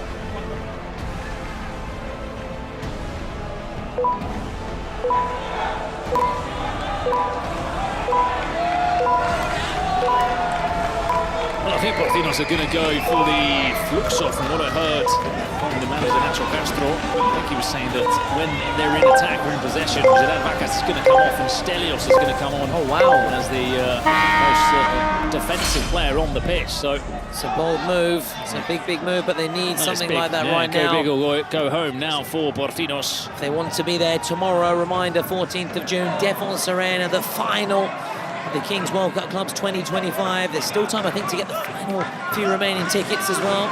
Otherwise, join us via streaming. Gil Vidal looking to sprint away from Liman. It was he who made the final touch, so there will be goal kick for Furia. You know, Los Troncos are there waiting. Will they be meeting Porcinos or Furia in the final? They are currently in the driving seat, have that edge. Leading 4-3, but they can't concede, of course. Whereas Porcinos will be going there. The defending champions. Oh, no. That's a cheap mistake, and they'll be gutted about that one. And it's made them lose a little bit of time. Looking to chest it back to Gerard Vacas.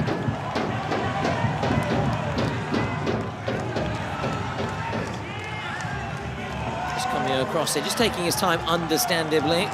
Seeing the scoreline in no real rush. Libao to inspire them, Furia, over the finishing line. And to the final tomorrow. Not just this final, we've got an exhibition game live performance from Gims as well ahead of kickoff, the French-Congolese artist. And then, of course, the big one at 9 p.m, the final. It's Leletti. Lipao trying to put the game to bed. Another corner. Good thing that they're doing at least is making sure that all the action is taking place in this final third. Set right in front of us, you, I, Tyler, and Michael, who's actually up on his feet. Yeah, he does exist. Oh, the ball to the far post, it's awkward. Shadavakas clears. But again, they're not getting on the ball, they're not creating chances, and they're going to have 2 minutes to try and pull off the miracle. But it all stemmed, didn't it, from that chest back with the keeper, that mix-up, and exactly. since then they've not been able to push up. Exactly. Leletti! Shoots just wide, so now Porcinos will get the chance to make that substitution and take the risk. They'll look for the reward. Here they go. Adrigello, Stelios, Oscar Coy. Nadir's in the box, the target man. They let it run to Nadir. Oh, thought he was through. Nico Santos, saved by Vital. And again, the attack continues. Out wide to Marpena! I cannot believe it! I cannot believe it! How do they do this? Time and time again! And it's Nadir, the star man for Porcinos, who makes it 5-4! Lightning has struck twice! He did it yesterday, and he has done it again.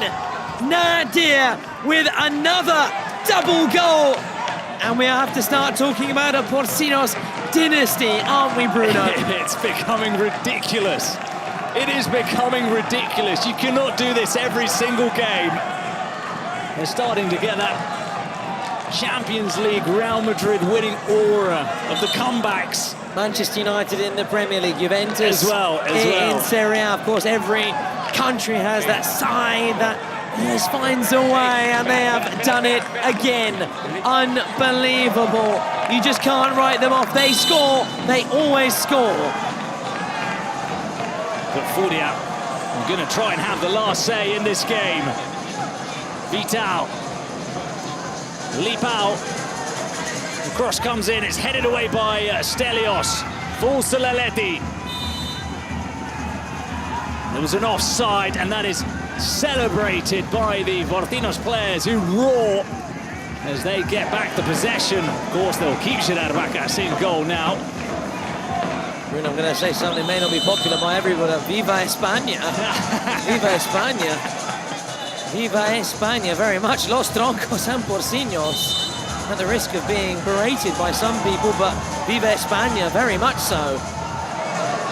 Adrigello hits it down the other end. Nadir turns and just tries to get rid of that ball. Oh, will they allow them this final attack? They're going to have to take the goal kick. We've gone past the 2 minutes, but maybe with the celebrations. No, it's a final whistle. Porcinos will be in the final at La Défense. 2 Spanish sides, no Brazilians. No one could have imagined that that would be the outcome come the end of these 2 weeks at the Cupra Arena. The defending champions yet to be beaten in this competition in 2024, in 2025. How have they got here? No one knows but them. Nadir, the hero, once again, Tom. It's one of these great sporting tales, fairy tales, mysteries. It's becoming a mystery how they always do it. And look at that. And again, he never scored with that armband with the star player, but he did it again when it mattered most. And listen, this is another thing, not just the collective, but the individual, the top players, your star players coming to the fore when you need them most. And he has done it again. Nadir, lightning striking twice for Nadir, thrice if you include, of course, the previous game against the Expire team for Givadal. And I don't think that is Jared Neuer, because Neuer plays... he was the previous MVP. For Los Troncos, it's just a slight, but don't get confused. It is easy to get confused with all the commotion of it all. It's Nadir, thank you very much, the MVP. Nadir, my dear. My dear Nadir. And on this evidence, maybe he's going to get another Corona de Oro. Who knows? Who knows? What a moment. And I am speechless. No, it's remarkable what we've witnessed inside this Cupra Arena in these last 2 weeks, especially with Porcinos. To do it once, fine. Do it twice, hats off. And to do it 3 times is incredible. It's incredible. It's remarkable. And you can see the Furia players, a lot of them crying. They cannot believe that this has slipped away from them. And it's incredible also because of what we said, Tom, because they've done it against Furia. They've not just done it against anyone. They've done it against arguably the side with most potential, with most quality in their team. Yeah, 100%. I agree with you. What also is impressive is that Furia led 4-1 at the break. 4-1. We cannot underestimate. No goals in the second half. No goals in the second half. 0 for Furia. So that's testimony to the achievement of Porcinos to A, keep Furia quiet in the second period, and B, but overturn that deficit they had. The presidential penalties, they're proving decisive in these latter stages. We saw Furia miss theirs once again, and we saw him sort of smile, think, well, leading 4-1, it doesn't matter. Boy, did it matter. Ibai, unlike yesterday, he did score, and that helped spark the turnaround. We're looking forward to hearing what Nadir has to say, the man of the moment. He's just trudging over here, and we are now going to go pitch side. We have Dalila, who is waiting for Nadir, and we're waiting to hear what he has to say. Hi guys, here we go. So, wow. What can we say? Wow. So you guys, Porcinos are the second finalist team in this Kings World Cup. So yes, of course, we are full of enthusiasm, guys. Complimenti. Congratulations, guys. Congratulations. So, come closer. Don't be scared. ¿Cómo te sientes? ¿Cómo estás? Ahora mismo una adrenalina pura. Este equipo se lo merece. Hemos trabajado mucho desde el principio y bueno, ya llevamos 3 partidos gol doble. Es por la fe, el compañerismo que hay y queremos la segunda. Queremos ser el mejor club de la Kings League y del mundo y estamos en camino, que es lo que vamos a hacer. Which is incredible because I was expecting actually this double two, so I prepared a question. ¿Es España el mejor país futbolero del mundo? ¿Qué opináis vosotros? Yo creo que sí. Mundial, 2 finalistas españoles. Nada. Congratulations. It's your time to sign your MVP jersey, which is incredible. Thank you. Thank you so much for all these match that was full of emotions, full of adrenaline. Ciao, guys, ciao. Guys, thank you so much for this incredible journey. This is my last interview here. I just want to say a massive thank you. And if you want to buy the jersey of our MVP, of course, you can find me and it on Bazaar. So download the app and see you soon.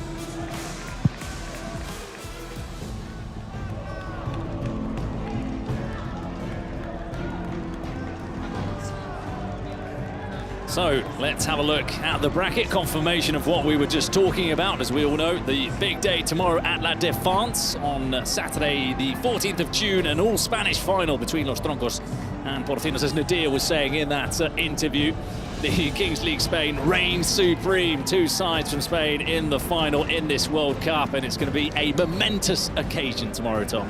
Momentous is the correct word. It's going to be legendary.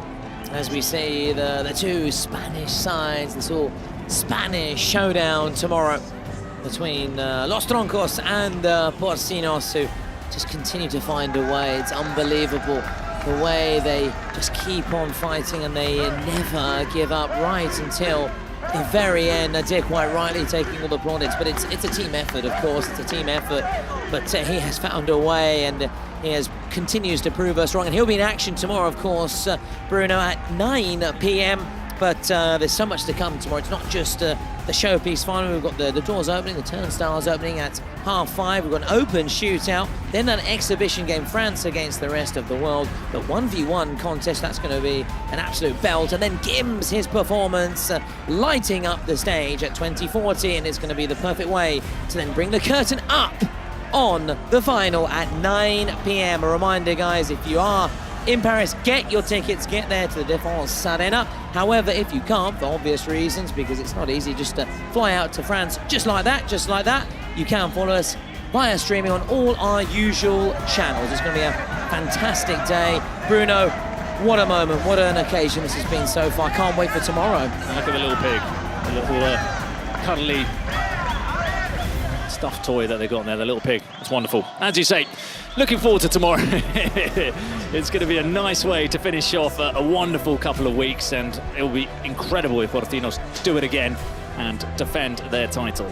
Okay, thanks guys. Ciao, ciao. A domani. See you tomorrow. See you tomorrow.